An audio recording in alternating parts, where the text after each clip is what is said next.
2024 PMSL SEA Fall. I'm your host Windy for today, and this is going to be the last day of group stage. And standing beside me, we have two incredible players from Alter Ego. We have Rosemary and also Hans for you. Hi. So for the first question, I'm going to ask Rosemary first. So Rosemary, with your rivalry against Vampire in mind, how motivated are you to overtake them today and secure the top spot? Oke, pertanyaannya buat Rosemary adalah, ya sekarang kita tahu lah ada rivalitas di antara AE dan juga VPE. Gimana rencana kamu buat ngebalap mereka lah dari segi klasmen? Rivalitas? Kalau menurutku nggak ada sih rivalitas tentang aku sama mereka, tentang tim gua sama mereka lah bisa dibilang. Cuman kayaknya enggak deh, soalnya mereka masih jauh banget di bawah kita gitu loh. Oke. Mahal. So basically, Rosemary trying to say like, is there any rivalry between us and VPE? Because I don't think that there's a rivalry, because they are way far behind us, so they can't really catch us. So yep. Wow, that is a bold statement from you, Rosemary. And how about your competition with Tony K, who's leading right now? Oke, jadi gimana ya pertemuan di antara kamu sama Tony K? Siapa yang ngelit lah? Siapa yang di depan sekarang? Ya di depan pasti gua lah, bukan dia. Okay, so basically of course it's me, it's not Tony K. I mean, obviously it's me. And are you confident you can be the MVP again for this PMSL? Apakah kamu pede kamu bakal jadi MVP di PMSL kali ini? Kalau untuk MVP kasih dia aja lah, kasihan ngejar-ngejar gua nggak bisa kayaknya deh. So for the MVP part, I think I just gotta give to Tony K, because I feel pity for him, because he trying to catch me for like almost 2 seasons already, but he don't really get the chance to catch me. So I think this season it's for him. Yeah, I think it's getting hot here, and let's move into the next question. So Rosemary, sometimes rivalry can add extra pressures, but they can also fuel better performances. How do you plan to approach today's matchup to ensure you outperform Vampire and achieve your goal? And any new strategies from Alter Ego? Oke, jadi ya rivalitas itu bisa dibilang terkadang bisa beri kamu pressure dan terkadang bisa menaikin semangat kamu juga ya. Jadi dengan apa yang berlaku sekarang, apa rencana Alter Ego buat hari ini? Gimana strategi yang bakal kamu keluarin di pada hari ini? Kayak yang aku bilang tadi sih, kalau bisa dibilang rivalitas antara kita sama mereka sih menurut gua nggak ada. Cuman kalau untuk gameplay sama strategi yang kita mainkan ya kayak biasa aja kita main gitu loh. Okay, so basically we don't really care about the rivalry, because for me there is no rivalry between us and VPE. But then if you ask me about the strategy inside the game, I would say that we're gonna play normal thing that we always used to do. So yeah, we're just gonna focus on that. Yeah, I get it. Like, there's no need to change anything that already good from Alter Ego. And now let's move on to Hans for you. So Hans for you, do you think Vampire is stronger this year? And anything you want to say to Vampire? Oke, pertanyaan buat Hans adalah apakah menurut Hans sendiri VPE itu kuat lah buat season ini? Ada apa-apa yang mau disampaikan ke VPE? Jadi pengen banget nih buat pengen jadi rivalitas kita. Tapi kayaknya rivalitas kita bukannya boom deh. Iya kan? Oh iya. Iya, kok VPA pengen banget sih sama main sama AE. Oke. Things that Hans for you trying to say to VP is like, are you sure that you really want to be, are you that desperate to be our rival? Because as far as I know, as far as our concern, our biggest rival is Boom. So don't try too hard to become our rival.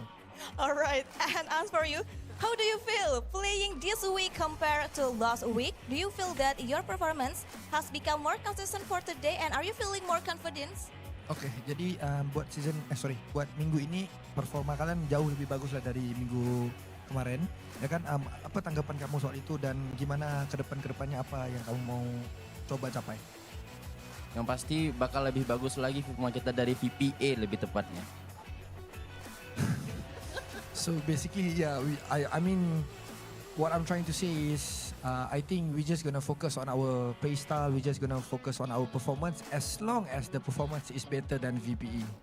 Wow, okay, but confidence is the most important things also, and this goes for all teams. So thank you so much, Rosemary.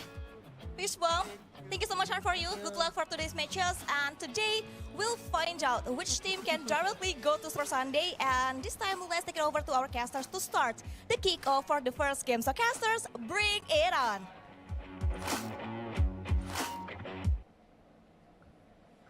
What a spicy start for our day here today. You guys are watching the group stage of week number 2 PMSL Southeast Asia 2024 fall season here with me, Chu and Circloud, bringing all the actions and their story for today, starting with the rivalry of, well, it's going to be Alter Ego, Vampire not playing, and Boom.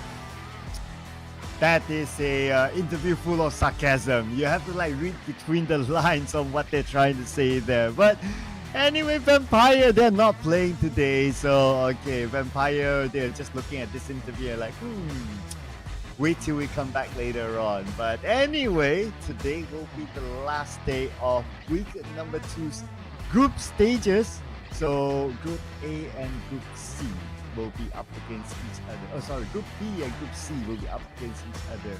Hang on. No, Group A and will B. be. Oh Yeah, my goodness. Yeah, A and B It's will be okay. up against each other, and we will see who will be in the top 8 directly. Expect Alter Ego to be able to go through.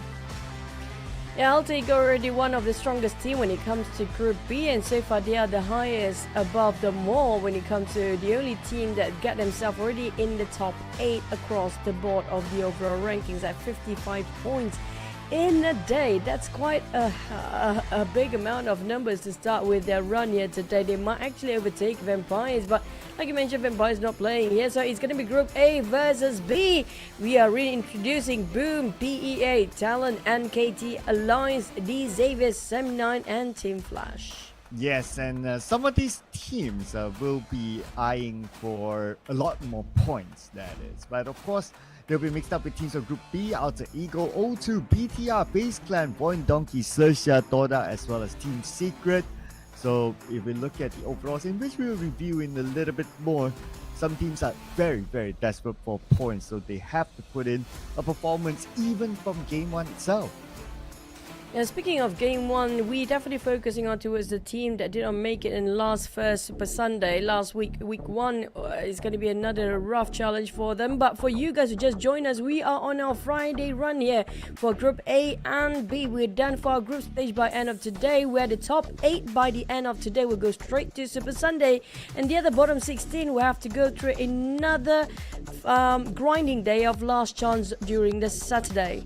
Yes, and those from the Saturday match, only top 8 will go to the Super Sunday. But we'll recap on some of the best moments here by Vampire Esports, since they have topped the group as of now, and they have qualified directly onto Super Sunday.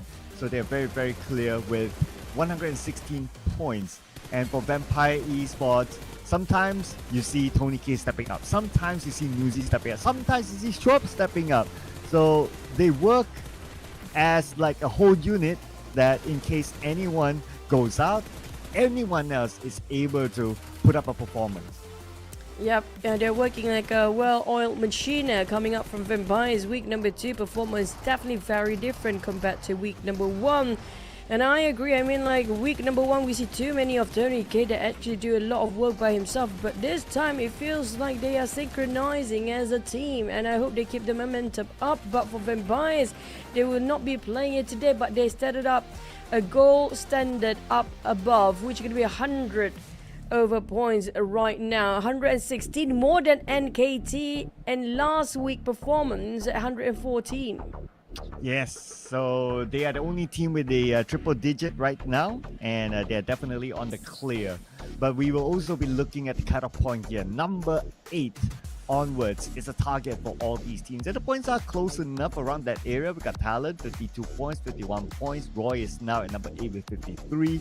Alliance 50, so the points are close enough with the remaining 6 games. And for teams on page number 2, we do have unusual names here. Boom Esports only managed to collect 24 points as of now, and they're at number 22. It's going to be a bit awkward for back-to-back champions for the PMSL South Asia. The entire year they managed to dominate, but when it comes to the last season of the year, it feels like they're fumbling down a bit. But for our top 4 fraggers, we have Alter Ego at 5.5 average eliminations, and KT at 5 eliminations, D Xavier's 4.8, and Sem9 4.3. Yeah, they are looking good in the elimination department. But when it comes to the travel department, PEA, they traveled the most so far, average of 34.5 kilometers, followed by Semline 31.9, Alter Ego 30.6, and TALON 30.4. So PEA likes to travel, but traveling will not gain them points. So they have to find a way to grab those points somehow, because they're now with only 14 points.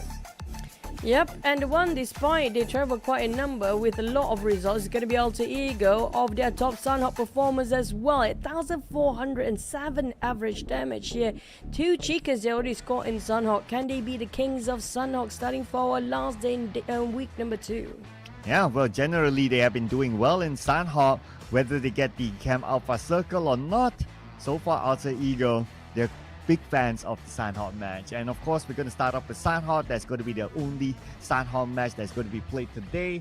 And then we're going to go through 2 Erangles before we go into a break, coming back into a final Erangle, and we'll wrap our day with 2 Miramas. It's going to be the same format, and based on the timing, it is GMT +7 as you can see on screen. So adjust your own timing according to wherever you're watching this live stream. Now, speaking of our first Sunhawk, when it comes to our last day of group stage, you'll be heading into straight Super Sunday. So far, 100% coming up from the side of Empires, and also probably PANDUM by now with 87 points. But the gap in between the first and second place right now is humongous. So it's going to be anybody's game right now. Probably Alter Ego push themselves up, or even these Xaviers. Never forget these Xaviers, because they are the one that actually have the most consistency across 2 weeks in a row now. But the one that we should watch out for the teams to focus here on my end is going to be teams that didn't make it through their first super weekend.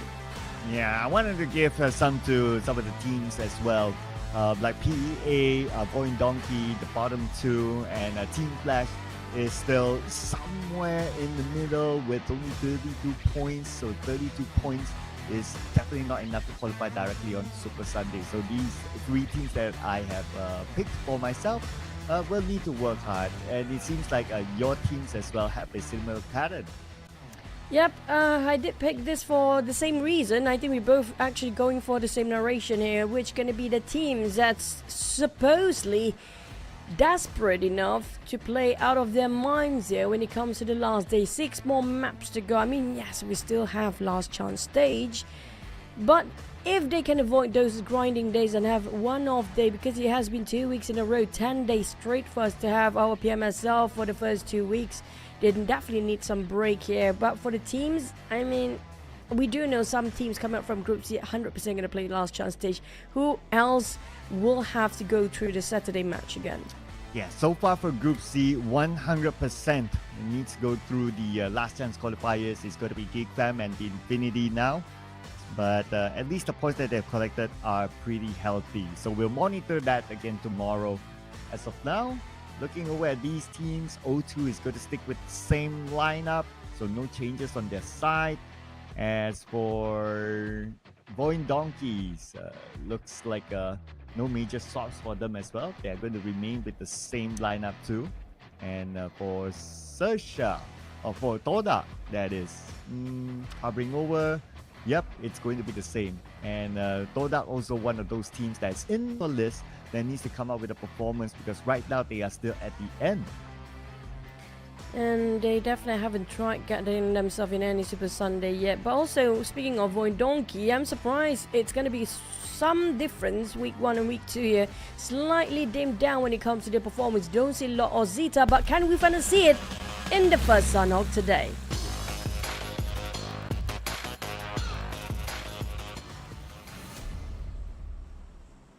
Well, here we go. We're going to open up the day with a Sunhawk match. And we're already seeing a quick jump here by some of the teams. We're going to start off the flight path on the southern side, on the left side of Camp Charlie, all the way to Hard 10. And the flight path will be good for Alter Ego, as it will be on top of Camp Alpha itself. Expect regular drops from them. But since this is Sunhawk, dropping anywhere across the map, it shouldn't be a problem for majority of teams. So depending on circle, we do know Sunhawk is very heavily circle dependent, so the teams will want to wait till the circle pop, then only they will decide what's going to be their second checkpoint. But first contact made between Team Flash and Sem9, but it's just going to be Sem9 stealing away those vehicles. But on top of a different compound entirely, Ruin seems to be a bit crowded with PEA versus O2 Esports. Yeah, two teams thought that Vampire Esports isn't here and they happen to clash inside of Ruins, and PEA seem to be winning this fight. And now one more to go for the side of O2 Esports. Amazal, the man who came up with a clutch yesterday against XERXIA, he needs to pull off another clutch against PEA this time. And Nizi eliminates one. Amazal comes in for the back. Okay, he gets one for himself. Two more to go for Amazal with the DBS. Yesterday, Amazal being pretty amazing himself. Now, can he pull the clutch for O2 Esports? Fredo and Jumper, unfortunately, the veterans have to stay low for a bit and let the youngsters to do their work. And Kid will not be saved. PA, they got back up to 2 players. Yeah, and Amazon scores another 1v2 doable. Not impossible, but PA, they definitely have the numbers here. Yes, they still have a advantage in that department. 2v1. When it comes to weaponry, not too bad at all. But Linux have to come from the side. Oh no, he shredded Amazon's health down to his last tick. I wonder if he has any first aids. Doesn't seem to be healing up. And that is an indication that he does not have any healing utilities. He barely got enough for O2 Esports. Both landed at the same time on top of Ruins, and both barely have enough to work around. I mean, if PA actually caught in the crossfire of SM9 from afar here, they might actually share the same boat as a muzzle. Spray have nothing left to do and nothing can run. Nowhere, no space at all. And if he picks out, try to run, Sem9 will try to shut him down. And TALON on the other side too. This is going to be difficult for PA and O2 Esports. At least on the side of these two teams, they managed to trade off some points between each other. So it's not going to be empty-handed, even if they're being eliminated early. Yeah, so some points, but if we make a comparison, PEA definitely needs more points than O2.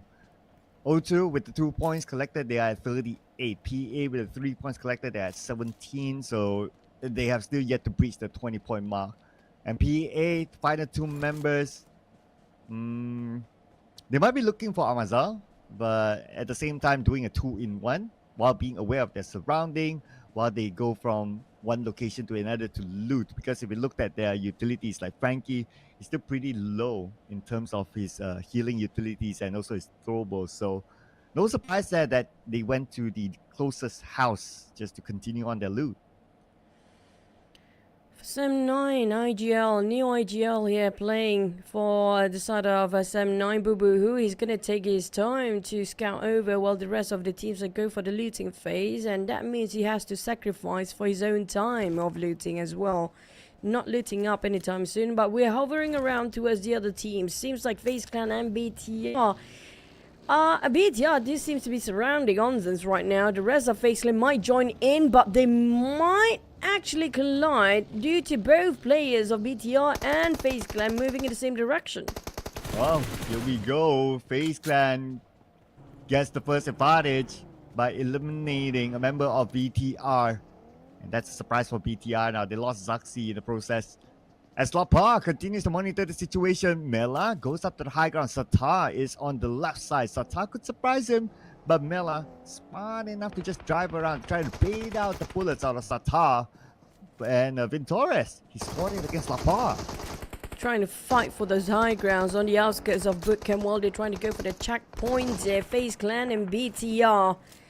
Gen Force Nax trying to do some damage control for his teammate, but it seems like BTR the one actually at loss here with 2 members down. Moment, can anybody pick them up?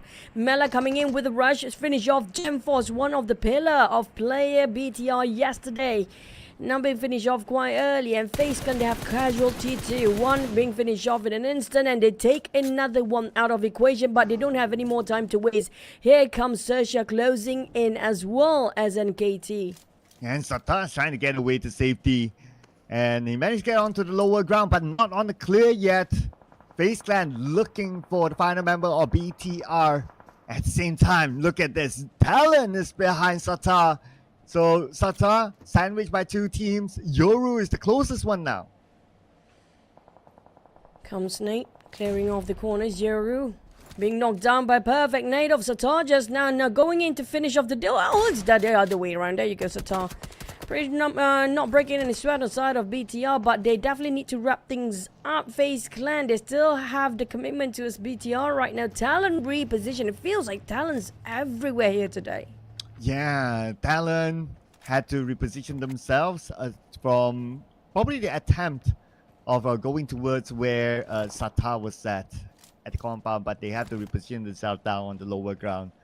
And three of them hugging each other now, since they have lost one player. Now they know that someone's up there. So that will be at least information for them to decide on their next rotation by this coming stage. Now, FaZe Clan, that was pretty smart. Knowing and hearing the rotation from these Xaviers, they pull back from the attempt to just flush the entirety of BTR just now. If not, they might call themselves as a third-party war if these Xavier seems to be committing, but unfortunately one of the members also being knocked down. Mela, can he still be safe? Onzo's managed to reach in on time, but Lamborghini, unfortunately the sprays did not connect, so the rescue mission will be underway while these Xaviers will not give them any space. Here comes the rush. Here we go. The Xavier, they know that Mela is currently down. Onzons is the only one active and he will immediately be knocked down. Vin Torres is the only one up on this high ground, and D Xavier, someone has an idea that he's there, but before that D Xavier finishes up the job, continue on their loot, and maybe try to find out where Venturus is at. Is it going to be a bootcamp circle, or will be just like at the fork of South Paradise Resort? We've seen that before. Maybe even still Painan, who knows? Because if it ping pong all the way to down south, there'll be a couple of teams trying to book themselves on Painan, including Team Flash, Talon, even TODAK down there. But the rest of the other teams still have 3 teams on top of Ruins. It seems like Sam9 still commit themselves since stage 1 to scout out the rest of PA and the last player of W2D3 Esports, while the others are still fighting for the center. Well, speaking about fighting, Venturus now needs to fight against Satar. And we move over to Misery, Talon. He'll be going up against a Team Flash, but his other teammates are behind him. At least he has some backup. Batman will be eliminated by Misery. Lost another nade, beautifully done by Axel to knock down Gosu. Painan war is going on. And we have Talon knocked down by Kwang of Team Flash. Here comes Nate trying to finish off his knockdown, but he switched over to his left side. Hearing those pins taken out by Talon players here, he cancelled his knockdown eliminations. Yeah, FaZe Clan unfortunately have to bow out quite early, maybe due to DZ, but TODAK out of nowhere cross all the way uphill of Painan, finished things off. Third party from the high ground, and TODAK stole that elimination point away. But Talon will be glad that they had some assist from TODAK, and they will be able to reset. But it's going to be only Linux and Misery left after that fight, though. From one player losing Yoru first, they lost Axel next, and now 2 players left for the rest of the round. But for the Xavier, okay, we have Lamborghini in boot camp up against Alter Ego. Alter Ego. We loved the interview before. While their rival's not playing yet, maybe they're gonna scout out on Boom. But Boom right now, when it comes to week number 2, their performance is just going under the hill and just down the drain. It's gonna be awkward for them not to make it Super Sunday, but for Lamborghini, unfortunately, it was a 2v1. I don't know where are the rest of the Xaviers. They took a fight here and there. I think Lamborghini was just trying to find a bonus, some loot or something they can just get out of bootcamp, but unfortunately the rest of the team is quite far apart. Well, had to pay the price for it, for being alone inside a bootcamp, and with the presence of Alter Ego, there was hardly anything that he can do about it. But there will be something that NKT can do about the Boom Esports, who's on the lower ground, as Triple F observes and monitors the situation. They're playing without Mr. Joe for the sign-out match this time. Now Joker fires onto Boom, and that is a sure information given to Boom that somebody's behind the stone. Boom reposition. Frenzy taking a bit of a rotations towards the other side of a hill and maybe trying to find himself some covers. If they were to open fire by NKT, they have some slight elevations, but Boom, at least there's a couple of structures they can take covers on, including those rocks in between. But hopefully there's no third party coming up. Frenzy taking a bit of a jab there, and there you go, knocked down. They definitely know some valuable information, but is it worth it to just sacrifice the members for that information? Well, yeah. I guess they weren't prepared with the reposition of NKT. But in general, Boom Esports, they're not really fans of Sandhawk this season. In general, they haven't been doing too well in the Sandhawk match. And it seems like this is still an apparent problem for them, as NKT stole away that one elimination out of Frenzy. Boom Esports not really pushing on, but at some point they will need to, since the circle moved towards the left side where Bootcamp is at. It's definitely going to be an advantage for these Avers that knows for a fact that we're going to be finished off on top of Bootcamp. They know a lot of people will be on top of Bootcamp by now. But Sam9 from the highs to the lows. Triple knocked by one player. And that was a huge blunder on the side of Sam9, leaving only Boo Boo to do the work right now, one by one, willingly giving their bodies to a side of TALON. Well, we're seeing our bodies drop now. Bodies on the floor. We have at least 3 casualties across the battlefield. One from XERXIA, Sam9, and Alliance. And Megamind finished off by Alpha 7 from Alter Ego. Alter Ego picks up their second point. As the fight inside the bootcamp continues, since the circle is going to be here, expect more teams to come. What a clutch by Linux TALON just now. I want to see if he can actually finish off the last play of Sam9. That's going to be Woohoo. But XERXIA, greeted warmly by Alter Ego's hand grenade, multiple nades being tossed down. A Lion seems to be sharing the other side of a corner. Now XERXIA have to wrap around this quickly if they want to reset and revive. Because if not, they might get sandwiched later. But Rosemary will not waste any more time. He's taking the lead. He's taking the charge. Boychill will try to find any sort of knockdown again. And New is on the ground. Boychill managed to hit one. Wow, beautiful blind hit there by Boychill. Then that's going to be the signal for the other members of Alter Ego to move in. Alter Ego looks like Boychill is still holding on, but Rosemary is going to lead the charge. Now they're finding the remaining members of XERXIA behind the boxes. Okay, they spot one out. That's going to be RNJ. On the left side, there's another one as Rosemary comes in to finish off RNJ. And this is Alter Ego with a clean win against XERXIA. Now it's going to be mano to mano between Sam9, Dap, and Linux. Sam9 just now, they lost the entire crew against Linux one by one, willingly giving him the bodies for Linux to shoot down. But Dap now challenging Linux, trying to take some redemption and revenge fight here. He hid himself in the UAZ, found it out by Linux, and that's going to be a done deal with a collateral explosion. Finish off Sam9, unfortunately.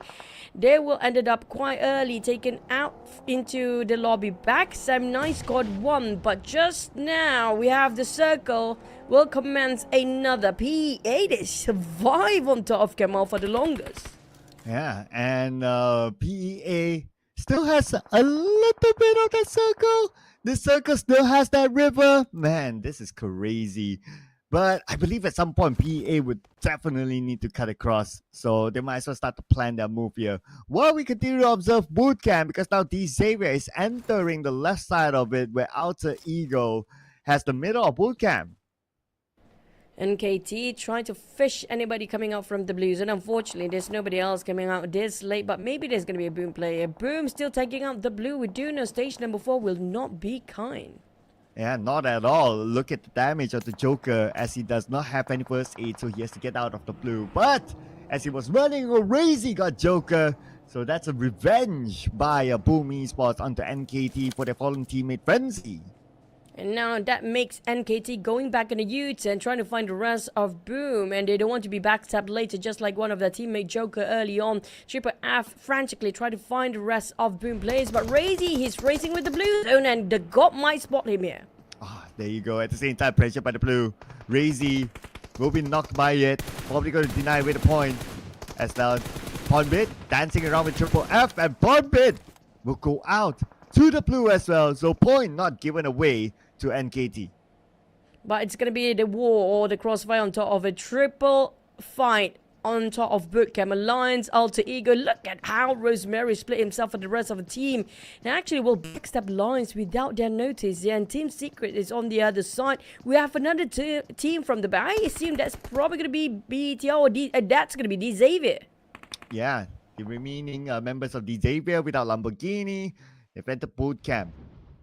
So far the circle seems to be quite kind to the Bootcamp area, hence everyone's there. As for Leons, knocked down by Zeta. So looks like Alliance need to save their teammate. They look knocked by Rosemary. Oh, two teams actually looking at Alliance now. They need to reset quick because NKT have arrived. NKT, the moment they just arrive, Olio will put the shotgun in their faces there, knocked down within a second and finished off cleanly. Rosemary, here comes a surprise. Hello everybody, there's going to be a one awkward or Rosemary out of an off angle, dealing the backline by himself. And here we go, Triple F eliminated by Vexy. Leon, he's back up again, but he needs to defend. Now, at the same time, we will observe the circle. PEA might not get the circle next, and not at all. The circle still has a good amount of water in it. The warehouse on top of Bootcamp will be occupied by VOIN Donkeys, while inside Bootcamp, the fight continues on, and Alliance still holding out strong, but Jamie Obi being the final member eliminated by none other than Alpha 7, and Alter Ego still reigns supreme. Now, that was a great follow-up by Alva. Managed to save Rosemary. Problem is, they don't have time to reset. And Katie and Xavier is now in contention as well. And don't forget about VOIN Donkey. They might actually shoot them from the back of that warehouse. Now, for the side of Alter Ego, despite Rosemary opening up so much opportunity for the team, unfortunately, nobody can save him right now. Yeah. At this moment, because they're surrounded by so many teams, it's going to be so hard. Alpha 7, the moment he peek out the window, Levi's knocking back down. And Lynx will be knocked down as well. Team Secret, they have just arrived in this area. They're monitoring the situation, but the moment they arrive, rounds in, will be knocked down by Levi's. But they're on the other opposite building of their opponents, so they should have the space to save their teammate. You need to get up the rooftop for the side of Team Secret if they want to visualize the teams coming in there. TODAK on the other hand still trying to get himself inside of the safe zone, but unfortunately left with only Satar and the blue zone arrive, and Satar with the DBS this distance won't make the call. TODAK, they managed to dock themselves up on the southern side of the circle, but they did not know that to Esports and Melzer seems to be swimming on just the outskirts of it. Yeah, it looks like he will need to depend on the water area. If he goes inside Bootcamp, it's so crowded right now. But I gotta give it to Amazal. He is still alive. Now he just needs to survive a little bit longer and start to collect placement points. Now, coming back into the fight inside the Bootcamp, D Xavier picking their own corner on the left side away from other teams. And it's going to be interesting though, because we're going to see stage 6 soon. If Circle goes entirely out of Bootcamp, all these teams will need to move together. For the Xaviers, they have to open up the angles there. If they keep going as a cluster and indoors, they have no clue, might collide with another team, especially the teams that are actually not on top of Bootcamp. But we only have one team taking a circle just now, which could be VOIN Donkey for Amazel and TODAK. I mean, TODAK still not discovered Amazel, and the one that actually they will spot out first is going to be PA, and PA, I mean, it's going to be a tough swim, buddy. Yeah, PA. I mean, if they get into the moment they get into the water, they're probably known by their opponents on the other side. But Amaza, gotta give it to him. This guy's an Olympian now. But for Vexy, managed to get the knockdown to break. Now the fight inside of Bootcamp itself will continue on because all these teams will need to move out of it.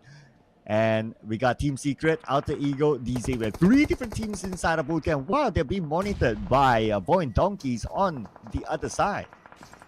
Well, Alter Ego, despite their being in the center across all the other teams in the crossfire, they managed to hold their grounds quite strong and quite high defense as well. Team Secret, they tried to break it through, but unfortunately those nades will be tossed by his own teammate. GEEK chipped down for a bit. But here comes Soas trying to pin down Alter Ego. Alter Ego have to deal with 2 teams at the same time. These Avis on the other end, and Team Secret start to close in as well. Alter Ego, will they be sandwiched, or can they defend this 2 double push left and right? Oh, look at the elimination free. VOIN Donkeys took out the members of TODAK. And they managed to secure a couple more points. And Soas will be knocked down. TALON eliminated at number 8 with 5 elimination points. Now Amaza will start to collect placement points from his survival from the start of the game. Alter Ego, already 10 eliminations, unstoppable. They're looking for more right now, stopping Team Secret from coming into the building. ParaGym with the snake being cooked up. And you gotta be careful not to land on your what teammate. angle! And what an angle to eliminate Boy Chill! That was a big one by BARUZ. Alter Ego was actually getting the numbers up and went on berserk despite two teams pushing at the same time. They managed to hold such a long time and ended up their run on the 7 plays at 11 elimination. But we're not done yet. DX versus Team Secret next in the blues and slightly just a bit. They need to get out. And KT waiting at the other end to clean up the job here.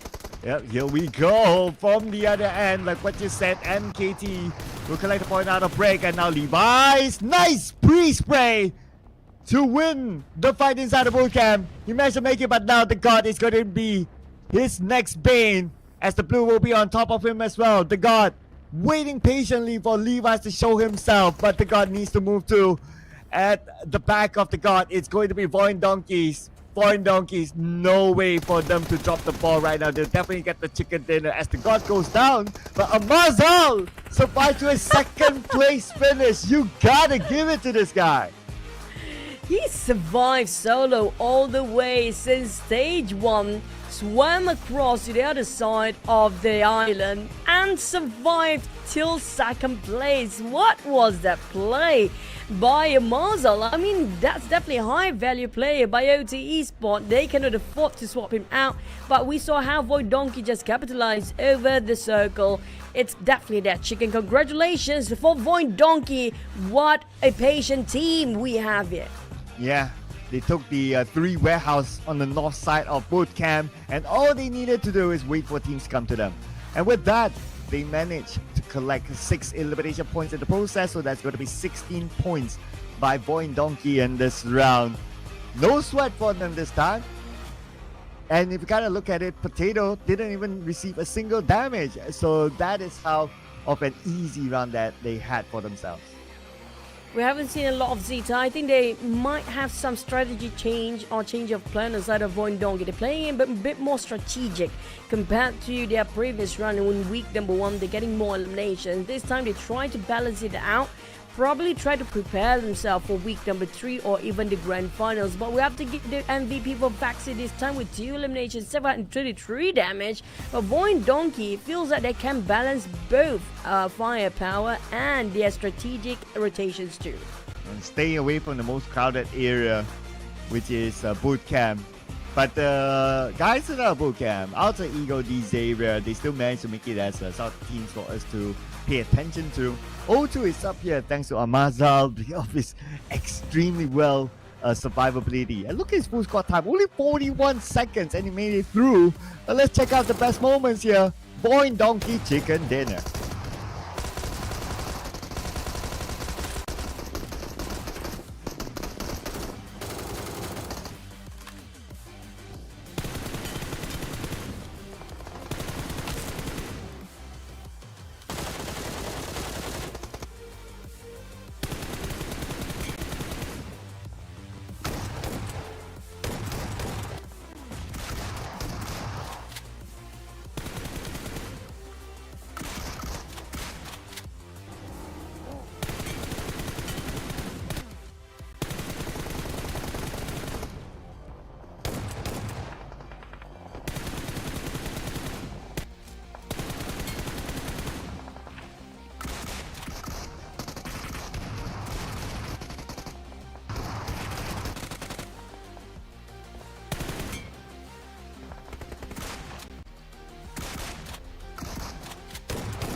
based on a circle just now. Alter Ego's taken the boot camp all by themselves the longest. We do know how great they are in offensive, but they definitely showed the other side of them, which could be their defensive part was pretty awesome too at 11 eliminations. But VOIN Donkey, they still scores quite a number of eliminations, plus the chicken at 16 points. Yeah, but 1 placement points, 11 eliminations. Seems like our streak with double-digit elimination has not dried out yet today. Yeah, I mean, Alter Ego with the firepower is crazy in this round. But XERXIA would have wished that they had the level of firepower. No points at all for them this time, and that's the only team with a 0. So XERXIA, if you look at the overalls, their points are not doing that great. So 5 more games to go. They have to come up with a miracle run. Now we're back to the points, and Alter Ego definitely gonna push their numbers all the way. We have triple tight down there. These Avis RQ and Alter Ego seems to be hitting the same score, but we do know RQ is not playing here today, so I don't know how safe can they be by the end of today, because right now the numbers are going up for DX and Alter Ego. This dude team definitely gonna take over the top 3 by end of today. Yeah, though I'll be interested to see what's going to happen at the 8th onwards, right? So MORPH went down 54 points now. Roy is still close, 53 points, but yeah, Roy isn't playing. So Alliance, they do stand a chance to actually be in the top 8. Points are still very, very close. But moving on to the next page, so we do have teams being pushed down because some of the teams did perform. Team Flash, Sem9, XERXIA, TODAK, all of these teams pushed down, and they still have matches more to go. Yeah, for O2 Esports, thanks to Amazel, they can actually make do again for week number 2, and they might actually get into the second Super Sunday this week, as long as they keep it consistently getting those points up despite not too much of eliminations, as long as it's all about survivability as well. Well, these guys survive with their guns. Rosemary, the gunslinger here, 1,217 damage, and then we have Alva 7, 774 damage, followed by Vexy, 733 damage, Parajin, 693 damage. So Rosemary, this guy is definitely back for Alter Ego, and he played a crucial role in their defense of bootcamp against multiple teams coming in. I think Rosemary definitely learned a lot from Tony K, despite we have some spicy interview early on against him and Tony K, because the way he positioned himself, he is trying to expand his skills more, because he's always good at being the off angle for the team. Now he's taking one step further, being behind them, being backstabber for the teams that they're focusing on, creeping and sneaking from behind. That's cheeky play, that's cute, and he can actually execute that. I love this progress coming out from Alter Ego, but will they be found out by the other teams later on if they play the same in the Erangel? Yeah. And also for the record, they are fans of Sandhawk, but we are moving on to Erangel after this, so let's see if they can keep that consistency, keep that momentum in a fresh new map here. We're going to play the next 2 Erangels before we head on to a break, just as usual, ladies and gentlemen. And when we come back, it will be the final Erangel. So this will be the most played map in any day of our tournament. Hence, it has to be the most mastered map by any of these teams in order to be successful. Even though we just finished our Sunhawk run, which is going to be only once per day, but I think it's safe for us to call Alter Ego for now the kings of Sunhawk, because that marks their 3rd chicken dinner in Sunhawk after they wrapped that round just now. So I think they're pretty confident when it comes to Sunhawk, but I do want to see if they can actually execute the same sort of play in the Erangel. If they can even master Erangel, now that's going to be tough for the other teams to take over, and Alter Ego might take the trophy away this season. Wow, okay. That's a very early call there, but we will mark that for sure. We'll mark that. They are looking to be the top contenders still this season. As compared to like the team who won like twice back-to-back, Boom Esports, not having the best of season so far. Alter Ego is still up there consistently, I must say, and they'll definitely put on the challenge to any other team, whether it's Vampire Esports or whether it's the Xavier, whether it's you name it, right? This team is still definitely the S tier team that other teams will need to pay attention to. speaking of teams that we should focus on and pay attention to, is going to be, I won't worry for this team to make it into the grand finals, right? Like Vampires, they're not playing, but we do know about the rivalry. Can they contest for the trophy? And for Alter Ego, I mean, okay, these Xavier definitely going to get into the grand finals based on how they perform for the past 2 weeks here. But for the other teams, though, we're talking about that didn't make it through for week number 1. This is their time to finally make do what they have lost in week 1. So they need to do whatever it takes to get into Super Sunday week 2. Yeah, absolutely right. So there's still a good amount of teams who did not make it. I mean, it's only like the first Super Sunday, so naturally that happens. So looking at the guys here, right? So let's see if they'll be able to get through here. Team PANDUM, Alliance, TODAK, XERXIA, Team Flash, Infinity, Quick VIP, and PEA. And just as you mentioned about TODAK, they made a change into their lineup, and they are still in desperate need of a lot of points. Real to swap with Cleon. They're gonna have to wait and see. Will that actually make a comeback for TODAK in Wrangle itself? But other than that swap, I don't see anybody else actually doing some swap.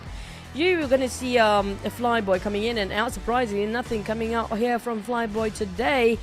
But back towards the other teams, some of them are cheering, some of them are having a laugh. But I do know OT Esports is always going to be fun for them. For now, they are laughing. Can they still smile by the end of this round? We're going to have to wait and see. But let's jump into a wrangle.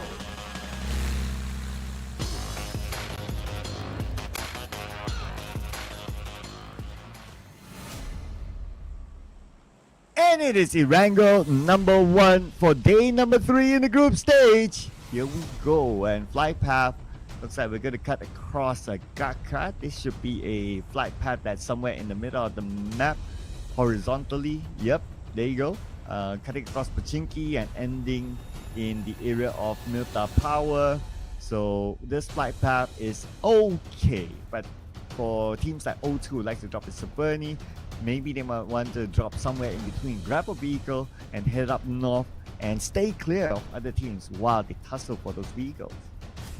Well, they're trying to steer in clear as much as they want to. It depends on the circle still. We might actually have another Pachinki outskirts circle because it has been quite a number. Even to put on the hills, we got ourselves either on top of it or on the outskirts or even school. There's a lot of centralizing circle for the past 2 weeks now. We only got twice SMB and maybe 3 or 4 times on the northern side. Nothing too extreme depending, but at least this fight path kind of offers the player a lot of comfort zone to play with, which gonna be they can drop anywhere they fancy without colliding with another team too early on. So it's depending on the circle, tucked into one corner or not.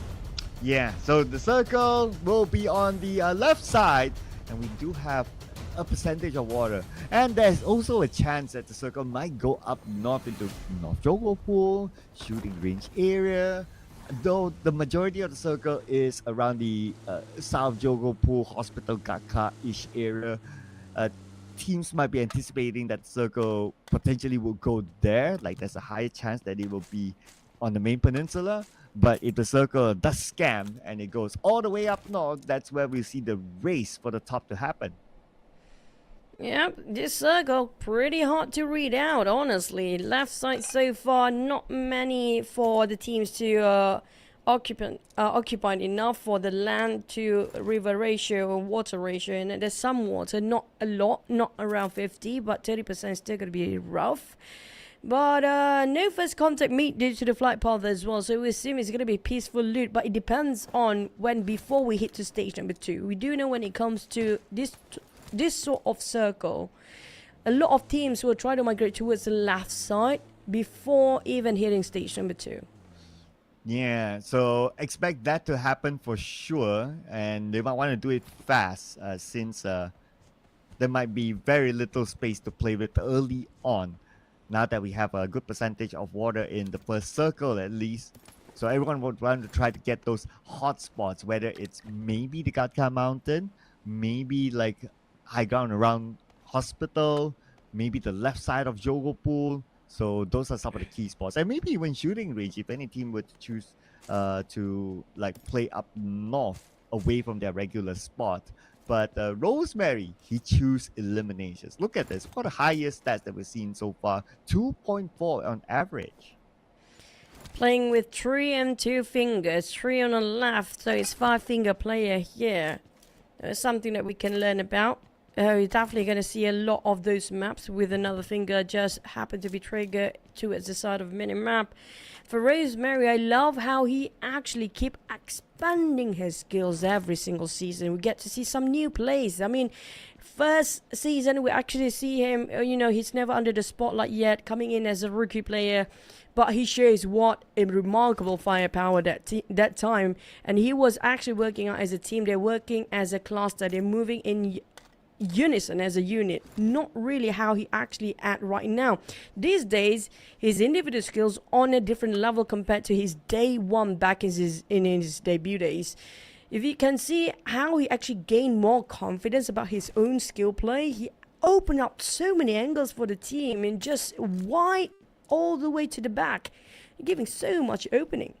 Yeah, former player of GPX back in the day, before the partnership between MORPH and also GPX, and that time he was scouted by Alter Ego. Ever since then, he had the best of his career within Alter Ego, winning championships, getting MVPs, and still able to maintain this level of consistency. And what I like about Rosemary is that not only inside the game, he's able to show his stuff, but we saw from that interview earlier on the outside the game as well, he has great personality in front of camera. He's able to come up with interesting answers as well, and he's starting to be a well-rounded player, I must say. Yep, when it comes to his personality on in front of a camp, I love that he actually just started to build up that personality, that charisma. That he used to be very shy. He used to be quite nervous talking in front, but I think he's used to it by now. He got lots, dozens, millions of interviews possibly in a year, and that built up such a grown up players. I assume that we're growing up and growing all these players as well, Cloud, after so many years. Yeah, it is. I mean, if anyone reversed, then it's going to be Benjamin Button. Definitely none of us are with the name of Benjamin Button, so that's a natural progression for everyone. But it's for top players like this, it's age. Nobody can deny it, right? Except Benjamin Button. But what can be done is to slow down aging. And when we come to aging, it's not only like talking about looks and all that, but also what affects you as a player, the mechanical skills, the awareness, the eyesight, and all that. And this is what keeps them on top. But Boom will need to be on top now, as they were started off with VOIN. And Boom. Questionable performance in this season here, despite they got quite a great achievement for the entirety of 2024, back-to-back champions.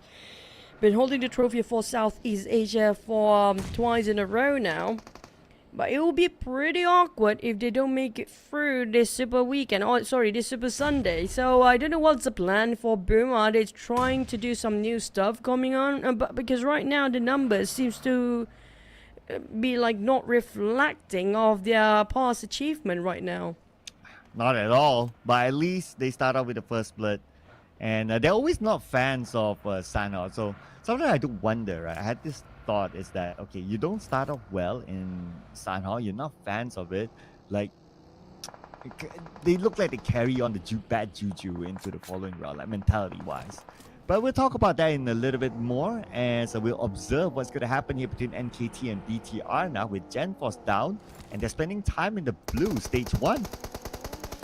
Here comes a chase between BTR and NKT. Triple F still gonna play for this one. We don't see a lot of Mr. Joe here today, so NKT, they definitely want to stay with this lineup for probably even next week for the starter lineup. NKT playing with the blue. It will be get capped by BTR. The moment they got out from the blue, not yet.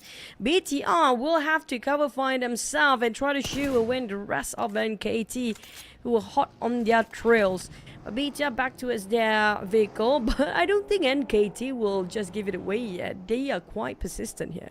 Yeah, they seem to want to find the other members of BTR. And GenForce, Okay, he'll definitely go out. The god is there to finish him off, and he will take his loot from there. While we observe the next phase of the circle. How far NKT is from the circle, since the stage 1 is still okay, but they also need to pray that Team Secret doesn't come by. But look at the circle! Such a hard circle, it's 50-50! Oh, this is the circle where we actually saw the buggy inside of those river around the bridge actually being utilized by Tony K. He's caught himself 10 eliminations, one of the highest by far as an individual in a single map. So I want to wait and see if the other teams actually learn from Vampires before, since they are not playing here. Will they call and pull off another same stunt? But for the other teams that are still playing in the blue zone, Team Secret, they don't want to overstay themselves. Let's have a bit of a replay for Boom against VOIN. Yeah, straightforward knock by Pombit to get 1. And as you pan over to Team Secret, yep, NKT, to a certain extent, they're hoping that Team Secret did not pass by, or will not pass by, but they did, and they took out Joker. So they got ×2 loot from GenForce as well as Joker. Now, elimination feed is rolling, involving FaZe Clan and XERXIA. We do have them on screen now. On the northern side of the river, they got himself inside of a circle, but unfortunately for XERXIA, they just arrived a bit later. FaZe Clan have to go through the smoke, and he didn't see what coming in.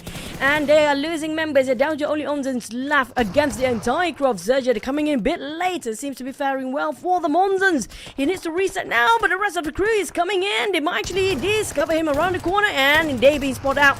RNJ finished off with Nui as well. That's going to be lost of FaZe Clan. Yeah, only 1 point for FaZe Clan this time. And if we look at the overalls, FaZe Clan 40 points. Oof. With 4 more games to go for FaZe Clan, mathematically it's still doable to potentially hit that at least historically 80-point magical number.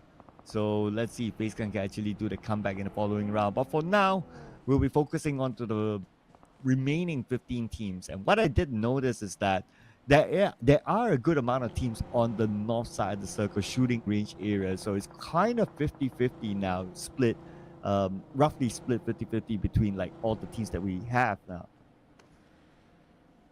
Now, these Xaviers, they don't have a lot of too flashy plays. Like how Alter Ego, we show us some bang and boom. But for these Xaviers, they're very consistent. One of the most disciplined team across Southeast Asia, honestly, across all the entire series, the entire league, so many seasons. They're always up there.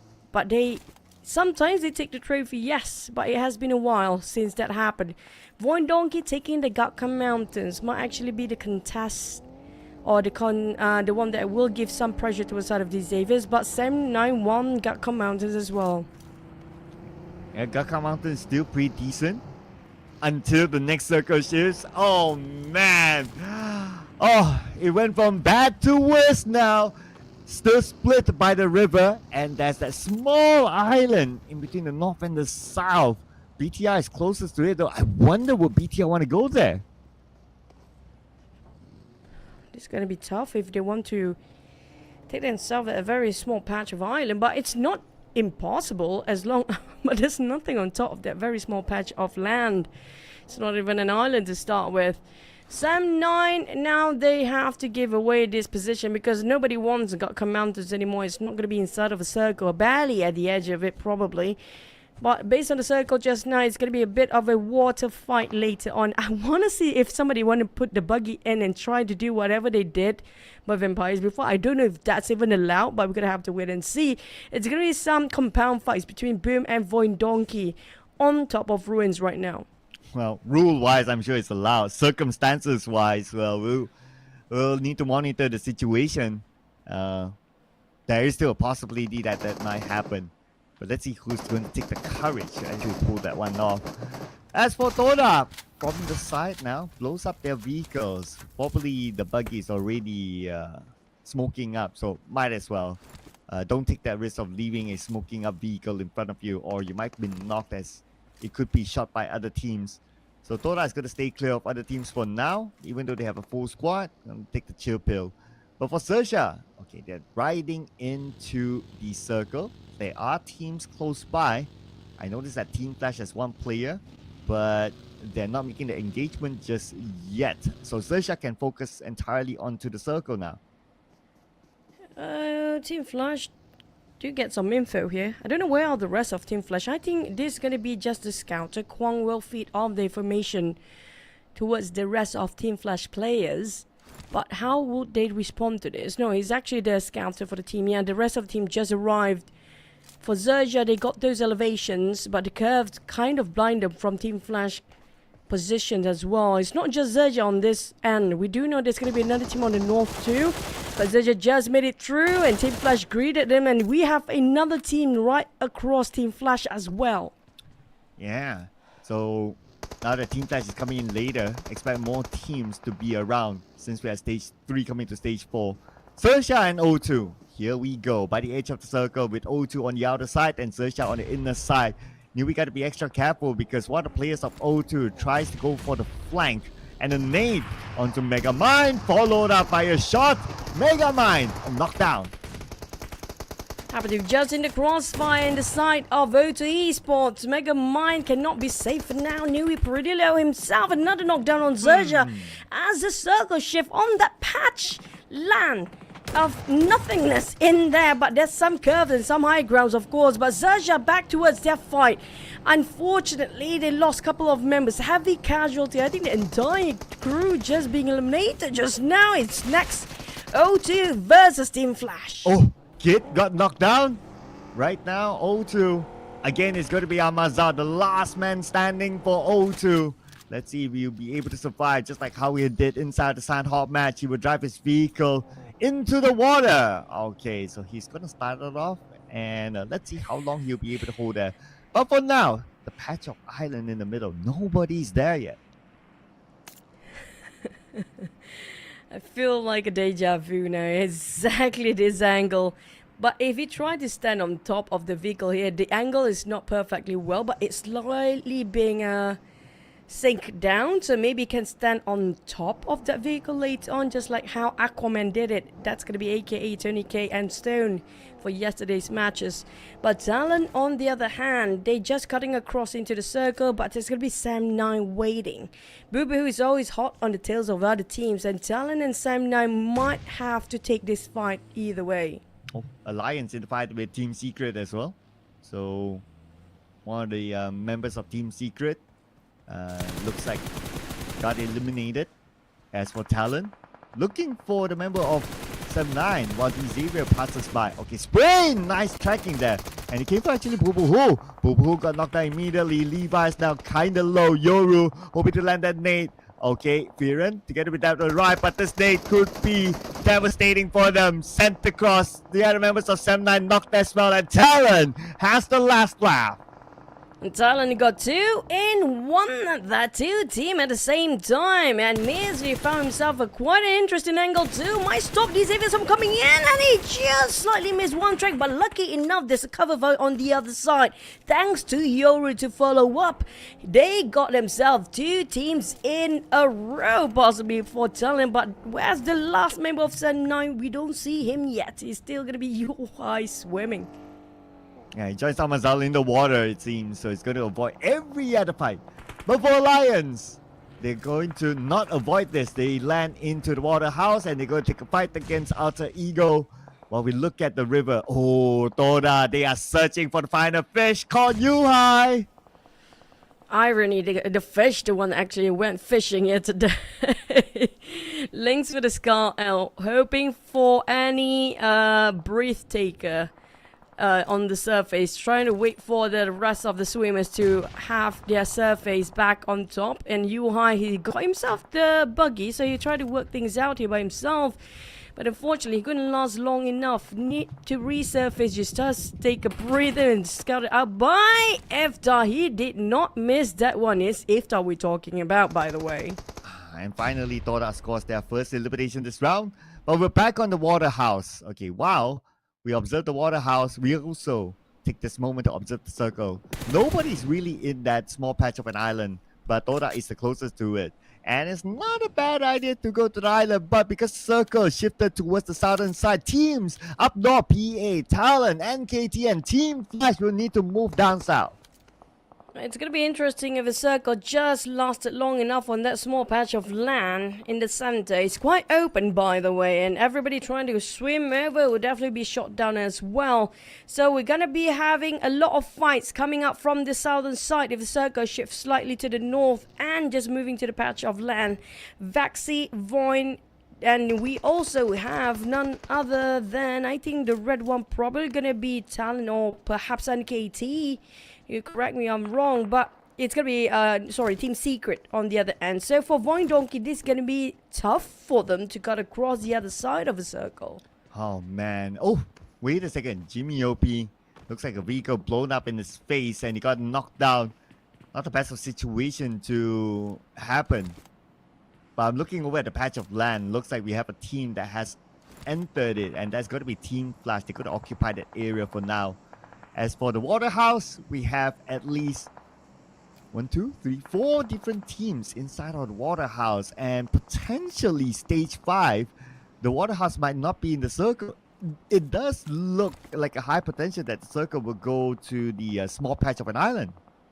Yeah, let's go to that small patch land because just make it difficult for the players, right? And Katie come up from north. They will have to cut across PA if they want to make it out alive. So they have to force this fight either way.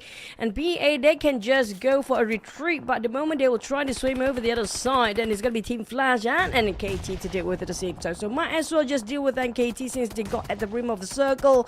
But don't forget about the last winning player of O2 still in there somewhere. It's always going to be amazingly survived by the end of the day. PEA, they got the bunkers. NKT, on the other hand, they're not that patient anymore as the blues start to shrink in.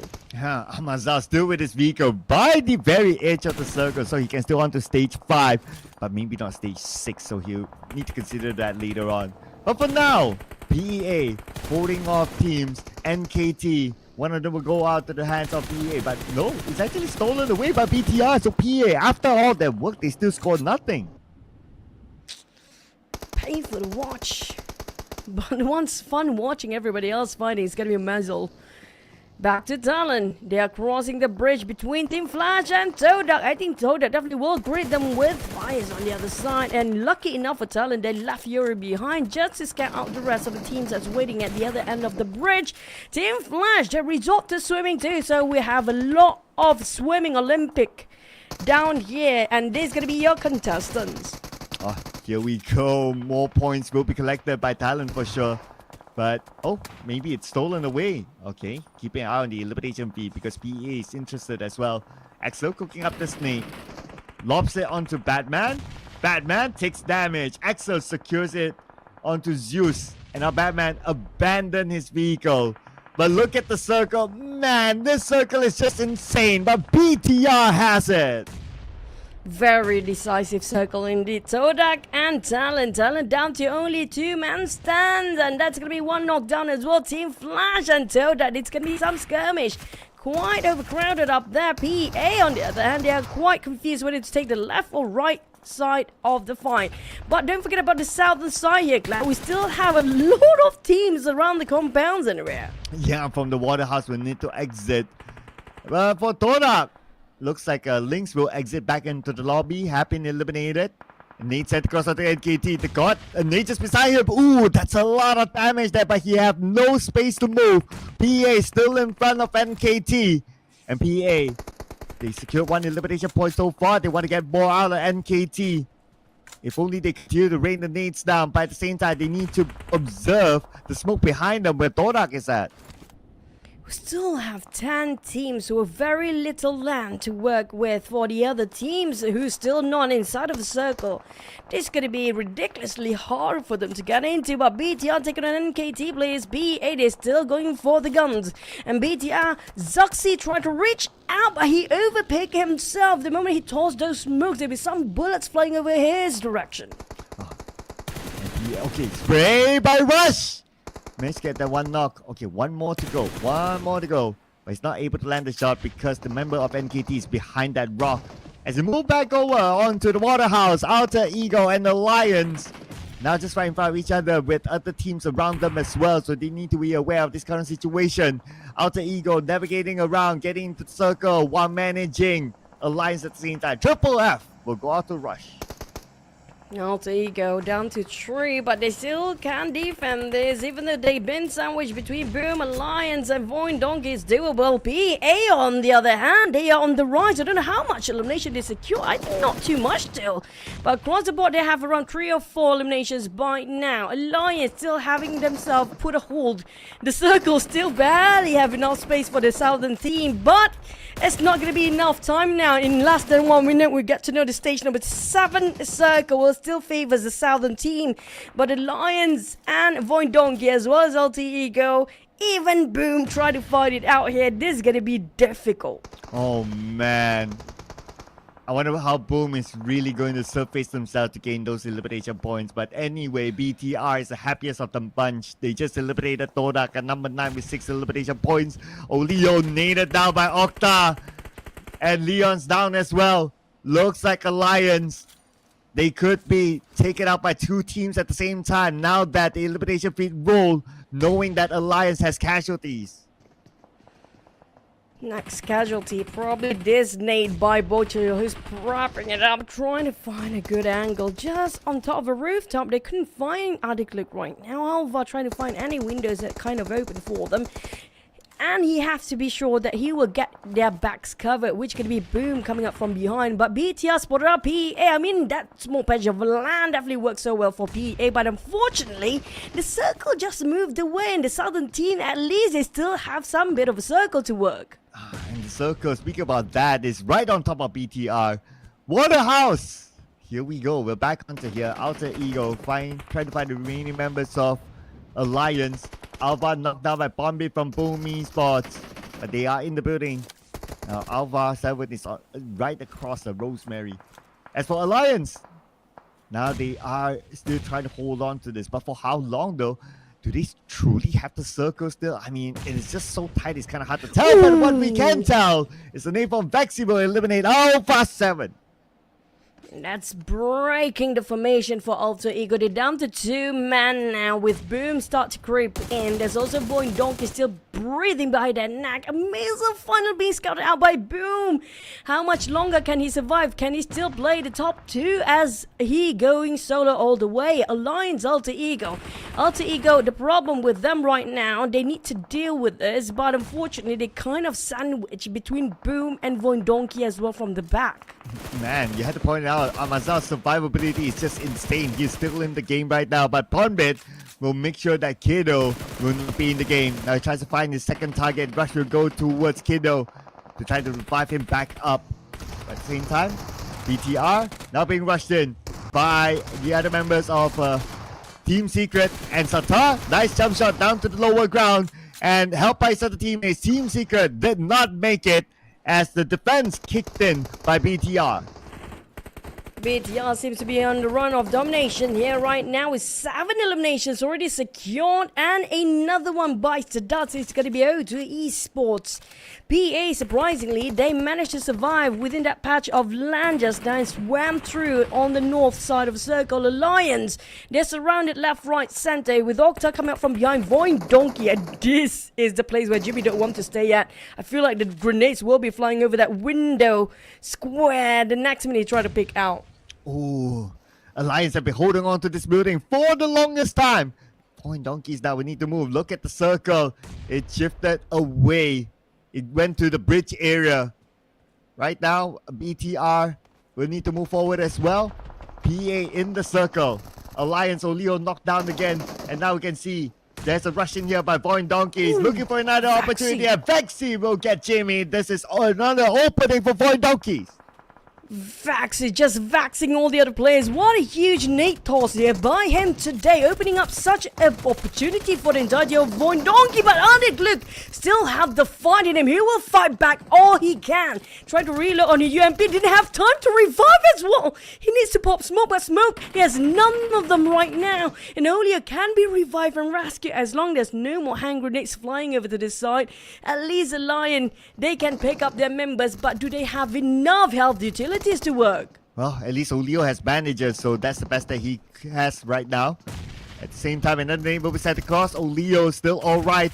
Now they were going for the rush in, and looks like Oleo will be eliminated, but no trade back. Are they looking start as well? So number 5 for Alliance. Here comes what a nade, a double down at that by Razia and Pombit. VOIN Donkey, the moment we thought they are winning this, boom, out of nowhere, just appearing and here just there for the right circumstances and on point as well. We're down to the Indonesians finale here and BTR can still make it through with 3 players. Boom as well, but VOIN Donkey, that one particular player, can they have a reset and revive?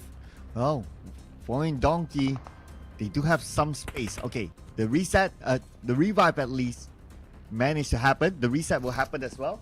Now, stage 9. Pombit moving off down by Razak. Okay, here we go. Frenzy is still holding down the line. Pombit is calling towards Frenzy, hoping for a pickup, but the space might not allow him to do so. As now the rush will happen. Vexy together with Razak is going to be a 2v1 against Frenzy. Frenzy will fall back with his teammate. Razak found out the rest of Boom right now. He got himself in and tucked into one corner, but they don't have those hand grenades to toss over. It's going to be a perfect angle. They can actually toss one.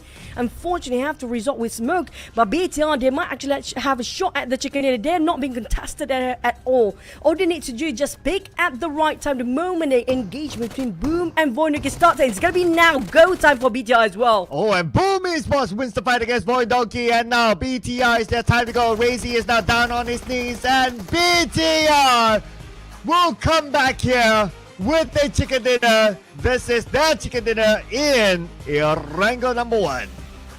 What a massive team fights all over across the entirety of the circle due to what an unusual circle as well.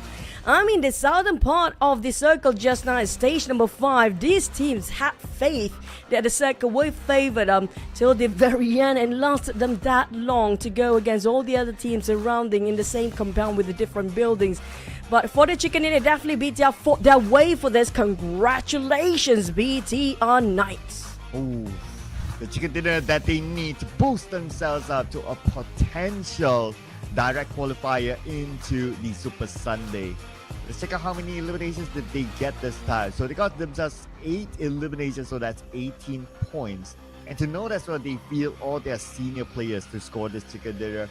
The circle, they favor them as well. And while they got the circle, they also got elimination points at the same time. So well managed by BTR. Yeah, despite the working out as a trio and lost Gem Force way early on, things did work out for BTR till the end of the day. But our MVP, we have to give it to Laporte. 3 eliminations with 816 damage. That number did not tally up, but Laporte did so much work for the team.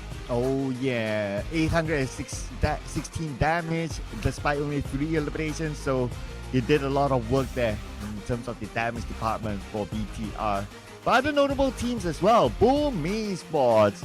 At least this is a way better performance than the Sunhawk match. They're up here as well, together with VOIN Donkey, who made it to a 3rd place finish. But we also got to give it to PEA. It was really busy up north, but they're still able to come up here as one of the teams to watch. So also great work by PEA. But let's relive the best moments here by BTR's chicken dinner.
Let's tally up the numbers, shall we? 8 eliminations by BTI and 18 points of total. That's going to be their number 1 spot with that chicken dinner just now. And then Boom got himself 7 eliminations. Same goes for VOIN Donkey, but the difference is just going to be that one point of placement points. That's going to be our double digit at top 3. Hey, this is their best round so far.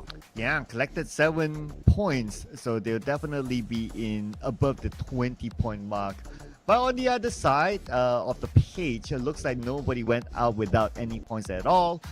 But we got Sem9, Xavier, and FaZe Clan with 1 point each. So for these three teams, Sem9 and FaZe Clan, they could use a couple more points. So with 1 point, they need to make the most out of their remaining 4 rounds after this. Alter Ego, 3 points, but with their current performance, it should still be alright. Still be on track for Alter Ego.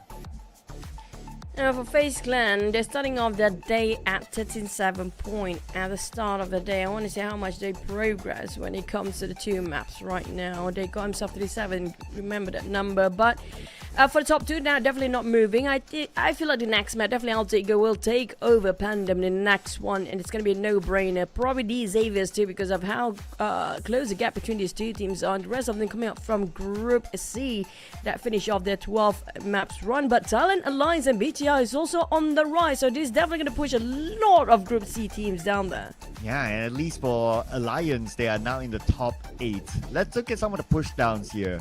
So Sem9 pushed to number 23 and 31 points as of now. XERXIA pushed down to 22, 31 points. A bit of a rise for BOOM Esports and TODAK as they collected a decent amount of points in the previous round. Same goes for Team Flash as well and VOIN Donkeys here.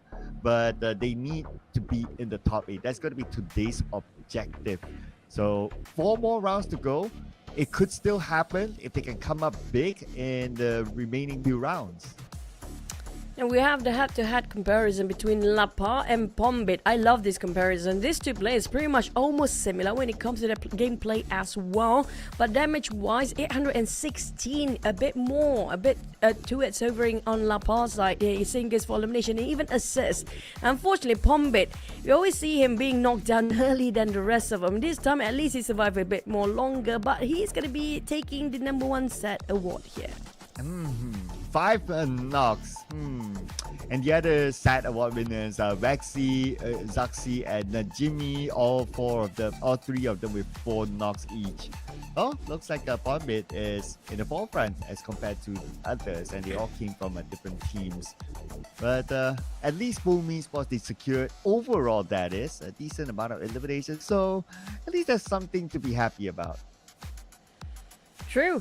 And speaking of which, another team that we did not focus enough is also going to be Alliance. Now, we definitely know when it comes to week number 1, they did not make it through their Super Sunday. Their points are still A-okay, within reach to get themselves in the top 8 this time for the Super Weekend, but it's quite unpredictable. I hope they don't actually pull like how RRQ did yesterday. I mean, they definitely have the chance, but it seems a bit shorter by the end of the day if they keep on running dry with players too early on. Yeah, but not too early for the Indonesians to raise their flag here. VOIN Donkeys and BTR scored the first 2 chicken dinner. And also to note that the top 3 teams in the previous round, they came from the Indonesian region. So far today, in general, the Indonesian teams are doing well. But there are some teams who needs to do a lot more better from the Indonesian region. So looking at you guys, BOOM Esports, because even Alter Ego caught them as one of the top contenders, in which they definitely are. But they need to put the numbers on the board. Yeah, right now it's not reflecting how they used to be for BOOM. I don't know what happened. I wish we can actually get an interview from BOOM coach staff, because the coaching staff definitely have a better view about what they are planning and what they are aiming for when it comes to this season, right? Because it feels like very different BOOM. Maybe they're waiting it for the last minute push, but I don't think it's going to be worth it to jeopardize on that. A bit of a gamble. And BOOM definitely kind of a bit disappointing, really. Well, at least bright side wise, 4 more games to go, so let's see what they can come up with. If not able to get in directly into the top 8, at least they put themselves in a comfortable spot moving into the last chance qualifiers, that will be okay as well. But as of now, the points that they have collected, even though if they move into the last chance qualifiers, as of now, with the current amount of points, it's not that comfortable too.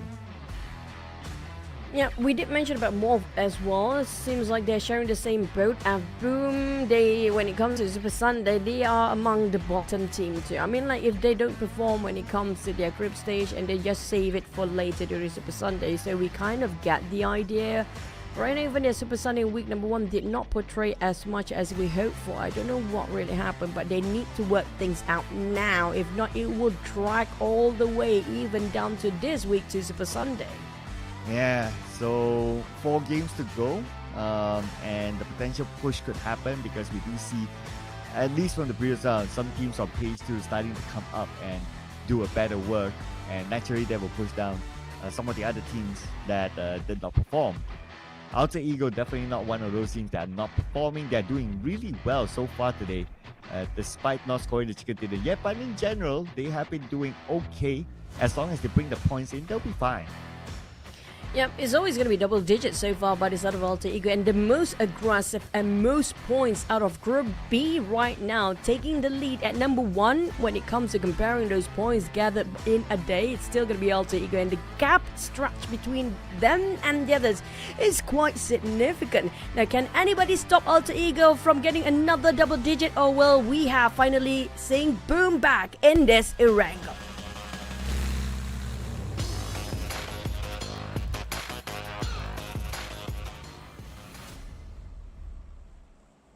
And here we go! One more Erangel before we head on to the break, and after the break, well, expect substitutions to happen. Flight path wise, I do see Jogopool on top of this plane, and we're going to have a slightly different flight path, this time from the northern side, Jogopool, all the way down to Milta Power. So the 2 teams that like to drop into military base, and also Novo, Team Secret, they will need to probably either hover around the parachute for a bit longer, or drop somewhere else, grab a vehicle, and then go down to Novo.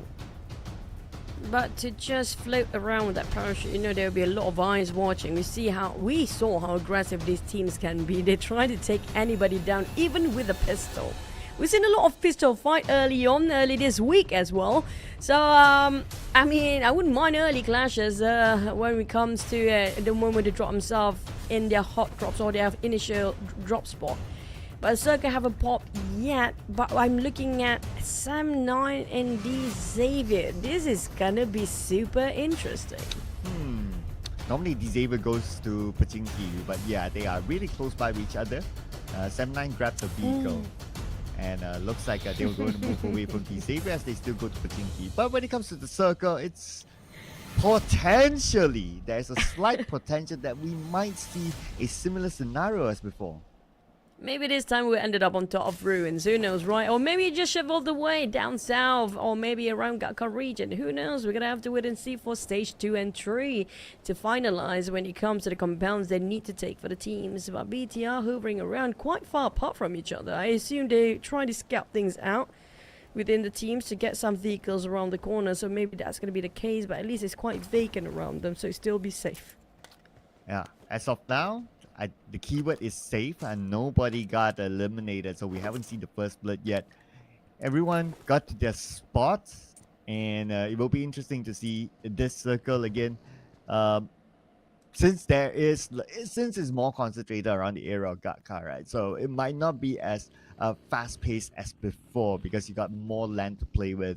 But if you kind of think about it as well, there could be another narrative to this, right? That teams at the very, very end might start to have that, okay, nothing to lose sort of mindset, and they might want to go around and look for elimination points just to give them that final push before the last chance qualifiers. I think they have pretty much more towards everything to lose sort of mindset, because if they don't push now, their numbers when it comes to last chance stage is also not so comfy.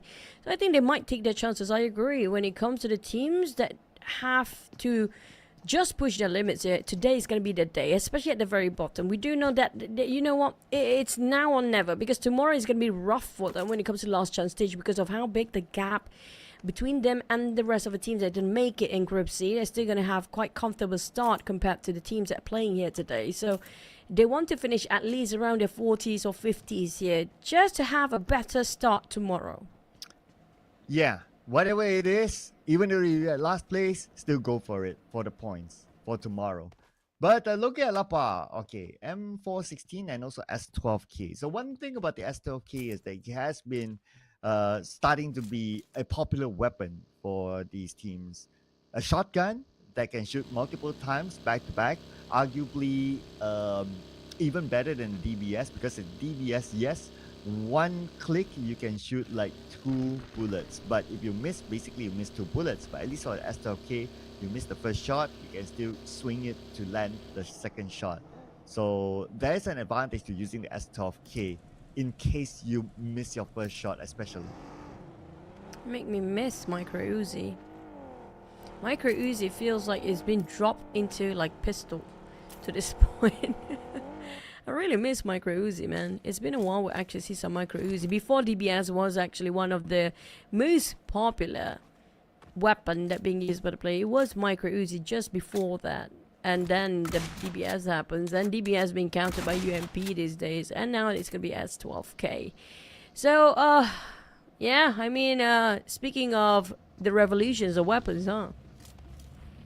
Oh yeah, and that's what we call the meta, right? Like it switches. Although there's like some slight changes to the game that is sometimes not really significant, or maybe sometimes not because of the slight changes even. Sometimes just because these teams are fine-tuning and they get inspiration. Sometimes they even get inspiration by other regions. Like back in the day, the region that inspired the DBS from the Japanese region.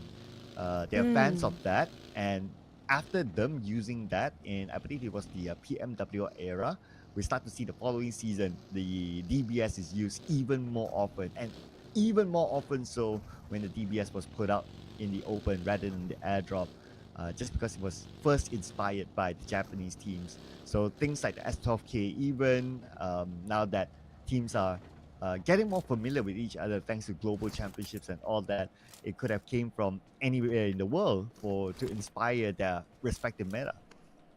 Yeah, I think I don't think it's Reject team was there's another team, Blue Bees. right? Yeah, there you go, Blue Bees. There's also you know, it kind of remind me. I miss a lot of Japanese PUBG mobile scene. They always bring something new sometimes towards the table. I don't know what they can offer this time around. Hopefully you get to see them more in the future. But we're back to its Alliance here. Now, Alliance is also the team that make us question what really happened this season. They dropped so much compared to the last few seasons. Compared with Alter Ego, last season wasn't so great for them. This season feels like they are way better. I mean, they never really drop entirely their performance, but it feels like last season was slightly not enough X factor when it comes to the last few weeks.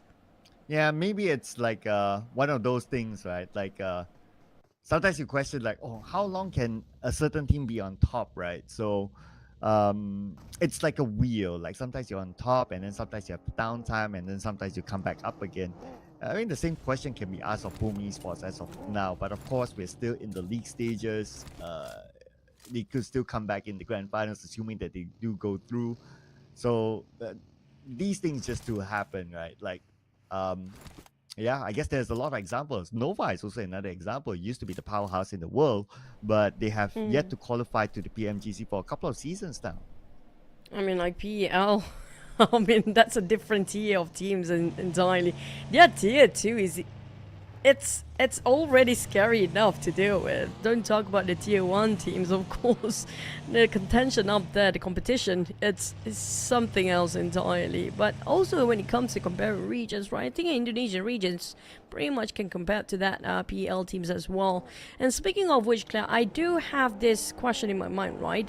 If you can actually pick other region than the Indonesia region to actually take the trophy this season, who would it be? Well, though I'm big fans of like the Mongolian teams, I think they are amazing. but Alpha 7 is definitely the top contender now. I mean, it has been long coming, right, for them. They almost won the PMGC before this. Very, very close. And they're always almost there. Finally, they won the PMWC.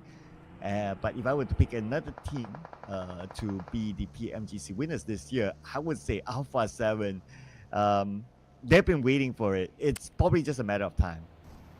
Yeah, no doubt about Alpha 7. They always surprise us with something in the very last minute. But I was hoping for Southeast Asia, at least, just how my question was. But we're going to put that on hold for a bit, because Pochinki, you might actually have an urban warfare. And in the early stage 1 just now, we saw Semdan drop nearby these Xaviers. They did not have any collision between these two teams, but it's going to be a super crowded Pochinki. And so many buildings in between, you might actually have a maze battleground again. Circle that is pushed down south. And BTR will start off their campaign here in this round by picking up Alliance. And Alliance, they still have other teammates on the other end. Now Zaxi is going to come in from the other side as well. You can see that one of the members of Alliance, Jimmy, tried to circle around, get to knock out Gen Force, and he will secure that elimination point. Lions, the moment we mentioned about their performance, they prove us wrong. They're still in here to win. It's going to be 2v3. Alliance have 3 more players left. A bit of casualty on that side. Hopefully there's no third party. The moment we talked about this, it's going to be 4 other teams. And another 2 teams, Alter Ego and Team Secret arrive. But fortunately for the side of BTI and Alliance, they prepare for another fight with different teams now. Well, they got to reset quick as well and prepare themselves again because more teams are going to come here. Team Secret, they crash into the compound, but they crash and burn, unfortunately. Alliance collected 6 elimination points through their amazing defense, but they're not out of it just yet. BTR is still around the area. Wow, they're surrounded by Alter Ego. Yeah, but Alter Ego has been watching all this while. We're waiting for them to make an action, and how they will try to reposition themselves just now pretty much portrays that they want to go for this compound flush. It's going to be 2 teams in the pocket. If they successfully push in, and the attempt will be taking them quite a number of teams down as well. Roseman tried to bait them out. Octa coming up from behind, but Satar spot him out. Here comes a Nate to greet the backliners, and now Lions on the other hand still giving pressure for BTR. The one that actually kind of crammed down is gonna be BTR right now. Yeah, BTR with only Lapa and Satar surrounded by also Alter Ego. And Alter Ego will be happy to eliminate these 2 teams. So they're monitoring the situation. But 2 of the players seems to leave. So they might not be interested no more. Or maybe at least they send one out just to scout for an exit plan in case they need to leave this area. But for now, they're still locking in and looking for their next opportunity against Alliance and BTR. Speaking of next, now where will the circle bring us?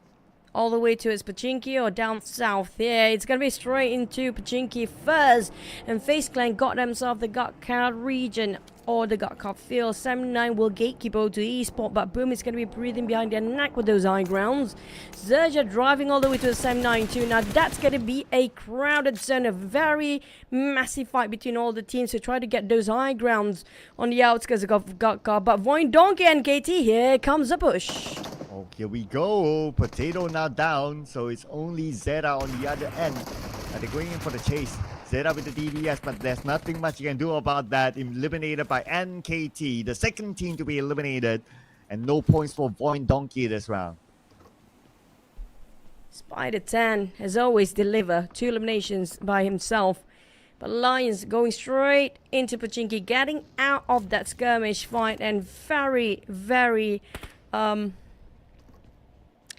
cramped space between them and BTR early on, if I'm not mistaken. I don't know what happened to BTR. It seems like they're still holding their grounds.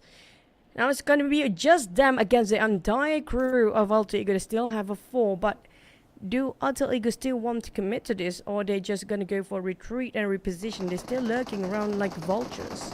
Yeah, still circling around for that opportunity. But PA circled around just to bump into Talon, and Linux will take out Kiddo. And the other members of PEA still in this, but their vehicle is now in a dire situation. They land themselves into this warehouse while D-Xavier is probably considering to cut across. I can see Levi's with his smoke, so he's calculating that possibility of winning this fight if they were to rush in. We do know this warehouse, couple of buildings in between, so even if they've been rushed in, they have an exit route in the back. For Team Flash, trying to scout any other teams on the northern side, thinking about whether to enter the circle now or later. They're taking their own sweet time, just like how VOIN Donkey played just now. Northern side is always very vacant now. It's going to be the safest route for the teams that are aiming for displacement points plus a couple of eliminations. But BTR, they are desperate to get out from the blue, so this is going to be go time for Alter Ego. And here we go, Alter Ego. We need to do it right now because the Blues on top of them. One nade on Rosemary. He does take a bit of damage, but he's still alright. And they're not letting go of BTR yet, despite the Blue is now on top of them. We're talking about stage 3, moving to stage 4. But speaking of moving, we move over to XERXIA right now. They do have O2 to deal with. Kid as well as Jumper is currently down. Fredo is still up here, but he will be knocked down as well by Nui, leaving Amazal alone right now. As always, the last man standing, he gets a knock. You're always gonna expect those vehicles coming and flying over, but Maisel still managed to pull it through for the side of O2 Esports, but not done yet. It's gonna be a CQC between these teams. Unfortunately, he didn't make it through as RNJ finished off the rest of the players alongside with their teammates. Yeah, XERXIA, despite their winning over O2 Esports, unfortunately, Sam9 here to just clean the mess up. Well, Sam9 comes to collect points, and they're looking for more points right now. The circle did chip away, and they have about 30 seconds before the zone starts to close. Yuhai gets one, Bobo who gets knocked down, and Mega Mind, he fires back. RNJ is together with him still. He tries to get the elimination point out of Bobo Who. Bobo Who is still alive with about 50% of health. He's bleeding out right now. Biren is together with him. Alliance started number 13, but he got 6 elimination points. Not too shabby for a 13th place finish. But for Sam9, looking for more elimination points as they circle around. Mega Mind still holding his ground. They try to get RNJ, but it's not going to be that easy. RNJ won the fight against Biren. Oh, despite Babu still bleeding out, probably Babu is shouting over for the teams to deal with the teams first. Megamind tried to save and use RNJ as a bait possibly, but unfortunately the Blues don't start to hit. Now, a couple of toss of the net giving away his position for the side of Sam9. Can they still revive Babu at the back? Is bleeding out down to last tick of health. They will definitely neglect him because there's no more go time for them to get into the circle, and XERXIA as well. Megamind might collide with Dab for Sam9 the moment he gets into the safe zone. There comes the spray. Can he finish off the last of XERXIA for Sam9? And there's going to be explosion of vehicle if he's not leaving that car anytime soon. Almost exploded. It was close. Abandoned ship there for that, but still knocked down by the Blue. And unfortunately, he would definitely go out to it. We shift forward to Team Flash versus TALON on the outside the circle. And Team Flash, at least they have one player in on the inside the circle. But TALON seems to not be interested. They're looking for an exit point on the southern side. Zeus, known for his CQC capability, but unfortunately they have to resort to mid-range to long-range fights against TALON. We're not done with Alter Ego for the day. Alter Ego only scored 1 for now. Rosemary knocked down. The rest of the team just arrived. And I think they will go and follow up here. Boom as well, just driving through. So it's going to be the clash of the titans between the two Indonesian big teams here. Alter Ego versus Boom. And here we go from the lower ground. Boom. Looking for the information. And Razy, he's on the higher ground, so he's feeding back information to his other teammates while TODAK is monitoring the situation. From afar, Alpha 7 fires. Rosemary is low and he will be nailed down by Yummy. Frenzy, now he comes in. There's going to be the opening. Frenzy sees one with the UMP. And now Frenzy will come in together with his teammate. Boychill will try to fire back. Boychill gets 1. He does have a DBS, but he needs to reload. And now 2 is on top of him. And Boychill will go down. Boom, Esports. Only Frenzy left. He has only 1 tick of health left. I'm waiting for TODAK, and there you go, 9 dropping a big one, and Boychill also taking on Bombit, and he got himself 2 scores for that one, and 9, he's definitely going to be go time for TODAK. Unfortunately, the smoke actually will block a couple of vision. They do see the silhouette, and TODAK, they should have taken this into their advantage in their play. Unfortunately, they didn't take it so well. 2 heavy casualties on the side of TODAK. Despite Alter Ego have to defend themselves against 2 teams at the same time, they still can hold the ground, but here comes Lamborghini. Oh, here we go, circle as well. Look at this, all the way up north. So for TODAK, as well as Alter Ego and, well, Lamborghini might want to let this one go. Or maybe he can stay up on that hill just to try to get exit frags. But at the same time, he's contemplating whether to get back to his teammates. He has a good amount of options. But for TODAK, no option for them. They have been eliminated by Alter Ego. For Lamborghini, he drove all the way down south just to get some info and try to get the extra point. But unfortunately, I mean, like, his position is not going to be the best based on how the circle shifted away. So they're going to gatekeep from the inner side of the circle. But the teams coming from the north, Team Flash, despite there's no contenders early on, Misery will try to actually stop them from advancing forward. But it's going to be a 3v1. The rest of Talon will reunite with Misery. Will they be too late now to save him? Oh, Team Flash from the lower ground. And looks like Team Flash, they're still A-OK after all these teams. Now, for Talon, only 2 players left. Linux as well as Yoru. They get into the middle of the circle. They got to avoid all these fights since there's only 2 of them left. And smoke popped up. As we shift over to FaZe Clan should be okay. They're on the north. They have an easy entry point. In fact, they still have the circle, so they can still hold on to stage 8 as long as they're aware of the movement of Talon. And yes, they are. So at least they're prepared in case they need to go there at stage 6. Speaking of stages, 9 teams to go, so anybody being eliminated now probably going to get themselves a couple of points by the end of the day. But Joker, what a greeting with that DBS. Kwang, what a nice support. But unfortunately, Team Flash, they are running low of men when it comes to taking this compound for themselves. I think the other 2 try to open up the flank, but unfortunately, the other 2 already engage in the fight. So they cannot wait out for the flank to try to make it happen. But here comes a rush coming up from the side of Team Flash from the sidelines. And KT, by the time we give the cover fight from the back, but they are kind of covered themselves with just a tree to take cover, and maybe they will try to pop a couple of smokes down there. And here we go, nades galore onto Team Flash, and they're pretty low. And KT still have the high ground advantage, and Team Flash, it's hard for them to get information with this sort of geographical disadvantage against NKT.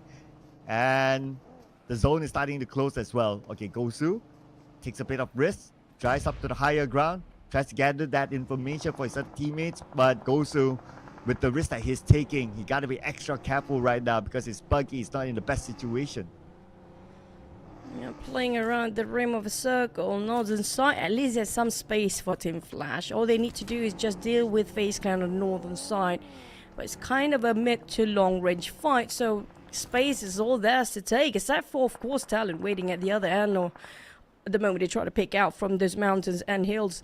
Sam9, they're down to only 1 player. High managed to survive the longest on the side of Sam9. Geez, I want to see who get the longest survivability across all these solo players. We had O2 Esports, Brazil, High. It's going to be the case for Sam9. Yeah, I mean, Amazal definitely is up there for sure. But it would be nice to get that official stat since we have seen that one before. But what we're going to see as well is going to be the circle. Here, there's a road in between these teams. So teams are praying that they still get the next circle. And it favors them. Or if it goes into the middle, that's 50-50. But 1 nade from Onsens to take out Zeus as well as Gosu. Nicely done by him. And they still remain in full squad while they revive their teammate.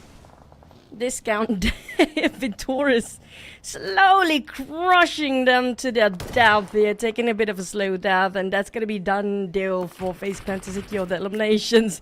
That was a very slow drive to run people down.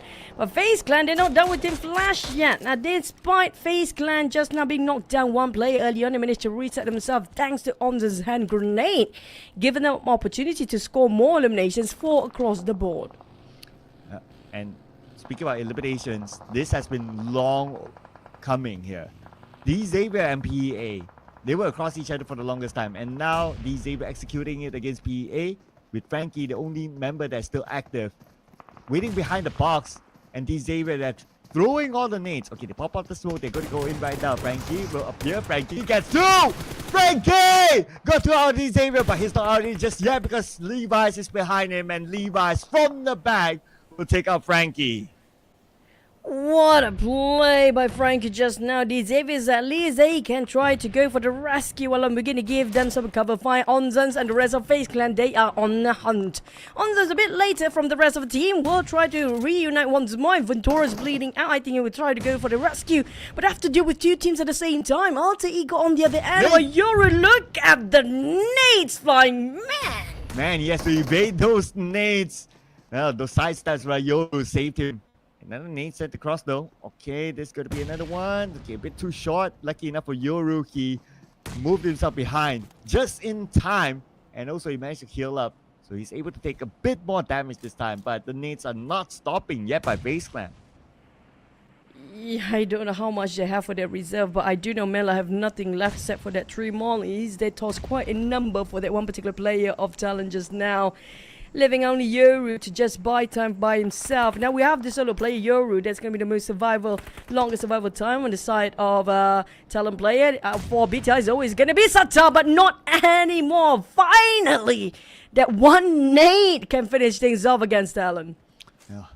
And that is it for TALON, leaving us with the last 5 teams at stage 6. So this round is starting to pick up its pace real fast. Alter Ego still in the game now. FaZe Clan, full team with 7 eliminations. FaZe Clan doing so far so good, but now they're up against another giant that's going to be Alter Ego, and Mela will be eliminated, leaving FaZe Clan with 3 players who's on the other side. Circle will shrink now. Xavius reposition himself, going into 2 formation here. Levi going all the way far flank, and the rest gonna stick back with the 3-1 formation. But FaZe Clan still got himself the circle and the spread coming up. And KT, they're trying to control of the circle across the other side of the street. But if BTR and Xavius rush at the same time, can NKT still hold their ground on the south? Oh man, NKT full squad needs to find a way into the circle. Oh, but okay. Xavier, they're making their move as well. Gathering information. That's all about information gathering. But if you kind of think about it, we still have stage 8 and there's still that road in between. So all these teams, they're like rolling the dice, hoping for the road to, or the circle to favor them on their side of the road. But their positioning towards the south was massive here. I think there's going to be trouble for NKT if they're being spotted out first, especially that 2 players of the south against the Xaviers and BTR Sata at the same time. 9 eliminations, yeah, another almost double digit by Alter Ego, but it's going to be snake time for the teams, waiting for stage number 8 to kick in. Whoever make first move definitely will have all eyes due to how close they are, within 200 meters radius between the teams. And it's going to be lesser than that. That's going to be the circle radius. Between the teams, it's going to be less than 100 meters, of course. They cannot make any sound between them right now. Yeah, everyone's playing the patience game, but there are some teams that needs to come in. Octa, that is, from Alter Ego. But there's FaZe Clan looking over his shoulder. And they kind of know his direction as well. But NKT could be the one to distract FaZe Clan. And if FaZe Clan shifts their attention towards NKT, then the other members of Alter Ego might have the opening to slide in. Silence broken. It means go time for all the teams. They all have their eyes aware towards one direction where the fire is actually open just now. And that's going to be NKT being charged 2 teams at the same time, including Alter Ego from the back. Onzans, Alter Ego, FaZe Venturas knocked down. It's going to be these 2 teams fighting against each other fast. And Alter Ego, they are in trouble, losing more men now. Only 1 more left to go. Can he revive? Octa running across the blue zone. But NKT have to meet and greet against the wrath of FaZe Clan. Oh, and Onzan fires back, gets the God, Triple F, and Spider Tan. It's going to be on the other side, but look at the circle favors towards the southern side, so now FaZe Clan will need to plan how they're going to get across the road. While Venturas will be saved. Lamborghini will be knocked down by Spider Tan, but that's going to be a signal for Xavier to try to counter back and take out Spider Tan just like that in one rush. For Onsens is on fire today. He just went online, but unfortunately Triple F will shut him down. He got himself 6 elimination across the board for FaZe Clan by himself here. And here comes Triple F. Can Triple F actually just take out FaZe Clan out of this equation here right now? Because the circle just shifted down south, and that's going to be the last stage commencing here. Whoever wants to cross that road, it's going to be difficult if they don't have any smoke, including even Triple F. But the rest of NKT down to only one player. These Xaviers have better odds of winning with the full squad alive. Oh yeah, and Xavier now has the best chance possible. Let's see if they can wrap things up. Actually, they have the circle, but okay. Lamborghini do his first mission. Right now, winning the 1v1 fight. High ground, advantage, Lamborghini, but he does not have the good view. Okay, he does, but oh! Counter back by Sata. And now Levi's will need to come in. He needs to come in quick. Sata is healing up. One play of BTR, final finish off by Alvi, stolen away the positions and the points from D Xavier's hand. They let it slip by D Xavier's. At least they're gonna go for the rescue mission. Alter Ego last player stands double digit again for the set of Alter Ego at 10 eliminations with that score just now. Even Alvi is trying to put so much work despite he's running low, but it's gonna be Parjin finish things off. D Xavier's, is this 100% or still a 50-50 chicken dinner? Well, it almost became a 0 thanks to Alpha 7, but no miracle run by him. Now it's either D Xavier or FaZe Clan for the chicken dinner. FaZe Clan, they still need to cross the road, so D Xavier, they have a significant advantage. 2v2, DX. It's all about who will be favored by the blue zone. Definitely going to be these Xaviers. All they need to do is just FaZe Clan crossing the road. It's a clear view. Moment down. Next is going to be Venturez. And here comes the net. And here comes the rush. And the chicken secure. These Xaviers, they are back to win when it comes to the chicken here. Again, one of the most consistent teams from the Vietnam region. Absolutely. One of the top teams of last week as well, during the group stages especially. And D Xavier, with this chicken dinner, they would definitely have gained more than 80 points now, securing the chance onto the Super Sunday directly. But as usual, D Xavier, not the most celebratory of teams, but they let the performance tell the story, and the numbers do show. And I believe they got a good amount of eliminations. We'll check out the stats now. 4, 6, 7, and it's gonna be 7 eliminations. Didn't crack the double digit, but hey, I mean, it's still gonna be chicken plus 7 eliminations. Still a huge number for the side of D Xavier. And last we remember about the position, they're one of the top contenders against Alter Ego to get himself for the top 3 by end of this week. With Parjin, I think we got ourselves multiple Parjin MVPs here for D Xaviers. Oh yeah, again, I'm starting to lose count how many MVPs this guy gets. But making it official, here is Parjin as your MVP. Coming in with 4 eliminations, 647 damage, exactly 100 damage received, 37% team contribution, and a survival time of 27 minutes, 47 seconds. Parjin right now stepping up the game for D Xavier. Waking up the rest of play of the Xaviers to realize they're back into week number 2 for last day here. But don't forget about the other 3 teams, Alter Ego and KT FaZe Clan. I have to say Alter Ego still, despite not getting that chicken, they still consistently getting themselves double-digit eliminations plus top placement points. But NKT, they are trying to push their numbers up. Seeing this for FaZe Clan, who's in need of those points now. Can they make it through straight to the Super Sunday? We're going to have to wait and see for the overall rankings later. But we're just gonna rewatch the highlight what really happened for our Wrangle map just now.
The Xavier for Pochinki moved into the circle, and the final few circles did favor them, and it forced FaZe Clan to cross the road. That's where the Xavier had the opportunity to wrap things up, and they wrap up this round with 17 eliminations. But FaZe Clan is the team that came up with the most eliminations, bringing them up with the same amount of points as the Xavier up there. Yeah, FaZe Clan before this run of Erangel, they only had 4 points across the first half before this, but it's definitely going to be pushing their numbers up, and such consistency by Alter Ego as well for today. But unfortunately, we'll have to see a couple of zeros, including Boom. Now, this is something that they should worry right now. Boom, will they not get into straight Super Sunday here? Ooh, when they looked like they did a decent amount of work earlier on, but still 0 points for Boom. I mean, with 3 more rounds to go, it's looking pretty dark now for Boom to qualify directly. But let's head over to our overall rankings. Vampires at 116, Pandum at 87, D Xaviers at 3rd place. Well, we do have Alter Ego still at the time with D Xaviers. This is interesting. I love the race between D Xaviers and Alter Ego. It's always hand in hand, shoulder to shoulder, neck to neck. Yeah, although at this point, they are like 85 points each, so I wouldn't be too worried about them.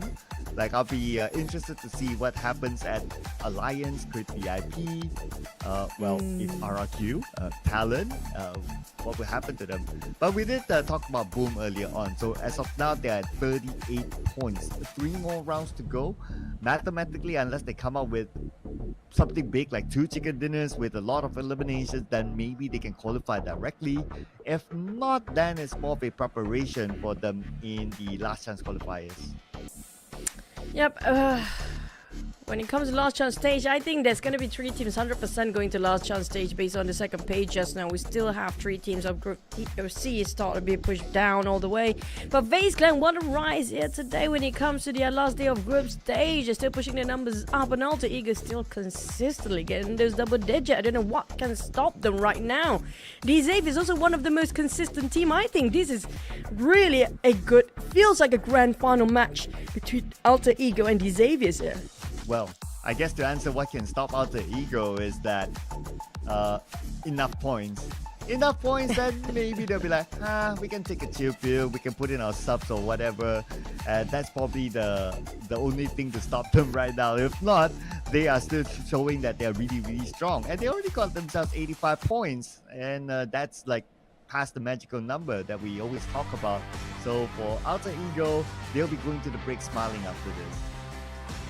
Now, speaking of smiling or not, their teams actually have to rethink and go back to the drawing board when it comes to the Group C, of course. I mean, we talked about the safest number. It's going to be around the 80 and above, right? The best is going to be around 85. It's going to be almost solid enough for them to be in a Super Sunday. But the rest of them from Group C, unfortunately, a lot of them actually did not hit in the 80s. I don't know, is it something unusual about Group C, or is it just something to do about the firepower? Yeah, but we will see what are the changes that they will put on the table after this, because we'll be heading for a break, ladies and gentlemen. So do not go anywhere. We'll see you guys after this for round number 4.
welcome back after the break and back again with me Windy as your host, and we're gonna do another interview session. And standing besides me we have two players from the Xavier. We have Netty and also Levi's. Hi. So for the first question, I'm going to ask Levi's first. So Levi's, as the one of the highly rated teams in Southeast Asia, is the Xavier is still wary of Indonesian teams like in previous seasons? Theo Levi's thì với tư cách là một trong những đội được đánh giá cao tại khu vực Đông Nam Á, Dinko Xavier có còn e ngại các đội đến từ Indonesia trong mùa giải lần này hay không? Em nghĩ bọn em đã đặt chân tới đây thì bọn em không sợ. Ai sợ thì đi về. Bọn em không sợ, bọn em ở lại. I think once we have set foot here, it means we are not afraid or wary of anything anymore. Whoever is fearful, just go home, but we're not, so we're here. Wow, so there's no team that makes you worried for this season? So there's no team like makes the Xavier worried for this season? So there is like no teams that makes Levi's worried for this season? Thì không có đội nào khiến cho các bạn cảm thấy lo lắng trong mùa giải lần này hay sao? Em vẫn nghĩ là lo lắng là các đội tuyển như là nhà vua Boom hoặc AE đó. We're still wary of the king teams like Boom or AE. Boom or Alter Ego. So after losing the championships to Boom, because we're speaking about Boom, is the X determined to win it back again in this PMSL? Thì sau khi mà các bạn đã để thua cái chức vô địch cho về tay đội Boom vào lần trước, thì vào mùa giải lần này các bạn có quyết tâm giành lại được chức vô địch hay không? Bọn em sau khi bỏ lỡ một lần trước vô địch thì bọn em về bọn em tập luyện, chăm chỉ và cố gắng hơn để giành lại chức vô địch. After losing the championship last time, when we went home, we practiced a lot and diligently to win the championship this time. Oh, the Xavier is so ready to win this PMSL, so watch out everyone. And for the last thing, we recently interviewed Sunoas, and he mentioned that he looks up to you. Is there anything you want to say, Sunoas? Thì trong buổi phỏng vấn gần đây, chúng tôi nghe thấy là Sunoas nói rằng là bạn ấy thần tượng bạn. Thì không biết là bạn có lời gì muốn gửi đến Sunoas hay không? Em cũng thần tượng Sunoas vì một đội bọn em đã bắn với nhau một mùa ở Box Gaming. Bọn em rất là thân. Mong anh cố gắng đưa là cờ Việt Nam lên cao nhất. I also look up to Sunoas because we played together in one of the season in Box Gaming in Vietnam, and I hope that he will also try his best and just take Vietnamese to another level. Yeah, and good luck for both of you and keep inspiring everyone, Levi's. And now let's move on to Netty. So Netty, the Xavier has been craving the Southeast Asia Championship for a long time. And how confident are you that your team will win for this season? Chào Netty, thì Dinko Xavier đã khao khát giành được giải vô địch tại khu vực Đông Nam Á cũng khá lâu rồi. Vậy thì nói về cái mức độ tự tin sẽ giành được chức vô địch trong mùa giải lần này thì các bạn tự tin đến mức nào? Tính trên thang điểm 10 thì chắc là độ tự tin của team em là 7 điểm đấy. If I rate it, I would say our confidence level is 7 points. 7.7 out of 10? 7 trên 10 đúng không? Yes. And it could be higher, I think, for the Xavier. And next, what challenges has your team faced in this tournament?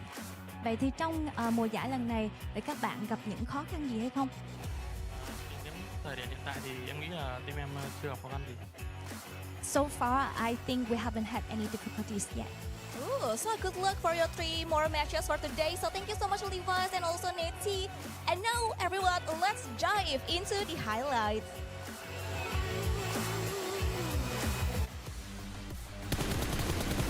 Lots of respect Interesting. between two of them, especially Nati and Junos, ex-teammates together. But the Xavier, well, can't complain. They have been doing very well today. Yep, one of the most consistent teams out there other than Alter Ego. I want to say Boom, but unfortunately you don't see a lot of them here today.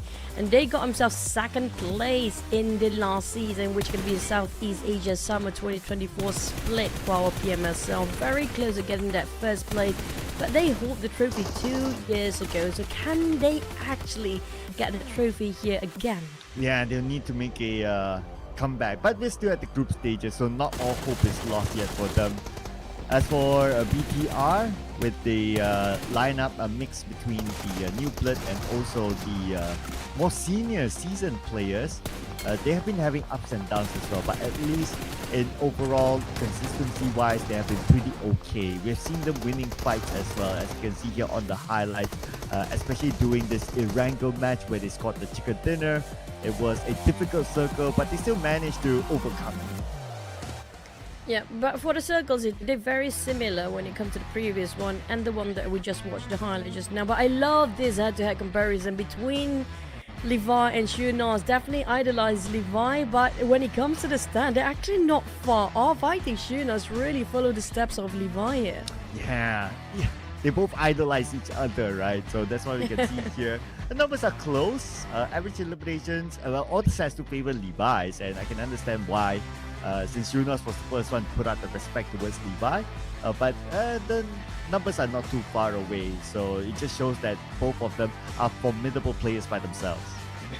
But when it comes comparing the teams, I love this because this is going to be one of the most consistent teams, even down to the numbers of overall rankings right now. They're pretty much close and at a tie, but a bit more towards placement points on the Xavier's side, where Alter Ego do favors more eliminations. Very two different plays, but when it comes to the leader of eliminations, we're gonna give it to Lamborghini and Rosemary. 1.8 for Rosemary. Lamborghini has been taking a lot of off-angle eliminations down there, so that definitely brings the two up to the standard, one of the top fraggers possibly. I think these two players, even Lamborghini and Rosemary, their average per map damage dished out probably over 500. Yeah, both are solid players for their respective teams, very experienced, have their own achievements as well, and they definitely warrant themselves up there.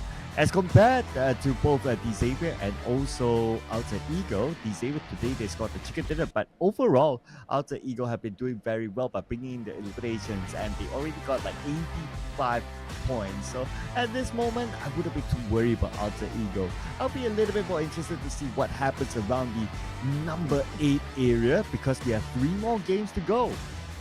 Yeah, I mean, for Alter Ego and Xavier, it's going to be the contention for who gets the better end of the day placement, right? They don't really care too much because they're definitely going to get into the Super Sunday with their scores.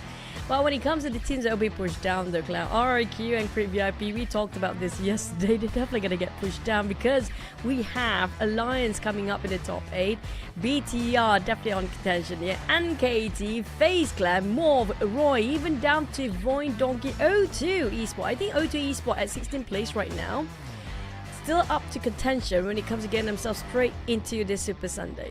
Yeah, so they need to really put in the points here. Chicken dinner and good amount of eliminations.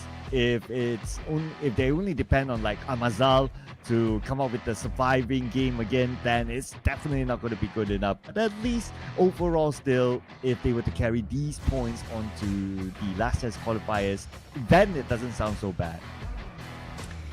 Hopefully we don't end the run here today with only 1 point difference.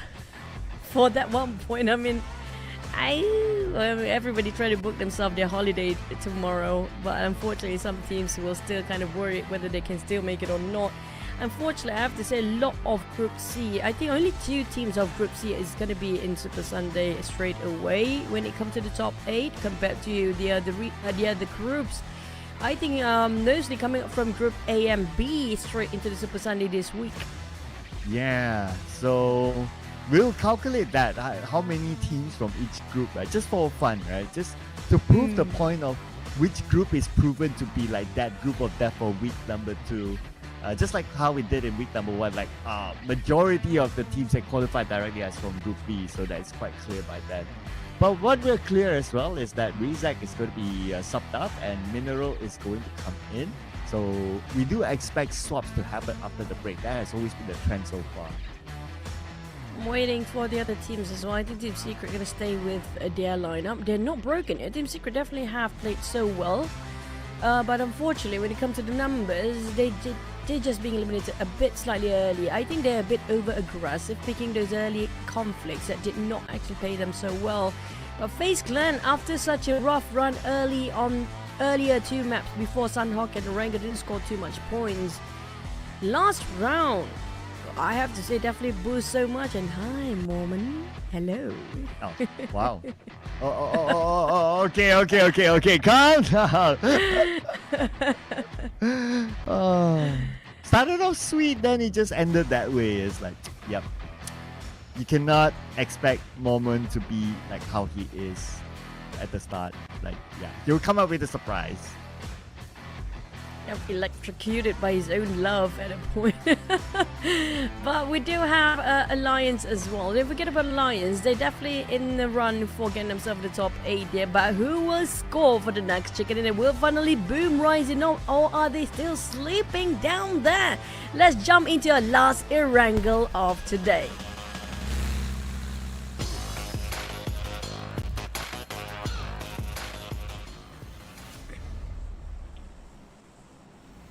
Here is the final Erangel for the group stages in week number 2, ladies and gentlemen.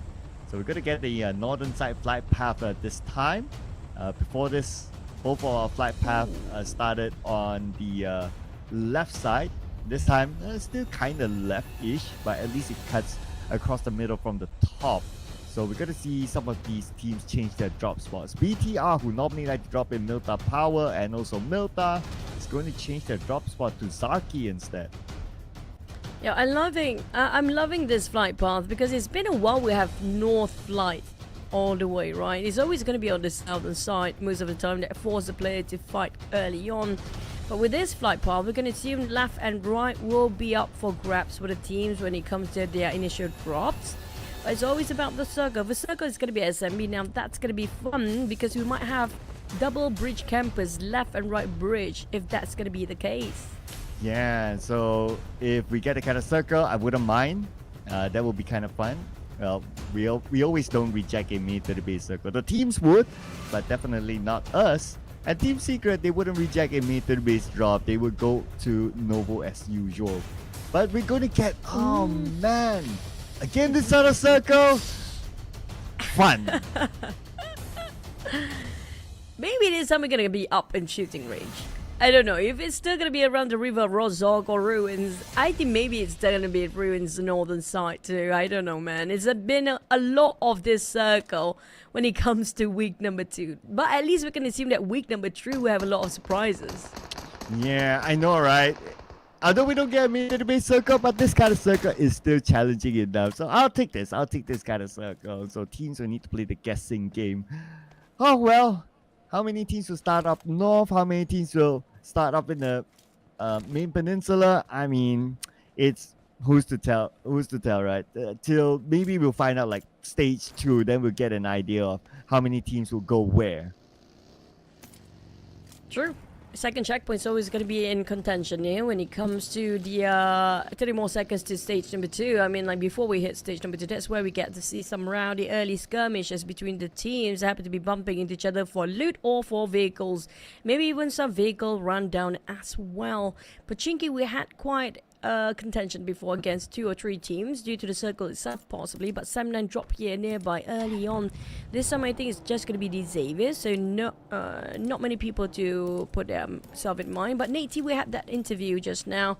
I think on the side of the Xaviers, their confidence level at 7/10, I think it's pretty much they can actually push more. I think when it comes to their gameplay, we can see it's around 8 or 9 confidence level here right now because of how cool and how calm they are in taking fights here and there. Yeah, with the points that they have collected, they're definitely up there in terms of confidence level. And Nati is one of those players who are confident in using the DBS as one of his favorite weapons alongside the M4, as we saw earlier. So it's been a while since we've seen like one of the favorite weapon stats to come out as a DBS. So Nati is one of them. I remember the days. It's nice you don't see DBS, and then every single observer pan out towards the play. It's gonna be all DBS day long. I remember that. But yeah, at least DBS still gonna be in place. We do know that for a fact, as long as it's still not in the airdrop, a lot of players still gonna take it as second weapon after their rifles, just in case if they're being forced into CQC. But yes, Leon is going to be a different case here. Talon and Team Flash seems like they have a bit of a truce and mark their own territory across the line. Yeah, this has been a occurrence, and Yasnaya can house up to 2 teams. So that's the maximum. If there's like 13, then it's going to be all out havoc. But no circle in Yasnaya, meaning that these 2 teams, they might not want to spend too much time in Yasnaya, like try to cancel out each other.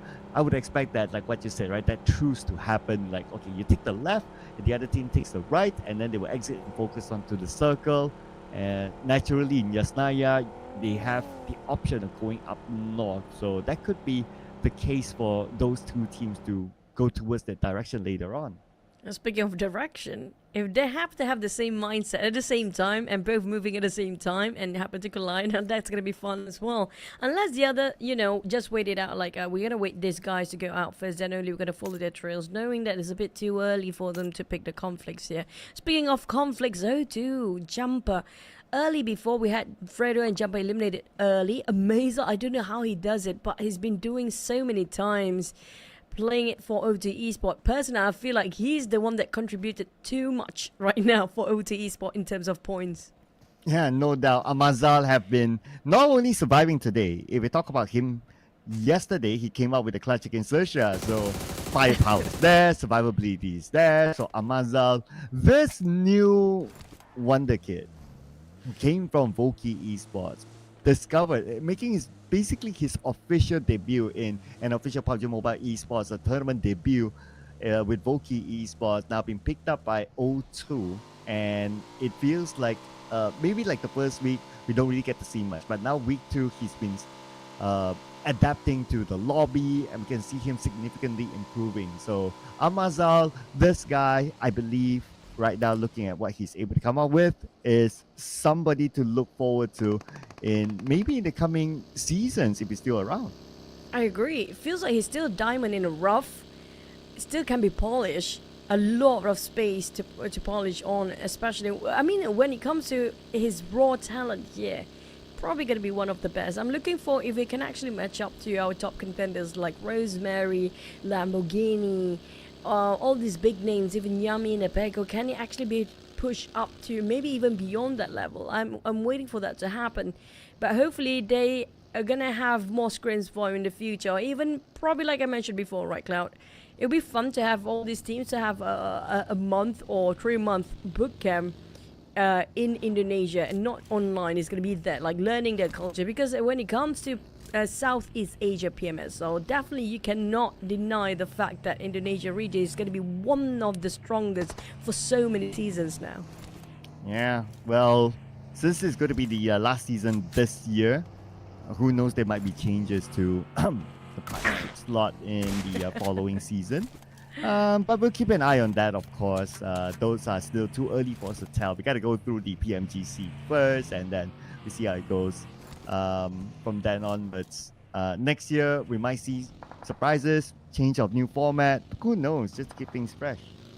You're making it a bit more difficult, maybe more surprises, but I don't think it's gonna be that drastic of a change. But oh well, gonna have to wait and see. Next year, 2025 is it's a big number, and it's gonna be probably a different era entirely. Who knows, right? When it comes to change of waves, because across 7 years of PUBG Mobile, first stage of the esports scene, it was taken a lot by Indonesian team, and then we shifted over to the Thais, and then we had the Vietnam taking over the lead, and then it's back to the Indonesian now. I wish one day Malaysia can also start to take a bit of the lead here and there. Yeah, and I'm sure every other region will be thinking the same as well. So competition definitely will continue to grow tight as we go on year after year. But competition will be tight for the Gatka Mountain, center of the circle now. FaZe Clan, they love the Gaka Mountain. They're always up there with this kind of circle, so they're the first one to park themselves. But look at Boom Esports, who's going to come in from the right side of the Gaka Mountain up. So FaZe Clan might also need to deal with both Boom and potentially the Xavier, since they're on their vehicle now. FaZe Clan is up there as well, so we're gonna have a lot of visitors across this. Got Commanders Boom down to very low HP. Pombit, unfortunately, VOIN Donkey is there. Possibly it's gonna be 5 teams around the corner of Got Commanders by now at the foot of the mountain, so it's not safe for Boom. Unfortunately for Boom, they might be rushed by FaZe Clan as well, but VOIN Vaxi has been performing so well here today, so it's gonna be Zeta. But VOIN Donkey, we have the rise of Vaxi when it comes to the last day of week number 2. Yeah, so Vexy himself for VOIN, they need to put in more performances because they're at like 50 points right now. So they still have that chance of qualifying directly with the 3 more games to go.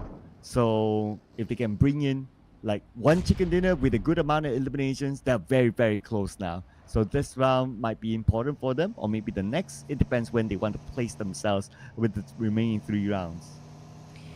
Speaking of the other teams, I don't mention enough, also PEA, they definitely change a lot when it comes and compared to their week number 1. They played a bit more faster than the usual plays, playing it super late. But before that, let's watch how Vaxi scores that knockdown before. That was a very long shot with that mini 14, by the way, but his tracking and game sense, that was remarkable, despite his being blocked by that tree just now. And that was while Boom was trying to hike up, so FaZe Clan kind of owed him one as well. It's like, hey, thanks for taking care of our backs. So because of that, then Boom were like, okay, because now we don't have a full team, we cannot like upfront challenge FaZe Clan, so we're still take a chill for now. Like, we can take our corner, that's cool, but not a direct confrontation with FaZe Clan yet. Boom. Now divided their attention. At least right now they have valuable information regarding their backs too, right? Despite they only have 3 players, but with that information, how do Boom respond to this? Do they still commit to those high mountains of Gatka? Or just give it away? Because the circle might shift in 15 more seconds to go. We get to see. Sometimes, most of the time, the circle don't really favor Gatka Mountain. I don't know, will it be different this time? Well, only one way to find out. And we give it about a couple more seconds to go.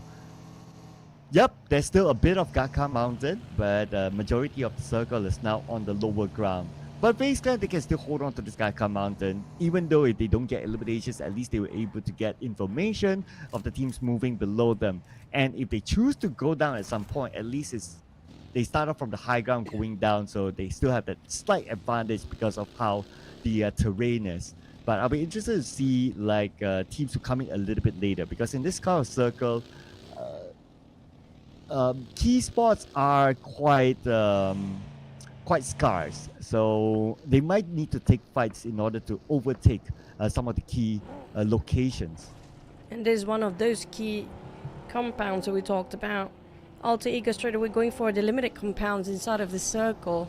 There's only a couple of buildings in between, but at least I think when you play late with this kind of open circle, it's not wrong either. If you're late into this, at least there's some elevations around those regions of open field.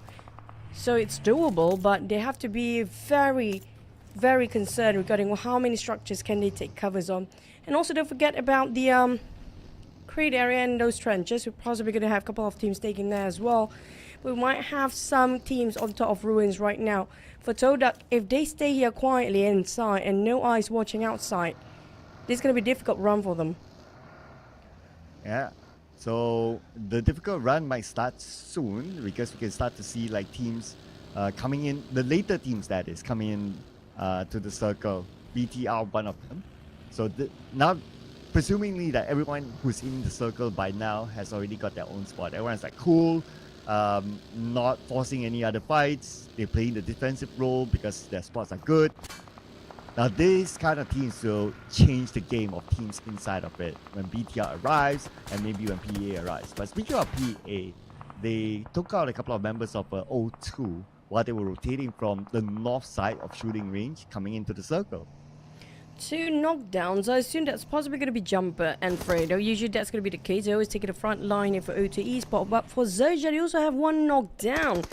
So, yeah, it's going to be Fredo and Ket this time, not Fredo and Jumper. Jumper sticking with none other than a Mazel. But PA definitely not breaking any sweat here to finish off Fredo, who's bleeding out. Mazel trying to just make do and make some damage control for their loss just now. A heavy casualty on O2 Esports side. But you mentioned about being very late. Now they're tanking the blue too much. I know PA, they always kind of specialize in late game. But every single time they're tanking out the blue too much and overstay themselves, things will not probably turning out well. Well, at least now, not too bad for them. They scored the 2 eliminations. But Amazal, as usual, he's a survivor. He managed to get away. Oh, but this time maybe not that easy for him. He has to abandon his vehicle. And now he doesn't have one, but at least he's by the edge of the circle. So Amazal, now together with Jumper, his captain, we need to face off against PEA. But looks like it's not too bad for them. They got a bit of help from Boom Esports. And Boom still taking those high ground, putting their bat and life on it. FaZe Clan as well. XERXIA trying to take FaZe Clan from behind. There's going to be a lot of upcoming mountains competition up there. Probably going to be a 6 to 7 teams just to take those high grounds. But unfortunately, I think the circle will push itself away from the mountains later on, because it's always going to be the open field by the end of the day. But Team Flash spot out TALON. While they're taking the blue, they force the fight too much, as Batman also being finished off by the blue. There's a lot of teams tanking the blue here. But fortunate for Team Flash, they made it out. Now, despite O2 Esports lost 2 men early on, we have another crash here. Okay, here we go, involving TALON and Team Flash. And Team Flash, looks like Axel take it out. Thanks to Gosu. Can he do one more? But no! It is Linux that came up with a headshot on the Gosu to finish out the final member of Team Flash, and they are out with 1 point. But Sem9 wants to follow up. Shaky here when it comes to second half of day for Team Flash. They still have a lot of points to go for. Same goes for XERXIA. This is no point at all for XERXIA's side, and they are around the 37, below 40s. Even if they were to start off their last chance, definitely have to push the numbers up for the remaining maps of Miramar. Now I have to say it feels really impossible for XERXIA and the rest of the team that below 40 points right now to catch up with 2 more Miramar maps to go. But for TALON, it's still doable for them. And TALON, they are being gate capped right now. Look at the position of Sem9. They're playing on the inner side.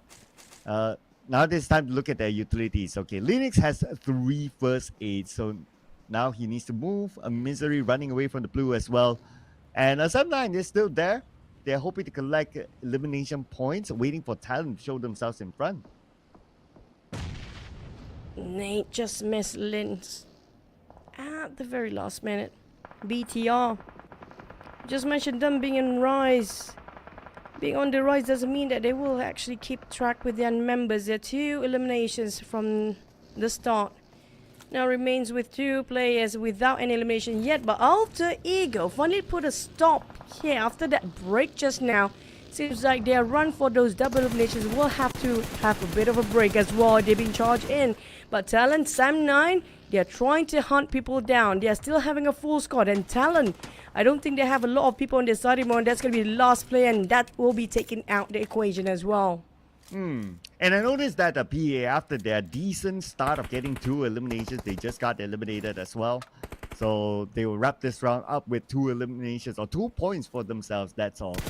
Now looking over at the elimination feed, Joker knocked down by Jimmy from Alliance, but no follow-up yet from the elimination feed, so it could be a long-range knock. Now we get a good view of where all teams are at, and yes, it's definitely a long range. This Alliance that is down south and NKT is all the way on the right of the circle, but both teams will still need to move forward in. Limited amount of compound, a lot of haystacks in an open field, of course. We have latecomers coming in very late, including Boom and O2 Esports. Mazer's now on the ground, leaving only Jumper left. When it comes to Jumper, he's not the type of person that wants to go for survivability as long as he's alive. He tries to go for the eliminations as much as he can. Now, his bullet's running out too. At least he got himself UMP, but UMP in long range, that's going to be difficult. And plus the terrain doesn't really help him. But he will start off by lobbing these nades across. And Jumper might go in for a CQC. Might be forcing a CQC with Razy. Okay, Razy is gathering the information. Okay, Jumper now being shot at by NKT from behind as well. So he has two teams to manage at the same time. But look at the elimination feed right now. D Xavier is getting one over Sam9. Levi, they're definitely gatekeeping. Sam9 managed. Ooh, did not make it away. Sam9 just ran it down. And it's going to be Ferran taking out Levi just now, despite he's prepared for the fight. Unfortunately, he couldn't make it through.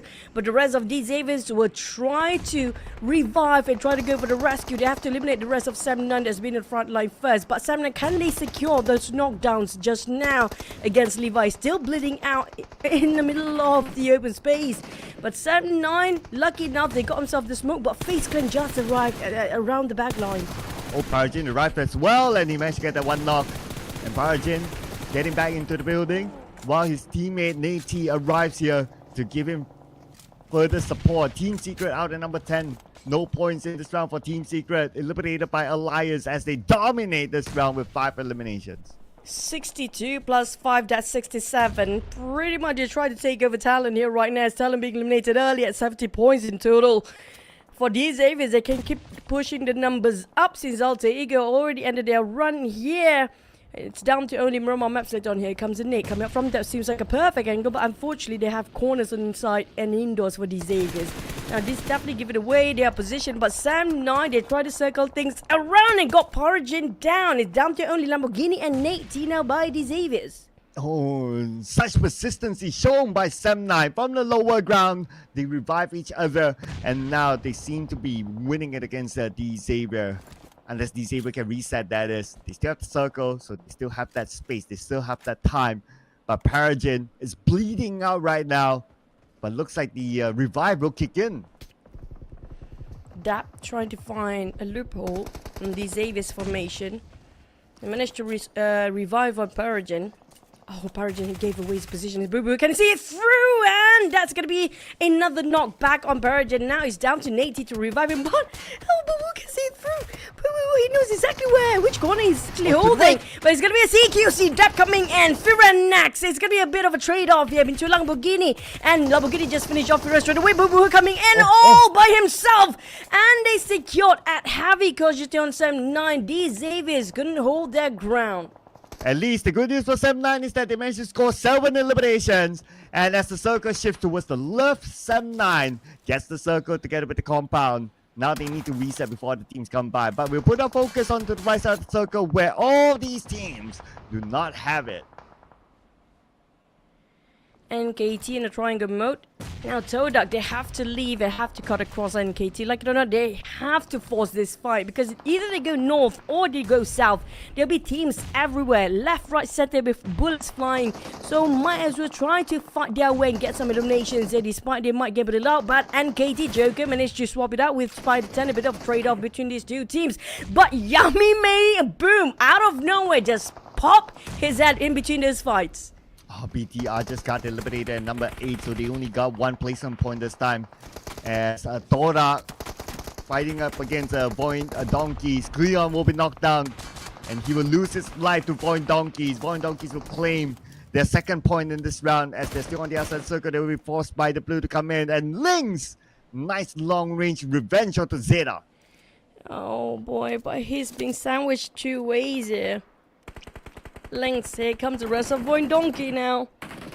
And he got the blues to deal with as well. VOIN Donkey, Vaxi knocked down. It's going to be Joker also being knocked as well by the side of Boom here. And VOIN Donkey, Yummy May also being knocked. Boom, down to only last place standing, which is going to be Razy. Can Razy picked up on Yummy May, and Triple F on the other hand have to deal with VOIN Donkey and TODAK at the same time. And VOIN Donkey now also has NKT eliminating them. Boom Esports out at number 6 with 6 elimination points. Now it's Triple F rushing in. He has the guard in front of him, but they do not have the circle just yet. Now TODAK will start to come into the circle. FaZe Clan is in the circle as well on the northern side with Potato behind them. Gotta be extra careful. Gotta check their bags in case Potato might backstab them. Golden Breeze and Mela keep it going from FaZe Clan, pushing pressure to a side of Lions, but the one they have to watch out for is going to be VOIN Donkey Potato right in front of Venturas. I don't think the curve of the terrain can actually give him some visualization to his VOIN Donkey, but he definitely knows about lengths, so he's focusing on to his side TODAK players, while FaZe Clan is going to be a rooftop zone for them. And Lions, they're taking a haystack, but the circle will shift any time now, and everybody's hoping they will be favored by the circle here. Oh, VOIN Donkey's out at number 5, 3 eliminations. Oh, Leo now tries to get the members of NKT, and Leon's got it. Together with Ade, look, NKT eliminated by Alliance at number 4. We're down to our top 3 teams. TODAK only 1 player left. Alliance unstoppable with 10 eliminations. This is looking good for Alliance now, but they still have the big boss, FaZe Clan, still with a full team. 11 eliminations for both Alliance and FaZe Clan, with Adik Luke taking 7 eliminations by himself on top of Alliance's points just now. Both teams with a full squad getting the most eliminations, taking out half of the population of PUBG Mobile by themselves. Unfortunately, TODAK also have to bow out early, down to 4v4. It's down to the last circle here. Alliance split himself into 2-2, while FaZe Clan, they're holding the compounds and clustered up together, but they try to open up their angle, and 2 players will stay on top of the rooftop, and the other 2 will try to fan it out to just spread them a bit larger for their perspective coming up from FaZe Clan. And Alliance has majority of the circle still. Onzens tries to get Jimmy, but it's not going to be that easy behind the tree. Jimmy fires back into a moving vehicle. FaZe Clan, they open up the space on the northern side. Both of them, Venturas and Momo, still okay for now. As Jimmy OP, he will pop up that smoke to give him extra cover. But the cover won't last too long. It's going to be only 1 tree to help him to go through those bullets flying over his direction. Mormon, re-heal, reposition. Need to actually give them some time for Venturas to heal up as well. Back to full squad, full HP. But Venturas knocked down by Adik Luke with a mini 14 taps. Onzans on the other hand try to visualize on Jimmy, who popped the smoke just now. But due to the so many vegetations in between, it's so difficult for FaZe Clan to see where all Alliance players are. Yeah, that's where they got the circle control and they got the best positions possible to try to stop FaZe Clan, making it very, very difficult for FaZe Clan. And let's not forget, Mela and Onzens is still on the outside. Moment, Venturas, look at this angle by Ade. Look, I mean, they have at least these 2 players of FaZe Clan well covered. Well, this is going to be rough for FaZe Clan. Unfortunately, their flank has been shot down to shambles into pieces, and the rest of FaZe Clan, they do have those rooftop slight elevation, but unfortunately they will be enclosed into blue zone first. 20 seconds to go and we head into stage number 8, but will it be still Alliance a circle? But how high does it will be? And now this could be Onzen's gonna go away from the blue zone and try to reunite with his team, but it's too open. He got knocked down by Jimmy.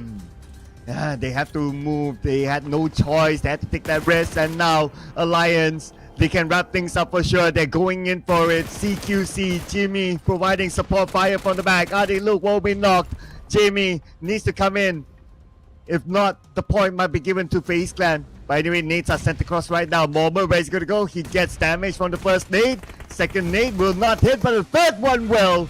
And Alliance comes in from the break with a chicken dinner. Now, where would they push themselves? They're definitely already starting off the second half of the day at the top 8, who will get themselves straight into this Sunday. But this will solidify the positions. Will it be in the top 4 since these Avis and the Lions being finished off early? Because they definitely have a shot at getting themselves in the top 3 after the end of this Erangel run. Yeah, I mean, this is where we'll need to look at not only the placement, but also the points that they have or will collect after this round. Now, 8 eliminations for Ade Luke by himself. Wow, that is a total of 15 eliminations for the team, and Ade Luke scored more than half of it.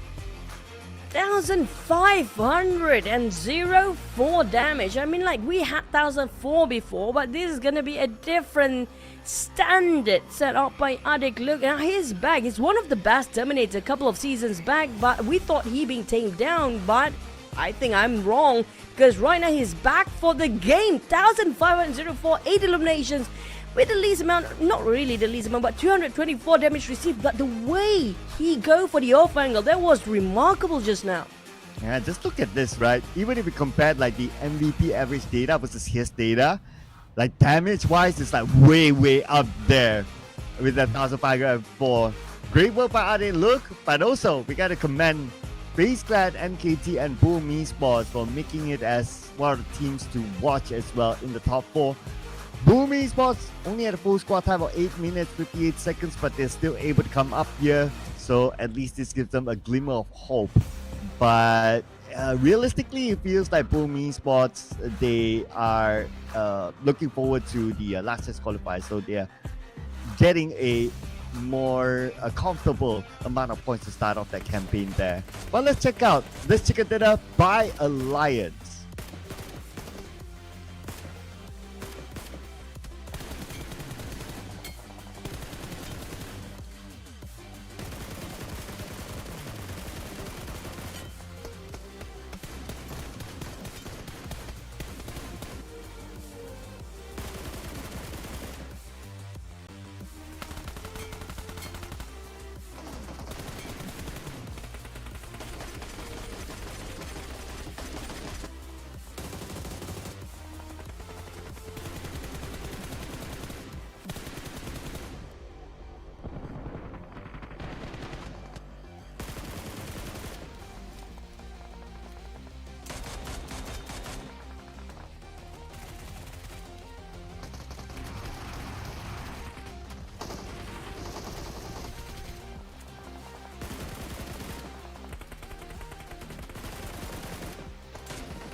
After our break just now, different teams rise up and put on hold for those double digits by the teams that happen to be performing the first half of the day. Alliance and FaZe Clan, 15 eliminations by Alliance at 25 points.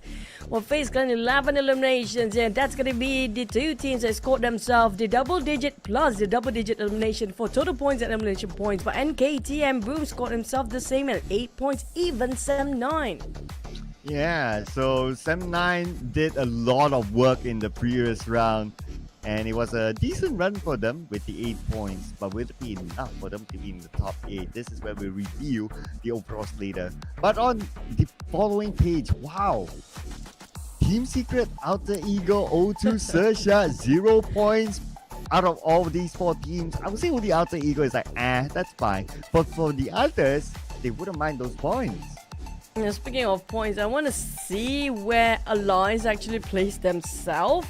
Because after that performance, not just they didn't get it their first week Super Sunday, but they're coming in so strong in that last map of run just now. Push all the way up to number 4.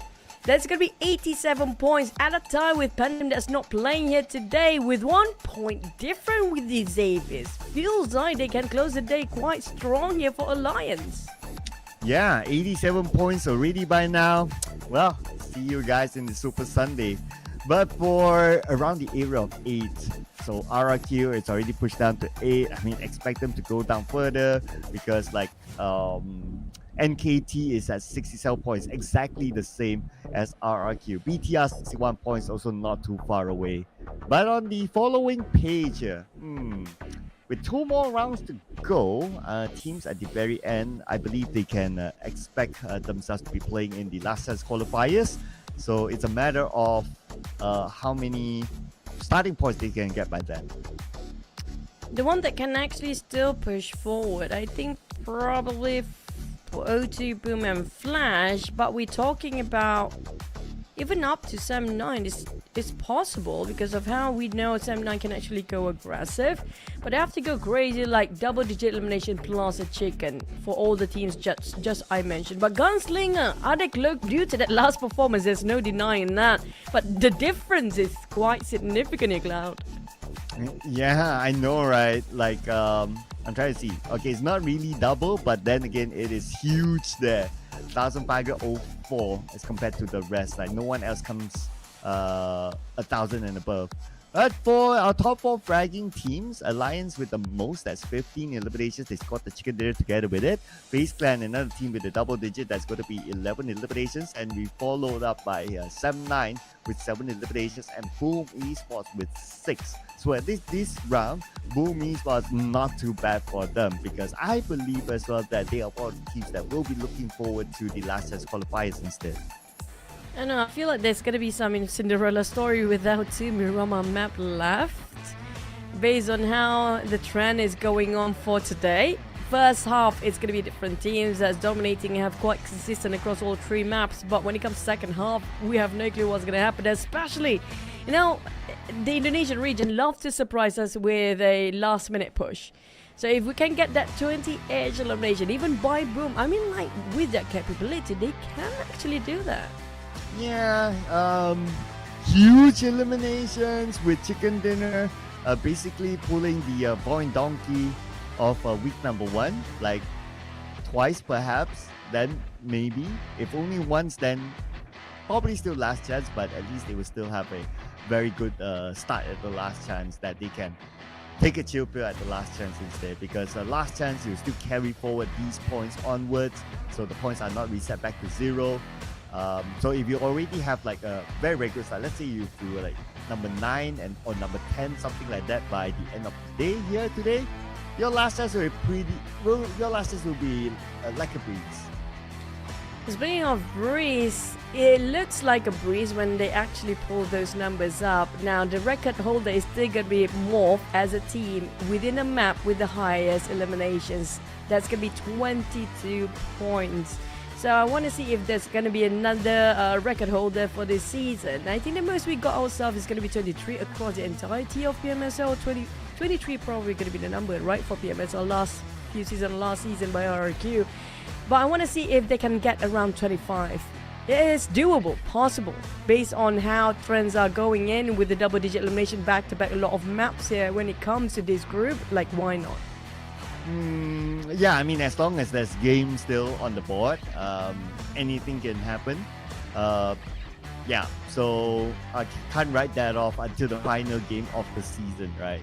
Of course, we'll keep an eye on some of the numbers as well, but to break that number that we have right now, that's like, what, 22? It's very high up there. It's even the one that came closest was like, what, 20, 21? That was the closest one, almost breaking that number, could have broke that number, but yeah, 22 is still the golden number for this season at least.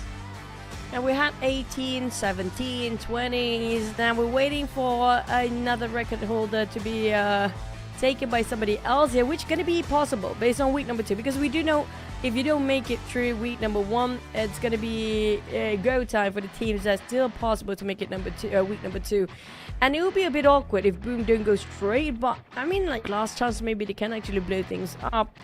But for the teams that might actually miss 2 weeks in a row now, we're hoping for them to make us the surprise. Well, no surprise here that we're seeing swaps happening. Alter Ego sending Octa out, and Hans for you, who had the opener interview here today, will be playing this round. So no surprises, but especially for Alter Ego, they can do any swap for now. But your boy Red Face is finally back. Yeah, I'm loving this. I hope I don't know about this, man. Sometimes I kind of worry. I mean, yes, I'm a big fan for Red Face, but The thing is, we haven't seen him play a long time. We're talking about across the entire week. Maybe we get to see him like what, 2-3 games, and that's just it. So speaking of warming up, I do hope he's warmed up right now because TALON need him to actually pull a lot onto as a table. Oh yeah, I mean at this point, TALON, if we were to consider like their position in the overalls, not the best of situation. They are okay. If all they need to do is just push a little bit more and they'll be safe. So maybe Red Phase is going to be the final push for TALON, just to see if they can bring in back like one chicken dinner will be good for them in the Miramar match, and they will be absolutely okay. Yeah, and of course with that it's also to stay away from teams that are creeping up behind them. So who knows what sort of strategy they will come up with, because we're coming onto this Miramar with this set of teams that will be meeting for the first time in this map. Let's go.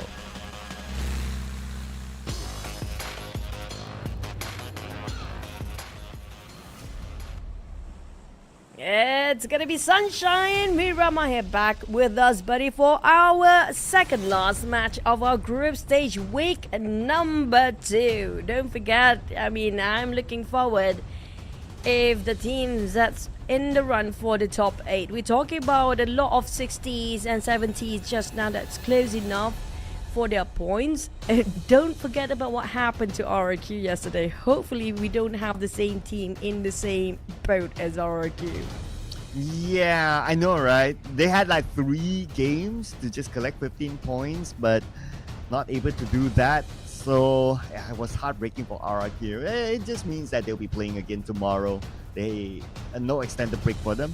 But the good news for RRQ is that they will have a very comfortable start to the last chance qualifiers. So normally teams like that, they will still qualify, and that's based on history, right? If the only downside is that they have to play, and that's all. It's just like fulfilling their obligations just to play tomorrow. They have to survive, that's it. For this time around, for the teams that's really close at the very bottom, I'm talking about 6, 7, 8 plays here. 5, 6, 7, 8 probably going to be the best bet. Just stay alive as long as they can. But we're going to have an awkward circle. It's been a while we actually have an opposing circle. Yeah, and the happiest of the bunch will be D Savior. That's their regular drop spot there. So finally we get a different one. We've been getting a lot of southern circles, or if not a south circle around the area, Lost Lowlands circle. So this is refreshing to see. And with this new batch of teams that will be playing in this first Miramar, it's going to be interesting to see how they readapt to each other with a new circle in this season's PMSL. I'm looking forward as well for Alter Ego. I mean, like, yeah, it's boring to talk about Alter Ego because they are on top for the top 8. So it's definitely going to be a secured spot for them to the Super Sunday. But don't forget, Adik Luke just now scored crazy amount of elimination with over 1,500 damage as well. And that's going to be bumping up the numbers to 1.4 average elimination across the map based on that last performance only. And that's crazy amount what you can actually turn the tide within that one map. Yeah, and he's turning the tides with the weapons as well. 60% preference for his trusty M4 and only 16% for the Mini 14. But I would expect the Mini 14 number to go up here since we are in the Miramar match. Getting the high grounds will be important, and that's where if he's able to make good use of his Mini 14, it would probably give him a good return. Although Alliance right now, they are pretty comfortable up there with the 87 points. But, you know, if you just want to flex those numbers for himself to potentially, who knows, be the daily MVP, Ade Luke today has been doing well. Now, speaking of flexing, back to my point just now. Starting off our day earlier, we had that interview with Alter Ego Rosemary, as well as, who was it, the other player? Hans for you. Yeah, Hans for you. Thank you. They were sarcastic about vampires. Now, with Vampires ended up their run yesterday at 116, can they beat that score with that interview by end of today? Now, there's going to be pride game here for them as well. Yeah, I guess no objectives But if they're able to overcome a vampire's numbers, then it's more like a flex, just to like, go back to the hotel, see each other in the lobby, and say, "Hey, I overtook you." That's about it. And then they say, "Hey, it doesn't matter. Hey, see you on Sunday. Hey, see you on grand Sunday finals. too." Yeah. And then all of a sudden, like PA passes by as I say, "See you on next week." I don't know. Hey. I Okay, mean, okay. like, To be they fair, they still play tomorrow. Yeah, they still have last chance, but we don't know how much can they starting off with their last chance, because 30-ish I think is fair point, because compared to some teams in the C group, the lowest amount of points was Infinity that we've seen before, around the 42 points. So I think for a better start, everybody have to secure at least around the 40s for their last chance stage here. To have a decently comfortable start, right? Yeah, that's Yeah. probably it. Yeah. So if we look at like historically, like the last times, I believe the number was 90 the last week. Yeah. Checked. I need to check my You cheat sheet again. you said 90 last week, yeah. It Right, was so- exactly right, yeah. So if I were to do the logical math again, then half of 90 is 45, and if I want to put it as above average, then it's 46 as a logical number. So yeah, 46 above, then you can say that, hey, we have an above average start. Now, I feel like if everybody's starting off around 40s, then it would be nice. But we do know that's going to be some 60s. But when it comes to the 60s too, like the teams in Group C, when it comes to the most point, it's going to be RRQ. 67 and 40-ish, not too far. Within one map, things can actually flip the other way around. So it's still going to be a tight race even during the last chance stage here. It'll be probably tighter for the teams like on second half page. Like if you're like number 9, number 10, then it'll be like okay. I mean, as in number 9, number 10, like from the group stages. But yeah, tighter for the second last page. So that's where the excitement will happen, right? It's those teams rather than the teams that's like all the way up there. Like for example, right now, if let's say it's FaZe Clan, let's say it's TALON, that's like these teams just need to show up. True. We're going to have to wait and see by end of the day what is going to be the most points when it comes to the teams that getting themselves during the last chance stage, and the least amount of points, and try to segregate the points in between. If the gap between the first place and the last place, which are going to be first number 1 and number 16, the bottom first and bottom 16 doesn't make any sense, but yeah, okay. If it's more than 20 points, now that's going to be a bit more contention on the first half or the top 8. But if it's less than 20 or maybe around less than 30 points, I say 30 points is going to be the standard here. Might be a tight race till the end, I guess. But that's going to be fun though. Yeah, the fun part is of course to look at like the borderline. Yeah, that's Yeah. always the borderline. So a rule of thumb, a borderline will be the teams that whoever at the borderline will be the teams that we want to keep an eye on. And speaking about borderline teams, if we were to review like the current number based on the borderline, right? TALON, NKT, BTR, even high chance, 2 more games to go. I would say up to there is the highest chance, unless like teams like VOIN Doggy can come up big in this round. But as of now, I would put it until BTR. After we witnessed RRQ yesterday, I wouldn't say too much about that too. I wouldn't put too much expectations. I'm kind of worried. Over-aggression definitely pays a price for the teams that are being too greedy too early. So I just hope that they make do with their situation. Hopefully everybody can learn from the lesson of RRQ yesterday. 67 across 3 maps, no progress. But at least on the other teams though, they still have progress. Is within reach, and KT, BTR, that's definitely going to be around what? As long as they score themselves double-digit elimination each map, there's going to be no problem for them. Oh yeah, absolutely. I mean, if you get double-digit elimination, you're probably close to getting the chicken dinner, if not the chicken dinner itself. So that will score you like what? 15 points perhaps? So 2 rounds, 15 points, that's 30 points, that's easy qualification. If they can score the double-digit elimination, that is, it would somewhat be around that number.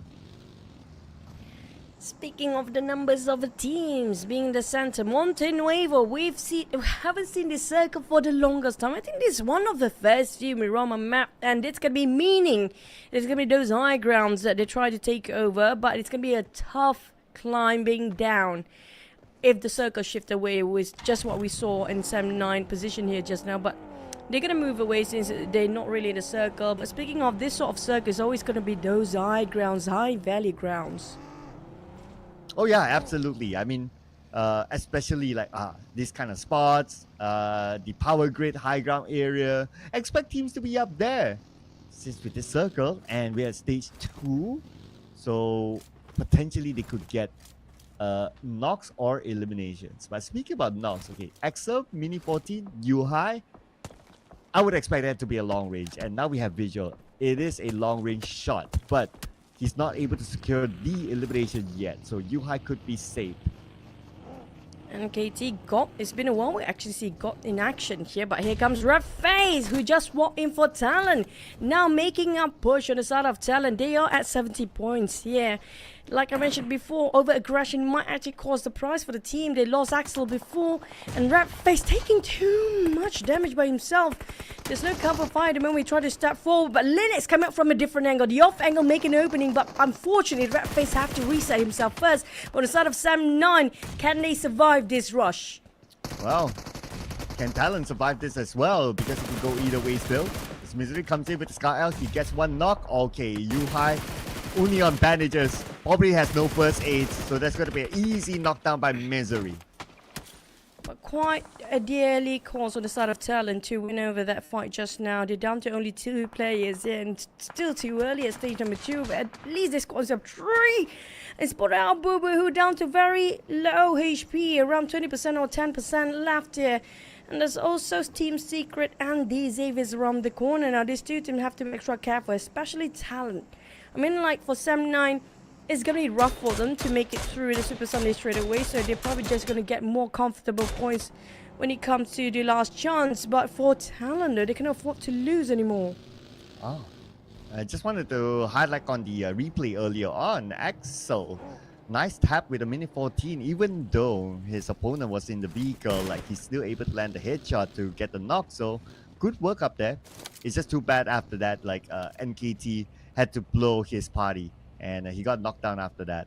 But we're going to see the next piece of the circle. Looks like he's going to move slightly away from the high grounds of El Pozo. We're going to go to the power grid area. So the high grounds in power grid area will be important.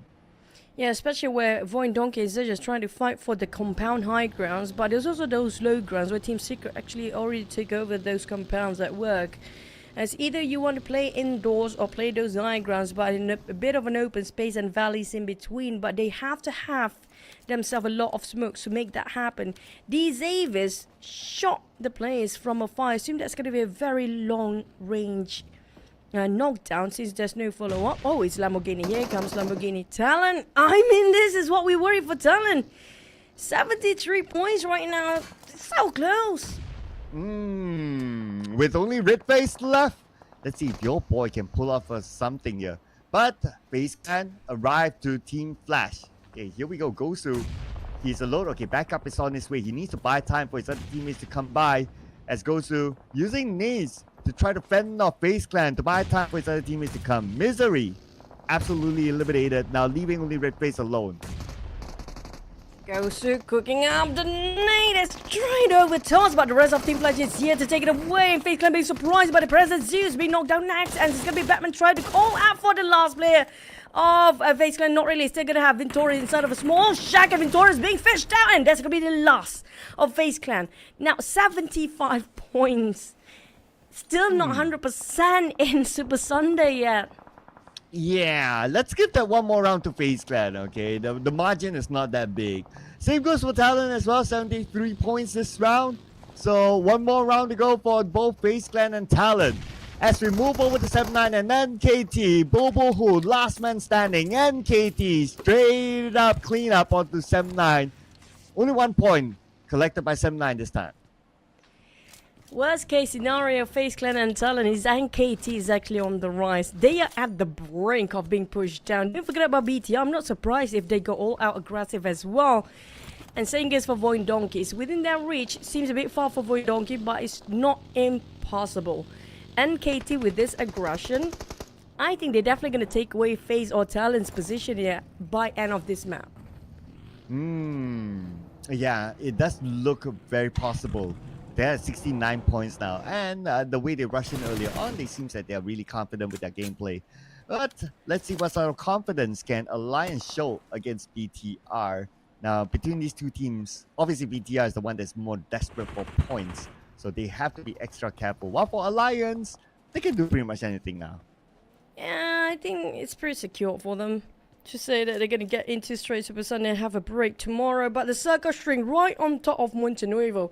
Now, if the circle shift a bit upwards later on, there's going to be in between those streets. They have to pick and choose whether to go south or north later on. Team Flash to keep themselves one of the most comfortable compound, but unfortunately, they don't have those high grounds to trade off with those compounds, so they're placing one of the players on the high grounds for Team Flash. But the rest of the teams come out from south. There's going to be a lot of skirmish down there. Yeah, as Alter Ego might rotate down south in as well. That is a potential there. Since Hearts for You is already across the road and Alpha 7 on his vehicle all the way down south. So he could be planning his move there. And if he goes there, then he might meet up with Alliance. But that also means that they will be caught up by BTR. So it's not the best of location to rotate. If they want an easier entry in, then they can rotate up north instead. But you know, Alter Ego want to play teams that they can do anything. If they want to challenge themselves, that's absolutely fine. You have to remember the interview with Vampires. I mean, like, that Vampire is not playing, yeah, but due to the interview, they have some, you know, a bit of flax of their pride. They have to prove Vampires they are capable of taking over the 116 points that Vampires in the lead across the entirety of the board when it comes to the group stage here. But VOIN Donkey, the team that still have a shot against straight to the Super Sunday, and now forcing the fight against TODAK. And we do have some kill feed towards Alter Ego as well. Yes, it's running wild right now. Alter Ego on the Team Secret. Looks like they took the route up north instead. As for VOIN Donkeys up against TODAK and Iftar, pretty low. Cleon's going to come in for the other side, but Zeta going to have the high ground advantage against Iftar, and Iftar moving off down. Zeta is still alright. He does have that one first aid. Cleon on his way. VOIN Donkey need to reset quick before Cleon punishes them. TODAK links coming up from behind. Cleon come out from above. Well, one bleeding out. But we do have another team, XERXIA, across the other side of the map. Links with an AUG finally found his target inside of a smoke. VOIN Donkey, they are in shambles now with Cleon cleaning up with the rest of VOIN Donkey. Where is Vaxi?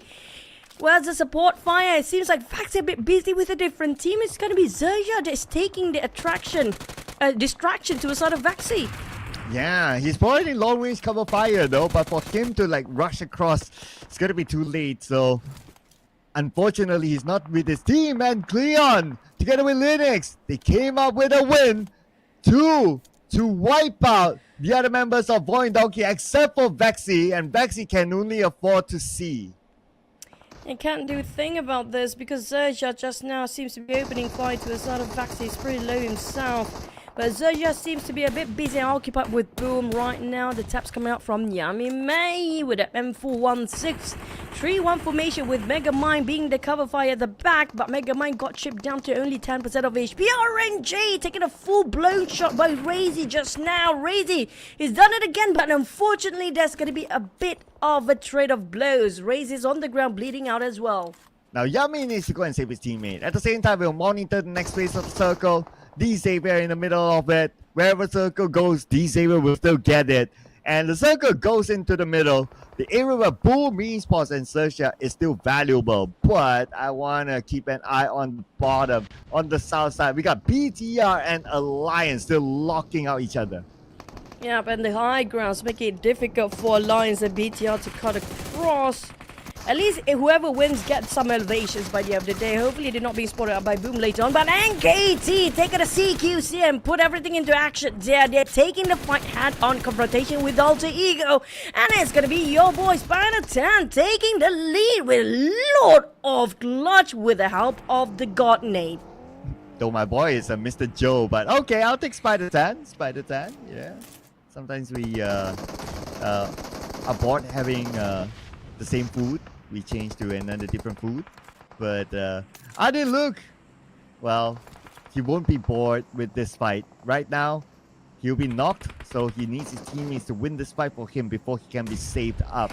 Oh, Another nade! Beautifully done by Zaxi. Wow! And Alliance, we talked about it. It is very, very difficult for them to climb up. Holy my god, Zux is doing all the work by himself. Casually just toss a nade, drop 2 down, and just spray and swing over the other side and take another elimination. That's crazy, man. But Zerja next is gonna be Dewey. Here it comes, greeting out. Oh no! It went out the other window! Oh no! Oh no, and he got punished for it! Linux knocked him down! But his other teammate came to save him, but Linux still managed to finish on Dewey. Oh man, if it didn't went out the other window, he would have gotten it. I forgot this another window. He's tossed straight to the other side of it. I'm so sorry, but it was hilarious.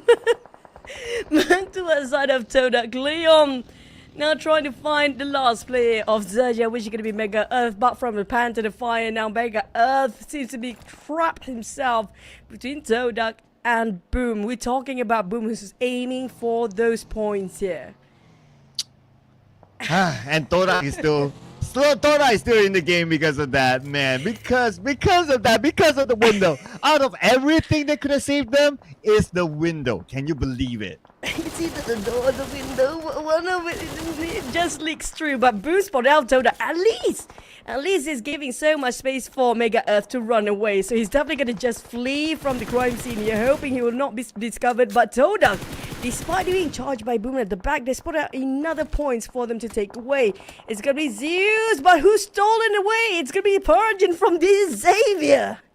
Xavier, 5 eliminations already. Guys, you guys had enough, alright? You guys have way enough now. Give some to TODAK. They've been working so hard right now. And again, this time another pickup is needed. Linux will be on the way to save Cleon. Oh, what a run in Mirama. Surprises for us. But for TODAK right now, they are on the northern side. Ghosty got the compounder. Unfortunately, the circle just shrank even further. At least Mega Earth still at the rim of it. We have to cut. He will be gridded by Boom later. These Xaviers, on the other hand, they are quite in the middle of the circle. They might can control over the circle as well. Yes. And speaking about control, BTR still has control by the rim of the circle. And this time, their control will be up against Vexy, the final member of VOIN Donkeys. Not going to look good for Vexy now. I don't see an exit point for Vexy, as Zaxi has him locked in. He's playing the patience game now. Levi's knocking down Jumper with a nade. Oh my, the one that actually don't speak too much but speak louder with their actions is going to be these Xaviers here today. 5 eliminations across the board already. Even though they got quite an auspicious number, 88, but they definitely want more. These Xaviers, there's no stopping this guy. They keep on finding. Look at how they just open up the angle. Levi pushed all the way out to find those eliminations. And NKT, unfortunately, they are in the run for the points too. And they left with only 1 player here. 73 points as of now. Make that 74 with their placement points. As of now, that is. And Frankie will be knocked down. Looks like Xavier is coming to the party as well. Xavier, they're not stopping yet, even though they're pretty comfortable up there. PA, well, they finally scored their first ever chicken here. Definitely made a comeback, despite they're at the very bottom, but they definitely want a comfortable start when it comes to last chance stage. But the nade hit them quite a bit. Here comes another nade. Definitely will blow up. Down to almost his knees. Not just yet. Lamborghini, the rest of these Xaviers are craving for the points. They will go straight for PA right now. Yeah, Xavier basically is doing the vampire now. It's like, you guys qualified already. You guys did enough, but still wanting to go for it. Okay, let's see if we'll bring them the return that they want, which is the chicken dinner. Right now, PA is having trouble against Xavier. Just look at the spread that Xavier has against PEA. There's no stopping these guys on Berserk. 7 eliminations, 3 by Lamborghini, 2 by Levi. We had MVP Levi before and Lamborghini definitely multiple times as well. But PA surrounded by NKT and DZ. Despite the 10, the last player standing for NKT. Well, here comes the nade, not connecting, but Kiddo shot down. Lamborghini got it. Okay, Lamborghini now with this nade, lobbed across. And is he able to land it onto Adam? No, not yet. As Levi's will be ready with the DBS on the right side now. He does have Mizi in front of him. Levi's, he does have his teammate together. So if Mizi shows up, it's going to be 2v1. Now they still have the circle though, but by the next stage they probably won't. So this fight will need to end. 8 eliminations on top of that 88 overall scores. Now that's gonna be 96, almost cracking a triple digit here for the Xaviers. No stopping the teams on top every single day. I mean, they are the one that kind of contribute to get into the Super Sunday, but they are the one that have nothing else to lose, so they are playing it freely and no pressure at all. These Xaviers, Levi shot on 1. It's going to be another go time. The Blues are start to close in, moving away from PA. This is going to be from worst to, you know, just going into the jungle now. Down to only Dom in that very small shack. Yeah, Levi's, okay, lucky enough that Levi's is out on nades. If not, he could probably try to land that one into the shack, but looks like he's going to let this one go for now and maybe play from the inner side just to have that circle advantage, and that will mean that Adam will still be locked out. But BTR, they're playing the locking out role before this. This time, it's going to be Boom Esports. They try to hold them out. But Zuxi will get their elimination and probably an opening for BTR to rush. They have trio, so it's doable for them to challenge on Boom, who seems to be left with 2 players, while NKT just play for placement points right now. He's waiting for the top 2, possibly. Boom, on the other hand, I mean, this fight is going to be an inevitable fight between BTR and Boom, because if there's going to be only one team that's going to survive, it might not just be BTR if they keep on going like this. Okay, nice nade by Pompey to knock down Lapa, and can probably do it. Oh, Sata! Man, that was a counter, beautiful counter nade. Bombit didn't know what hit him, and now Sata will be rushing in, but then again from the other side, Xavier shot at Sata. Now Sata has to be extra careful. He's pretty low, he needs to heal up, and Yummy is going to be the last man standing for Boom Esports, going up against Saxi, and he gets a knockdown. Yummy man, can he do it? But the jump shot from Sata will break down Yummy. When it comes to survivability, I say Sata is going to be one of the men that will be the most reliable to survive till the very end. But he needs a revive on Lapoy. Made it on time. There's going to be 2 players of BTR left with the Xaviers closing up PA just now. That's definitely going to be 9 eliminations on top of their points here. Team Seeker still have a full squad. It's going to be full squad versus 1 of Team Flash and BTR. But unfortunately, BTR bowed out a bit early, left with Gosu to do the work. But Gosu is crazy. 8 eliminations. Wow, just by himself, and he's the final member for Team Flash. Man, this guy's doing all the work for the team. But now he's going up against Team Secret as well as D Xavier. Looks like we're going to have an Vietnam finale here, ladies and gentlemen, as Gosu will be eliminated by Levi. And now it's going to be Team Secret and D Xavier for the chicken dinner. Oh, this is gonna be fun to watch. Between these Xaviers, the most consistent team for Vietnam region, or will be suddenly the rise of Team Secret that weren't so great last season, but when it comes to this season, they are whole new Team Secret for this time. Now, Trunk with the Scar L 6x scope reposition, but it's all about the circle. Team Secret do capitalize over the southern side, but they open up the flanks into 2-2 formation. These Xaviers, speaking of seasoned players, this is we get to see the difference between these 2 teams, possibly.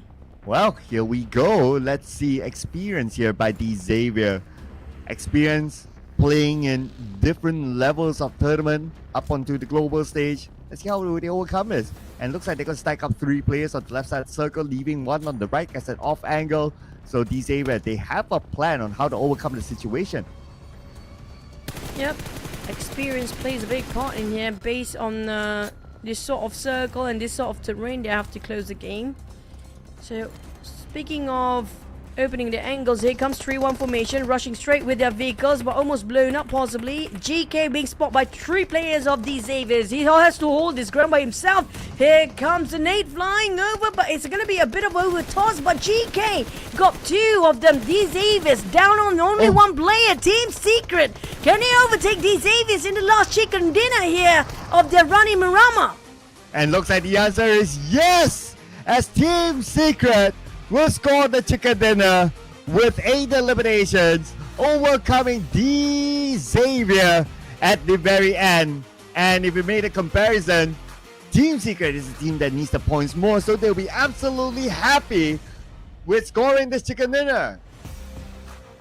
Oh, 8 eliminations. When it comes to the numbers, I do want to see how it will fare when it comes to the overall rankings, because there are some teams that got themselves close to double digit, but with only 1 player. One of it is going to be Team Flash.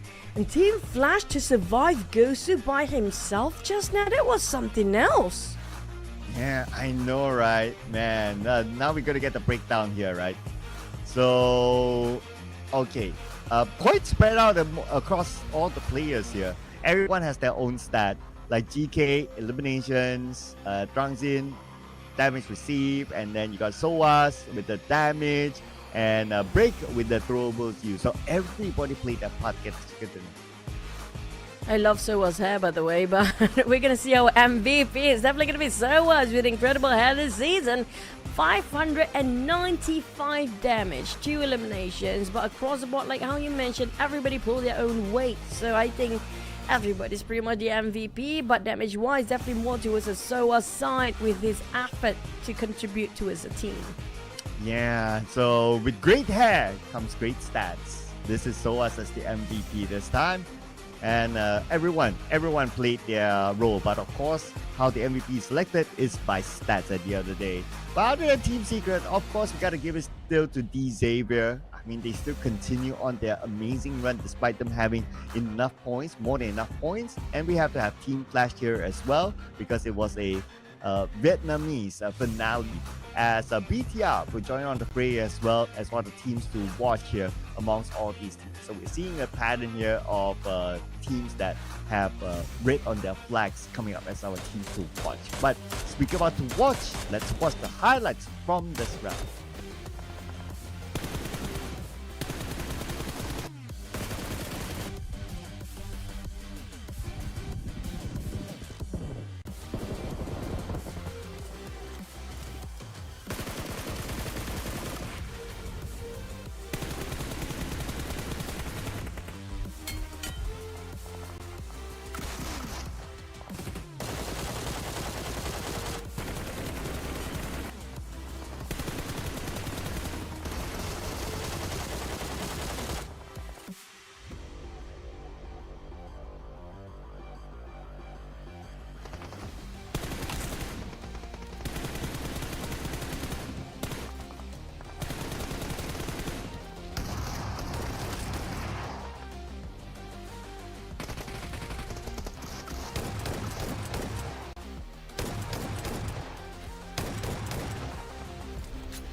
man, goes to just clutch BTR by himself just now with those shotguns play and also his rifles too. But when it comes to eliminations, back to give it the most is going to be these Avis. But still, Team Seeker secures that chicken dinner with 8 eliminations. That places himself at number 1 spot in this map rankings.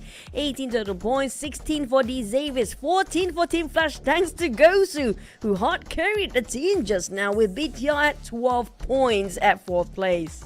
Yeah, and he himself got like 8 eliminations the last we checked. But something that we don't see all the time as well, like based only on placement points, Boom Esports is able to come up at page 1. So that's definitely something there. FaZe Clan, no points at all. The only team without a single point. And they'll be dependent on the final round to see if they qualify directly on the Super Sunday. Yeah, that's gonna us tally up the scores right now because FaZe Clan, they cannot afford to drop even one map. After they got their highs, they're getting the very bottom of very lows. So when it comes to the points, yeah, look at the number 73, 74, 67, 67. My oh my, how close can we be? I mean, realistically speaking, down to even, well, Creep VIP RQ not playing, definitely going to be pushed down. BTR and TALON, these two teams, even NKT not safe, and FaZe Clan. Yeah, that. I'm thinking around like VOIN Donkey, Chicken Dinner, 20-ish points. Maybe, but they need to come up big to like come up with a surprise here for VOIN Donkey. But BTR is very, very realistic. I mean, same amount of points with TALON. Right now, what separates them is the Chicken Dinner tiebreaker, and that's about it.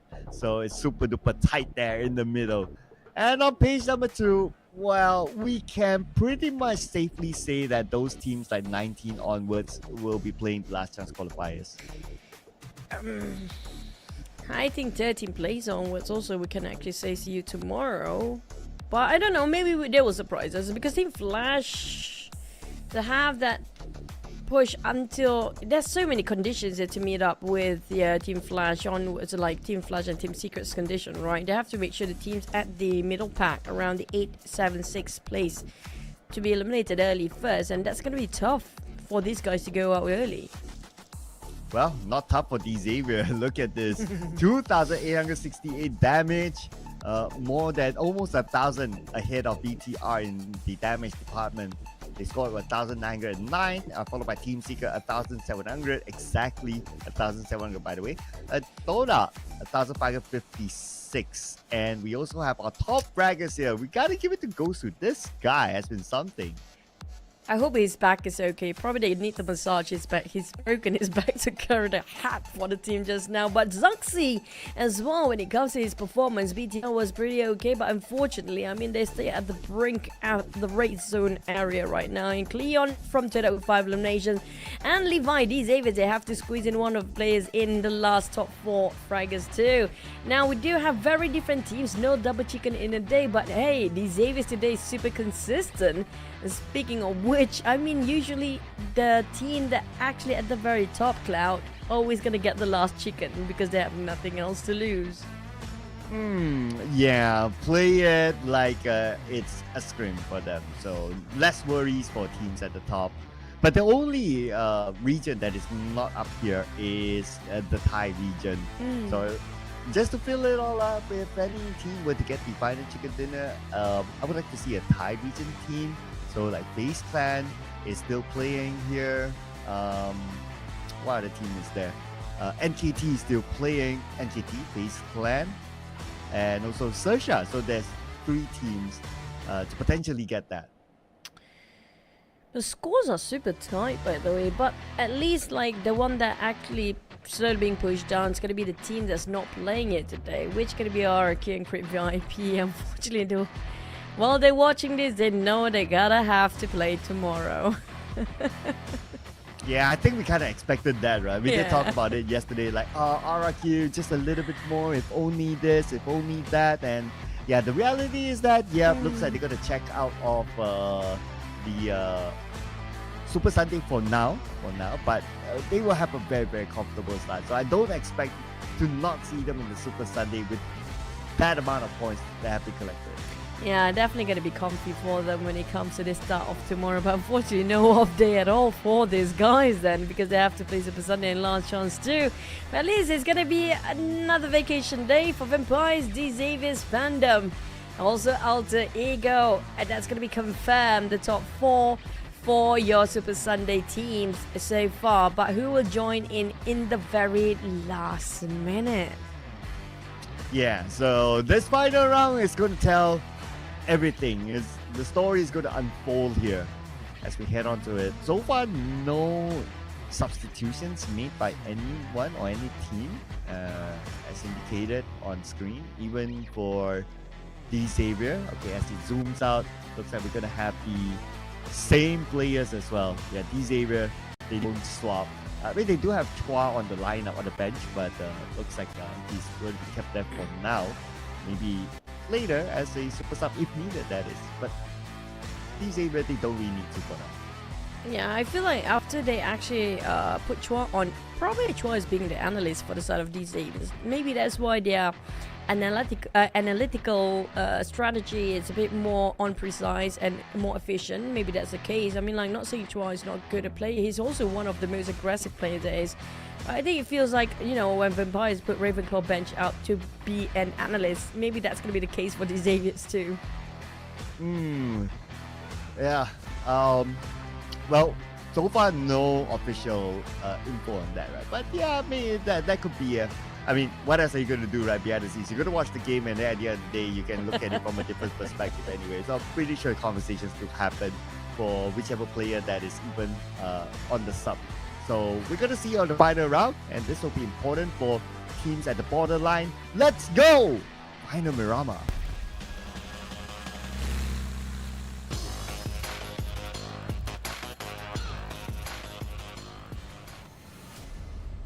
And this is gonna be the final map for today of our group stage week number 2, ladies and gentlemen. Very South Flight path as well to starting off our last map here. But who will surprise us? Will be the underdogs that we did not mention before for the top contenders of top 8 and surprises.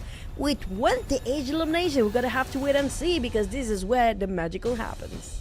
Yeah, so this is the final round here for the group stage. If it's not about the qualifications, it is also about having a good start in the last chance qualifiers. So majority of the teams will still need to play their hearts out here. Now, some of the teams up there on the overall charts, they'll be super duper comfy, so they can do anything they want. But majority of it is still needed to play their hearts out, needed to play their best to collect as many points as possible. Southern flight path means that we might potentially see a vehicle tussle somewhere, as teams might want to travel up north while they grab vehicles in between. Vehicles always going to be compulsory in this map. But if the circle right on top of a flight path, I do want to see Patona. And O2 Esports actually taking Patona here due to the flight path itself. But we have another generous circle, but it's going to be one direction move coming up from all the teams. Water treatment circle, it might be here depending on next few shift. Stage 2, stage 3, but like you mentioned, Cloud, we might have some vehicle fights and brawl between the scouters. Yeah, still keeping an eye on probably the elimination feed. I'm sure our observers are doing the same as well. It's been about almost a minute past, or a minute plus, almost 2 minutes now, but we don't see it. So it looks like everything's well and healthy, at least for the start. But that also means that when we reach a certain stage, then yeah. But oh, okay, no, but I'll take that back. 9 got knocked down, and we'll get info now. Okay, there you go. 9 was going for the buggy, and that just happened. And it's Team Flash, who's actually happened to be close when it comes to the points with TODAK. So Kwang is not wasting any of his ammunition, but there's TODAK on top of those hills. Oh, there you go. Open fire. Oh! Whoa! Oh my god, he got another one. Might actually get himself a bonus here. And it's one of the best players and also one of the pillar of TODAK. It's going to be Iftar. Okay, he's going for it. All right, second time around. Iron Sight AK and Linux. Okay, can go and get it. At this point, he wishes that he has nades. But look at the minimap. There's another player from Tora actually close by. The best bet is going to be teammates right now. Where's his teammates? A bit late when it comes to the follow-up, Team Flash. Where are they? Finally, are they going all the way round the corner from the back-end tiling? That's super smart. And Kwang being the one that distracting them all this while they overstate themselves. TODAK, they might just kick themselves in the bucket here. Now, this is going to be interesting though. So between these two teams, both of them need points. So if Team Flash is able to eliminate them, then it's going to be fun. But hey, FaZe Clan passes by, Batman gets knocked down, and he will be eliminated by FaZe Clan. And FaZe Clan, they do need a couple more points to qualify directly. Yep, if they get 5 more eliminations, that's kind of solidify in the 80s for FaZe Clan. But we're talking about high contention between down to even BTR. One of these teams will have to be pushed down later by today. So we're gonna have to wait and see who will that might be for the most unfortunate between all these teams. FaZe Clan chasing the points away and they are trailing it hot on Team Flash. And Moments going in. Okay, he's still able to shoot down Zeus. Okay, Zeus hoping for the terrain to give him enough cover. But his vehicle is smoking up. And they definitely saw it. So that's opportunity for them to go all the way. 4 for FaZe Clan chasing one Zeus. And Ventoris will cut him off in front. The most important target of the day for FaZe Clan. This much commitment, man. Things just got personal with Team Flash here. Down to that last play. I don't know where he's at right now, but he's so glad he's not been chased by the entire village of FaZe Clan. Man. So Team Flash 60 points right now. 1 player left. To be the dark horse to challenge that qualification directly onto Super Sunday, it's looking pretty bleak now. But at least they got better start for points, right? There's always going to be the brighter version of it for these guys that actually have to play for tomorrow. At least they have more comfortable positions to start off with. 60 points, I mean, like, it's not too shabby for Team Flash. But Kwang, that was remarkable at first. But unfortunately, the follow-up is a bit later. I think because they take a bit of a longer rotation from Team Flash teammates. So if only they follow a bit early, that would be a different thing entirely. But Alter Ego also start to make some eliminations early on by Rosemary. He got 1 out of 0-2. Interesting. Okay. I know they're pretty much on the clear right now, but if you see a target, you take him out. You know, that's just part of the game, right? So 0-2. Now with 50 points, we will definitely see them in the last chance qualifiers. So about 50 points is pretty healthy, I must say, for the last chance qualifier. So it's still okay for 0-2. Sam 9. Where are they at? Sam 9, 44 points. I mean, like, if they can finish off the day at around 50, that's a better spot, of course, for tomorrow. But I feel like 100% they're going to play the last stage when it comes to tomorrow as well. And we don't see a lot of action for the teams like NKT, TALON, and BTR. Team Flash, unfortunately, bumping to FaZe Clan, which is going to be solidified positions. Yeah, for Team Flash, that last player, was it Gosu that actually survived the loss? I don't recall, but hopefully we'll be able to pan over later just to be sure of who's the final member for Team Flash. But what we're sure is that some of the stats here are showing that BTR, Alter Ego, they do like Mirama. So if those stats do favor BTR, then maybe we might see them qualify next. Yep.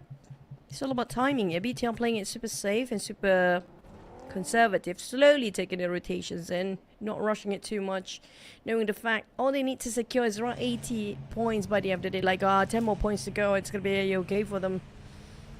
And 5th place, was it who was it not playing yet? 5th place, let me recall it again. Is it PANDUM? Yeah, I think it's PANDUM on 5th place right now, the one not across the board.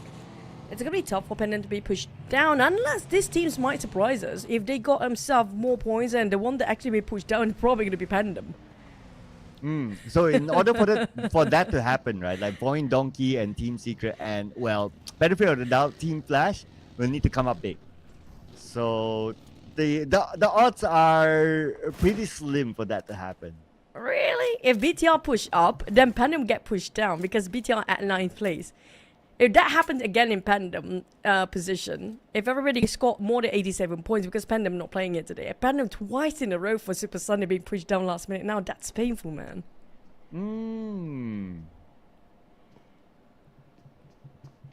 I'm doing the math in my head right now, right? I can tell. Yeah, but my mathematical logic tells me that PANDUM will go through.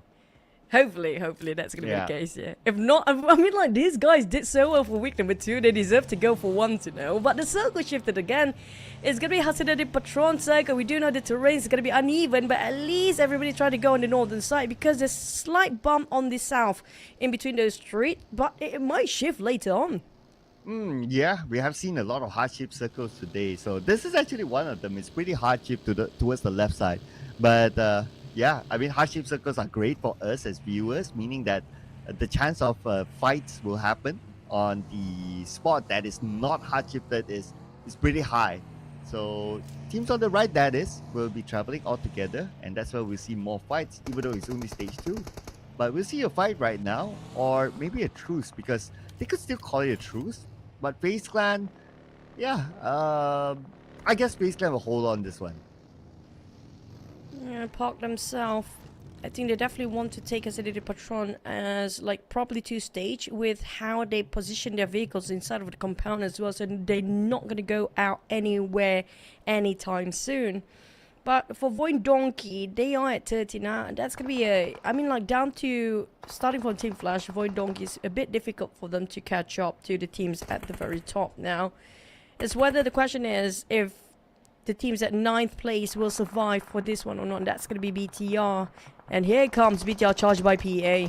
Well, this is going to be the test of their survivability, but they will have the advantage by taking out the 2 members of PA first. Now, PA 2 more left. If they can eliminate the other members of PA, then they will be at high 70 points. Okay, let's go. Do the business first before we start the calculations. And they did.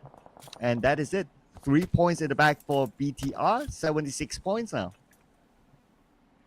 But TODAK did not get... TODAK just arrived just now. Despite they were finding PA before, and they did not actually take out the entire crew of PA. Mizi's still alive. So that's going to be 3 more points added into the numbers. Yeah, 76. But they need to revive. They got the reset of the player. They will resuscitate him. But lengths. There's going to be trouble brewing up for BTR. After they're done with PA, there's going to be another team trying to challenge him out due to the smoke just now. And TODAK, if only they have a full squad, then maybe they could crash in as a third party, try to take them all out. But because they only have 2 players, so I guess they'll remain passive in this area. Just monitor the situation in case BTR comes out and does something funny. But for now, everything is going to be a truce since every team is going to monitor the next circle. And circle is going to be kind of nice. Majority of the teams are already in it. With... I think that's going to be PA plus players right in the center. BTR, Yummy Main, the rest have been coming up from water treatment area. These Xaviers, look at how scattered they are. They are spreading out thin among themselves. Yeah, that's like so wide. Okay. So wide. But of course, these Xavier, they can do anything at this point, right? But yeah, it's interesting to see that sort of spread. It just shows the confidence and of the playstyle that they're playing. But of course, they can be confident. They can afford to be confident because there's nothing that can push them down. Team Secret is on the rise here today, but unfortunately it's going to be tough for them to catch up despite they had such a great run just now, closing with a chicken dinner against the Xaviers. But I think the Xaviers is trying to break the numbers here. The highest we have Vampires at 116. Can they break this number? Despite we had a bit of a fun interview against Alter Ego. Alter Ego will just play it safe, I guess, just trying to get themselves comfy and having fun. But Alter Ego, Alliance, TODAK next. I don't know if BTR want to take advantage of this. They can as the third party. I don't know real reason to, but let the focus happen first. Shouldn't be too big of a issue for Alliance unless TODAK can come up with an upset. But they got a knockdown onto Adelu. That could be a start of that. They almost got Jimmy OP And now Jimmy OP is forced to heal up. Now Lynx tosses his final nade and nobody's home. So TODAK is still holding on their ground in this building. 2 players on the second floor. Lions managed to reset themselves as a 4. Here comes the nade. They're cooking it up. A bit of exchange of hands. But XERXIA going on Team Secret. Seems like we do have a different team fighting against O2 Esports. These Avies, they start taking action despite their white spread just now. But back to us, the Lions and also TODAK. This is going to be the nade being cooked up by Leon. But unfortunately did not connect. And a fired up. Oh my god, that was so close. What a nice play by Cleon. Okay, here we go. Cleon, can he get more out of this situation? Leo is on the lower ground. Lynx will be burned down. And now leaving only Cleon alone. Cleon will be burned as well. Cleon, will he survive this? He should be able to with the last thing on, but the answer is no! That is his own Molly. Wait a second, Cleon, are you kidding me? Denied the points. If I have to go down, I will not give you points. That's why he's stating out there. But FaZe Clan seems to be super interested with a follow-up. Here comes Mormon coming in first. FaZe Clan, they are jeopardizing their 6th place, but it's going to be okay if they can wipe things off. Okay, here we go. FaZe Clan try to take advantage of the situation. Alliance, 3 players left playing without Leons. And now FaZe Clan, if they can get a wipeout of these 3 players from Alliance, it should be enough for FaZe Clan. And now FaZe Clan planning their attack while gathering information at the same time. And they still even have the time to loot up from the previous fight. Yeah, that's kind of true. They actually take advantage of whatever they have around them right now. But the problem is Circle just shifted away from these guys, so they have to make a wrapped up between these 2 fights. The brawls have to end early, because the next few seconds they're going to have to face the Blue Zone and BTL waiting in the inner circle. So FaZe Clan going as a 3-1. Mela cooking up the nade, wrapping it up towards Arctic. Look, the only one inside of the building here where FaZe Clan are focusing on. And Alliance still not able to move out. Okay. Utilities wise, they look 1 nade. Jimmy OP 2 nades. Still pretty decent, I must say. But they have to be very conservative of their usage here. As we wait for the fight to continue on, we move over to XERXIA. They crash into VOIN Donkeys and Nui will be taken out. XERXIA down to 3. PA still have that 1 player going solo-handedly, dealing things by himself. VOIN Donkey, they will try to save or not. Oh, I mean, man, he sprayed down that vehicle, almost exploded. But unfortunately, I don't think anybody will try to save up Mineral. I think it's going to be the sacrificial lamb for the team. It's going to be XERXIA, RNG, finish him off. Zeta reposition. VOIN Donkey, they're quite spread out. Formations broken due to the force of a fight just now. And Zeta now left alone in the shack, praying for other teams to not come by. But speaking about other teams, okay, we're back on to FaZe Clan versus Alliance. And now the zone will start to close. But since they're far away from the blue will arrive a little bit later. But we're still talking about stage 4 to stage 5 blue. So it's going to be quite painful. And that's where we'll start to assess their healing utilities while we look at the elimination feed involving Boom Esports. FaZe Clan forced the fight out of Alliance compound and they couldn't actually hold on with the stalemate. Right now going in Mela with the DBS, cleaning up, giving the opportunity and opening for the side of FaZe Clan. They got themselves 2, even on that Lucas down. Only Olio tried to clutch out the entire crew of FaZe Clan. Mormon just finished off the deal with the help of Zonzan as well. That's gonna be 6 in the bag for FaZe Clan, but are they 100% safe? We're gonna have to wait and see. Well, 81 points now for FaZe Clan, so they're looking really good. And they still have a full team, so they can still come up with more from this. As of now, the elimination feed rolled, and it involved D Xavier getting another point for themselves. On screen, we have RNJ surrounded by Team Secret. RNJ gets 1, 3 more to go from the side of Team Secret onto RNJ. He does have TBS, but for him to clutch, it's going to be hard. He needed time to reload, and that time will not be given to him. Yep, that's going to be the loss of XERXIA being eliminated. Next, Alter Ego's on the move against NKT, who's actually at the brink of to be overtaken by TALON here. If they got finished off here, they definitely won't make it through for this Super Sunday. And they have to fight it again for tomorrow. Alter Ego spotted out Joker down to only 40% of HP. Might as well make it 35. Here's the nade! Oh, big nade! Joker saved the entire crew of NKT from taken out. If only Joker could save the god, then it would be a perfect run for him. But just let go of the god, and yep, that just had to happen. So you have to manage with Spider 10 and Joker as the final two members of NKT. Now for FaZe Clan, Victorious will be knocked down by a beautiful nade by Linux. Axel spotted out Suxy. BTR, they are in trouble. They might get pushed down because Talon still have a full squad despite NKT down to 2 players. But there's gonna be too much at risk here for BTR to take the fight. There's a 3-way fight as well. And we're talking about FaZe Clan pushing the numbers up. BTR Lapa spotted out Woman. That's gonna put their momentum on hold for a bit. But FaZe Clan, they tried to take this 3 fight into a different perspective entirely. But unfortunately, there's gonna be a third party coming in from inside of a circle. VOIN Donkey tapping it from afar. And BTR managed to secure 4 elimination points. As for FaZe Clan, getting away from the blue, now they will zoom up north instead. Lapa tries to get that vehicle driven by the members of FaZe Clan, but it's not going to be easy to land those shots. Yeah, there you go. They should be able to clear. Yep, they are clear now. It's so close. Oh. Who gets pushed down? FaZe Clan! How? At least they scored 6 elimination at 81 points right now, but BTR close, NKT alive. Talon is still there. If Talon, they have a full squad, this might get pushed down later for FaZe Clan.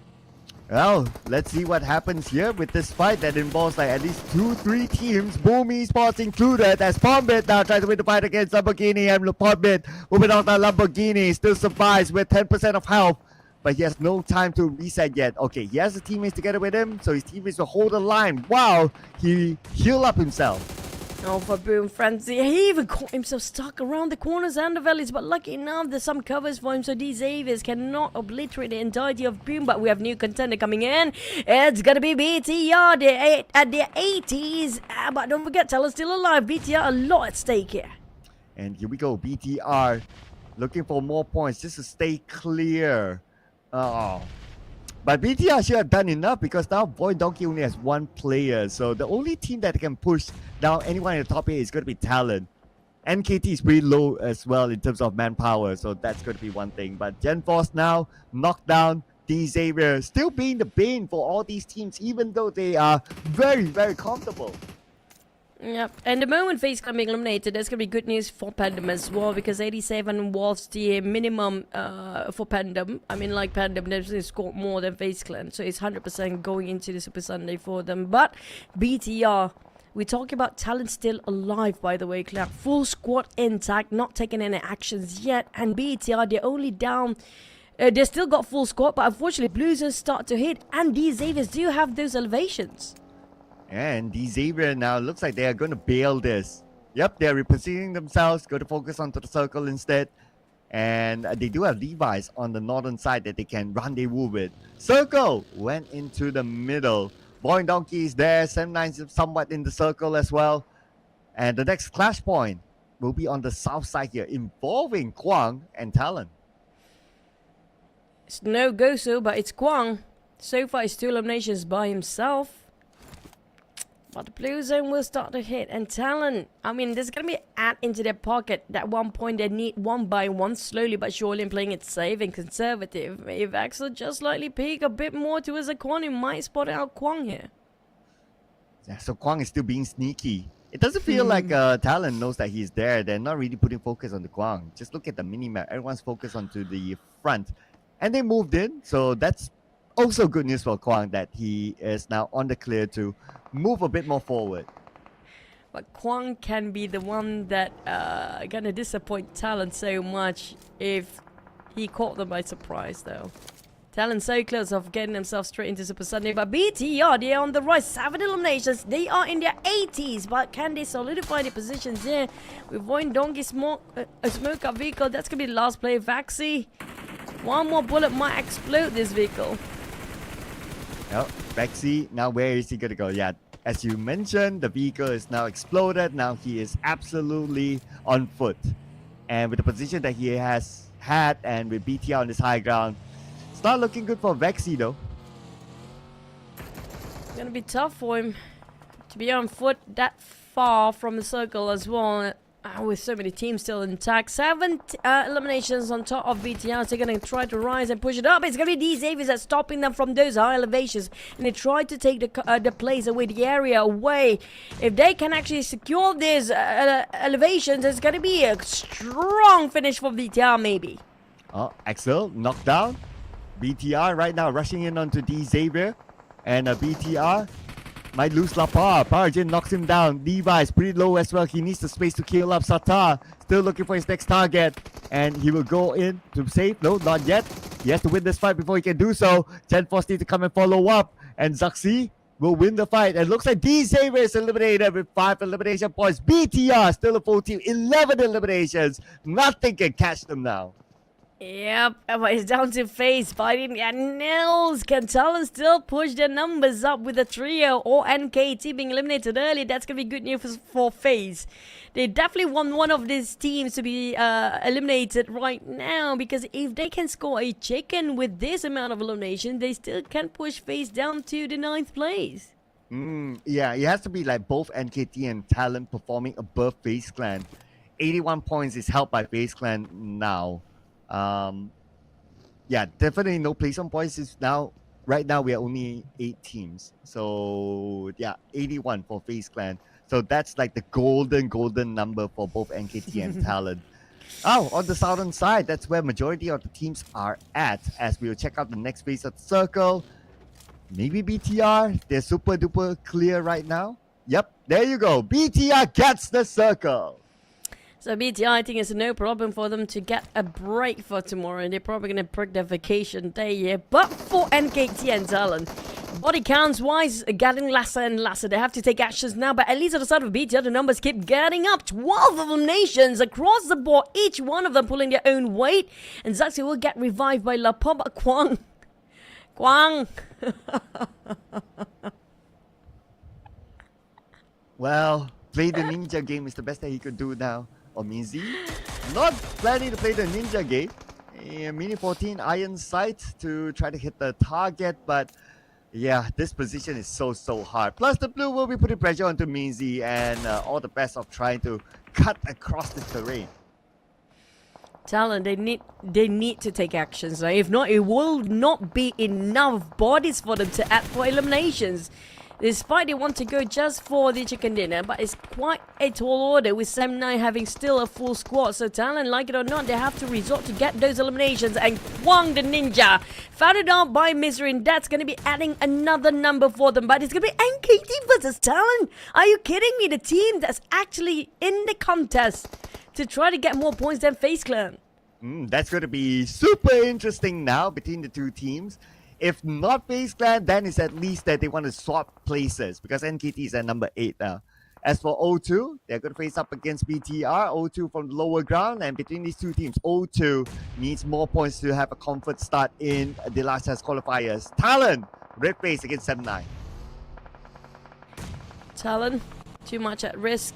Still very small amount of eliminations, but they're down to only 2 players now. Misery and Rat FaZe with what they have, with the Blueson closing in.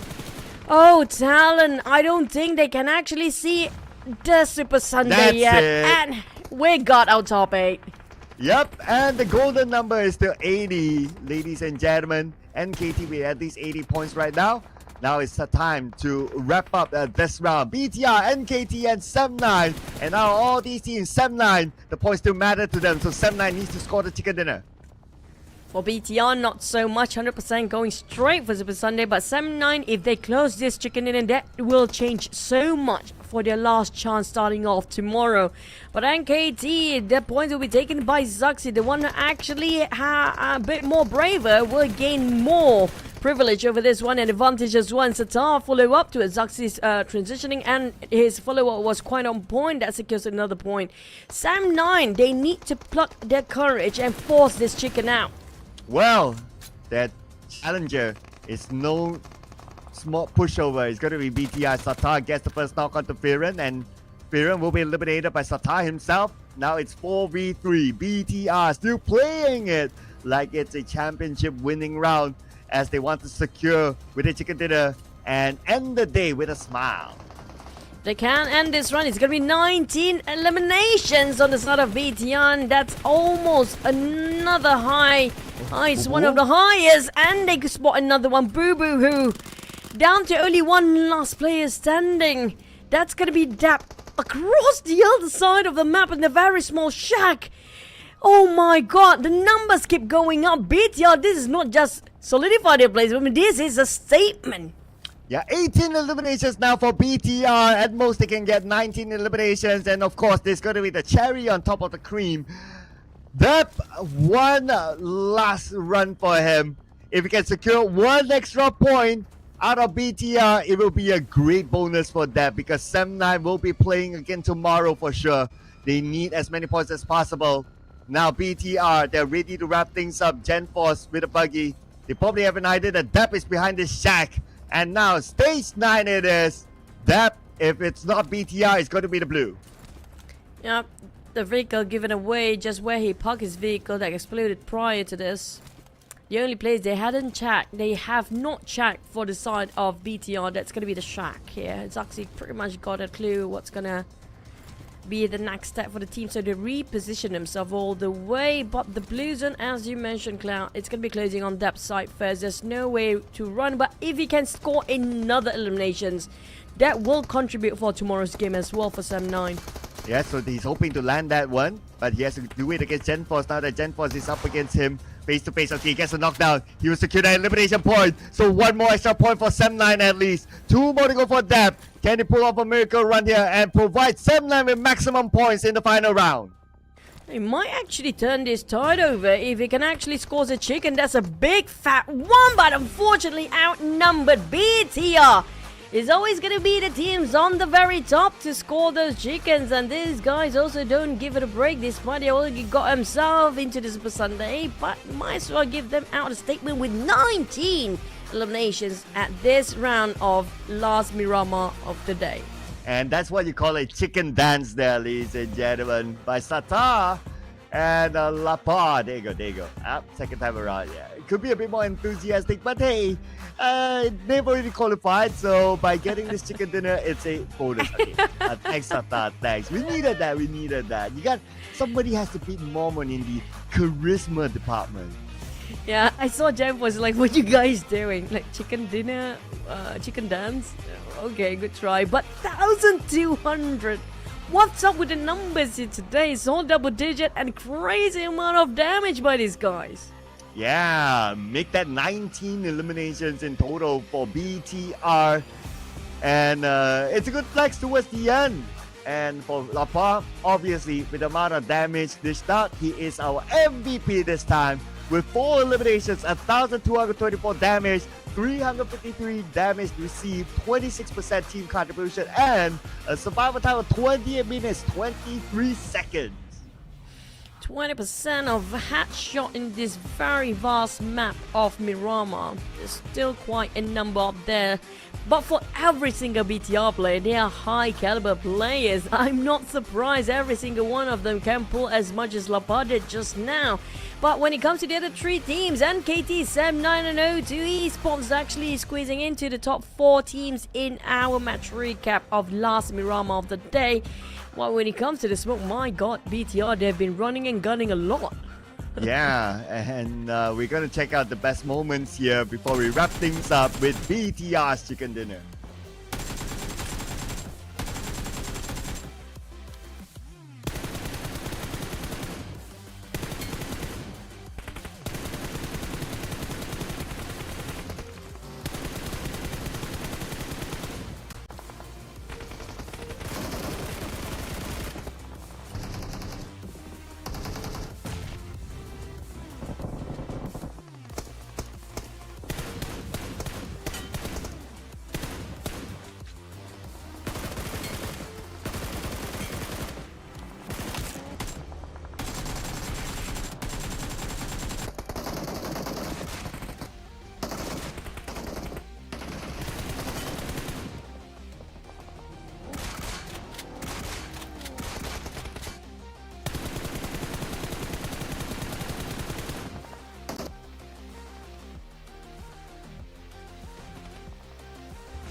That was certainly a good run on the side of BTR. It wasn't as tight the race when it compared to week number 1, but definitely close enough for the teams, especially Talon. Unfortunately, I mean, like, so close. 19 eliminations for BTR. Oh man, the numbers are crazy. Yeah, 19. It's definitely up there. 29 points collected. So they stole away a lot of points from all the other teams. MKT with 12 points collected, so they definitely have qualified to the next round. On page 2, okay, majority of the teams here will be playing again tomorrow, so every point counts in this round, and no team went out empty-handed. Yep, there's a lot of ones down there, thanks to the teams like BDR that take out a quarter of the population of PUBG Mobile just now. But when it comes to tomorrow, it's all about how great of a start they're gonna have, especially when it comes to the very bottom as well. How far they have to work and how much they have to aim for tomorrow as well to make it up for their Super Sunday. Well, looks like we might get the overalls later on, but we'll hold on to that. Gunslingers, BTR. Oh, 3,555. That is, let's see here. Is that more than double? Yeah, that's more than double the Xavier's amount of damage. 1,678, followed by FaZe, 1,224, and NKT up there too. 3 points. 2 chickens, Talon. But those chicken ain't gonna help you to push straight into the Super Sunday, but at least it's gonna starting off tomorrow with a better score. Yeah, and the stats still remain consistent. 80 points and above is still the magical number here. Talon just by 3 points. If they got exactly 3 more points, they would win the tiebreaker against FaZe Clan and forcing FaZe Clan to cancel their Bali trip. But on page 2, clearly all these teams will be playing again tomorrow with these starting points. 22, 35 total points compared to 78. Now that's gonna be like what, 3 maps they have to make sure that they can catch up. But the problem is the teams at the very top do gain themselves those points too. But we have our MVP for week 2, day 3, Origin. This guy have been making up to the MVP this season quite a number of times now. Yeah, multiple times when the Xavier's got the chicken dinner, and now he deserves his MVP for week number 2, day number 3. Average damage, top 1 right now, 530.8. He is leading the chart in terms of that. Even his survivability time, 19 minutes, 11 seconds. Average survival time at number 2 is definitely up there. Average eliminations, not the greatest, but he did a lot of work for the team. So this is gonna be our congratulations for the teams that booked themselves straight into week 2 Super Sunday. Vampire Esports, D Xaviers, BTR Knights, Alter Ego, Alliance, PANDUM, NKT, and FaZe Clan. And PANDUM, congratulations for their first Super Sunday when it comes to this week. But we'll welcome back for the teams that are gonna play tomorrow. Yeah, so a lot of points up there for Talon, RRQ, Crit VIP, Team Flash, and also VOIN Donkeys more than 60 points. So that's a very comfortable spot for them. I'll be a little bit more worried for teams at the very end like XERXIA, PA, the Infinity with less than 50 points. So these teams will need to work hard tomorrow in last chance qualifiers. And we will be seeing them again with these amount of starting points, ladies and gentlemen, tomorrow for the final 8 slots to be in the Super Sunday. But before we wrap things up, we'll go back to our stage with BTR. Welcome everyone to the final interview of the day. And now, joining me on stage, we have Satar from BIGETRON and also the coach himself, Coach Ken. Hello. Hello. Hello. So, for the first question, I'm going to ask Satar first. So, Satar, from what your CEO for Starless mentions, it was expected that in week 1 you might not perform well, but in week 2 things would be like stabilized. And will you keep progressing from there? And in your opinion, can we say that BIGETRON performance is now stable? Oke, pertanyaan buat Satar adalah, katanya dari CEO kamu itu ada bilang yang minggu pertama permainan kalian mungkin tidak begitu bagus, tapi setelah minggu kedua dan berlanjut ke depannya performa kalian itu bakal lebih stabil. Dari pendapat Alan sendiri, apakah benar sekarang kamu bisa bilang yang performa BTR itu udah mulai stabil? Kalau untuk itu sih ngerasanya ya bener kayak yang Koet bilang. Cuman belum pernah dengar sih sebenarnya dibilang gitu. Jadi ya mungkin sesuai predik aja. Sudah. Okay, wait. Basically, yes, I think I would say that our performance, it's already getting better and already stable enough. But then I didn't know that our CEO mentioned that. But then again, yeah, I would say our performance is doing great right now. Yes, and I want to know like what did you finally need to able to play well like today? Oke, jadi apa yang dibutuhkan sebenarnya dari pasukan BTR-nya itu biar kalian bisa mendapatkan performa yang stabil? Kurang lebih sih adaptasi sih, karena merasanya masih banyak kekurangannya. Jadi ya diperbaiki kekurangannya buat lebih baik lagi. So I think the most important part is adaptation. I think we still slow in that process. So yeah, we just need to fix our mistake and learn by our mistake in order to adapt well. Yes, because like once you're in game, like everything will be so different. Like you need to adapt right away, and I see that BIGETRON can adapt right away in the game. And now, which lobby do you find more difficult, like Last Chance, Group Stage, or Super Sunday, Satar? Oke, jadi lobby yang mana menurut Satar itu lebih kerat-kerat lah kasar katanya ya, antara lobby Last Chance kah, lobby groupingnya kah, ataupun lobby Super Sunday, atau emang nggak ada beda sama sekali? Kalau dari aku nggak ada beda sama sekali sih, karena sama-sama makan nasi. Jadi So for me, I think there's no difference between this lobby because I think everything is the same. I think everyone is on the same par because everyone eat rice. So I think everything is same. Alright, thank you, Satar. And now, let's move on to Coach Ken. So, Coach Ken, last week your team is not performing well in Super Sunday, but during group stage and Last Chance, your team is doing great. And what do you think is the issues? Oke, jadi kalau kita lihat minggu kemarin kalian itu nggak begitu perform di Super Sunday-nya, tapi di grouping dan last chance-nya sangat-sangat bagus. Menurut kamu sendiri sebagai seorang coach, apa problem yang dihadapi oleh pasukan BTR sekarang? Mungkin ini udah sering dibilang sama banyak orang termasuk coaches lainnya. Menurut gua adaptasi sih, seperti yang Alan bilang tadi. I think everyone was mentioning, every other team also mentioned the same thing. I think it's because of adaptation. Same like what Alan said just now. Just like what Alan said. And for the last questions, your team really performing really well for today. And from your experience, how will you maintain the players' momentum to Super Sunday? Oke, bisa dibilang performa BTR di hari ini sangat-sangat bagus. Sebagai seorang pelatih dengan berbekalkan pengalaman yang ada, gimanakah cara kamu bakal memaintain momentum anak-anak ke Super Sunday nanti? Ini bukan kerjaan aku aja sih, cuman kita punya coaching staff yang luar biasa. Also kita juga punya performance coach, punya asisten pelatih, punya analis, dan playernya juga kerja keras untuk dapetin momentum ini. Jadi aku rasa semua orang punya tugas masing-masing untuk menjaga momentum yang kita punya.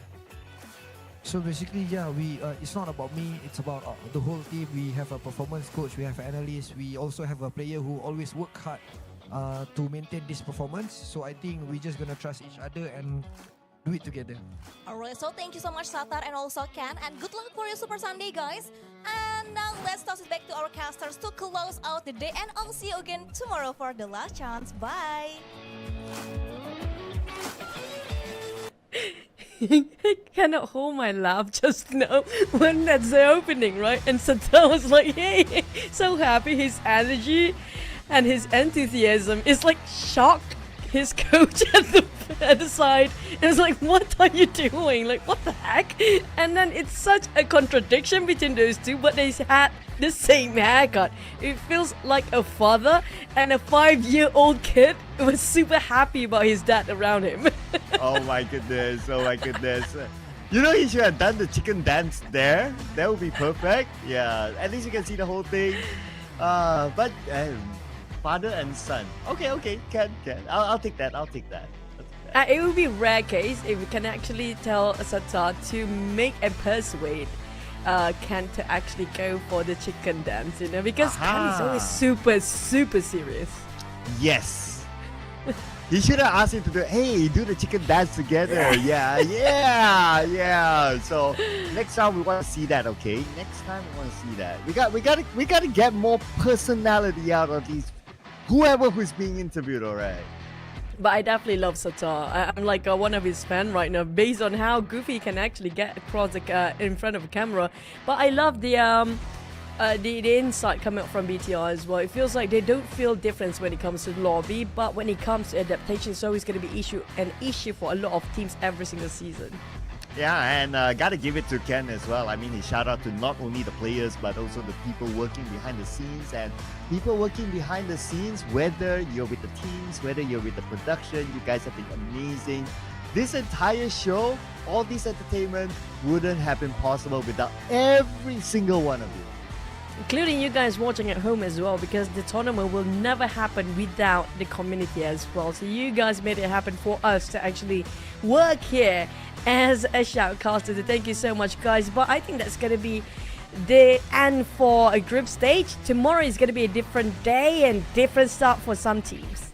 Yeah, so tomorrow we're going to not reset the points yet. Last chance qualifiers, we're going to carry over the points. So it will be the final race. And we'll see which team will not make it for 2 weeks into the last chance, into the Super Sunday. That will be hard for those teams who did not make it for 2 weeks. But anyway, we're gonna save that conversation again for tomorrow. That will be it for today, ladies and gentlemen. My name is Sir Cloud, together with the amazing Choo Choo. Tomorrow, it will be same time, same channel. But we do have a bonus, Metro Royal, starting before PMSL. So do join us as well.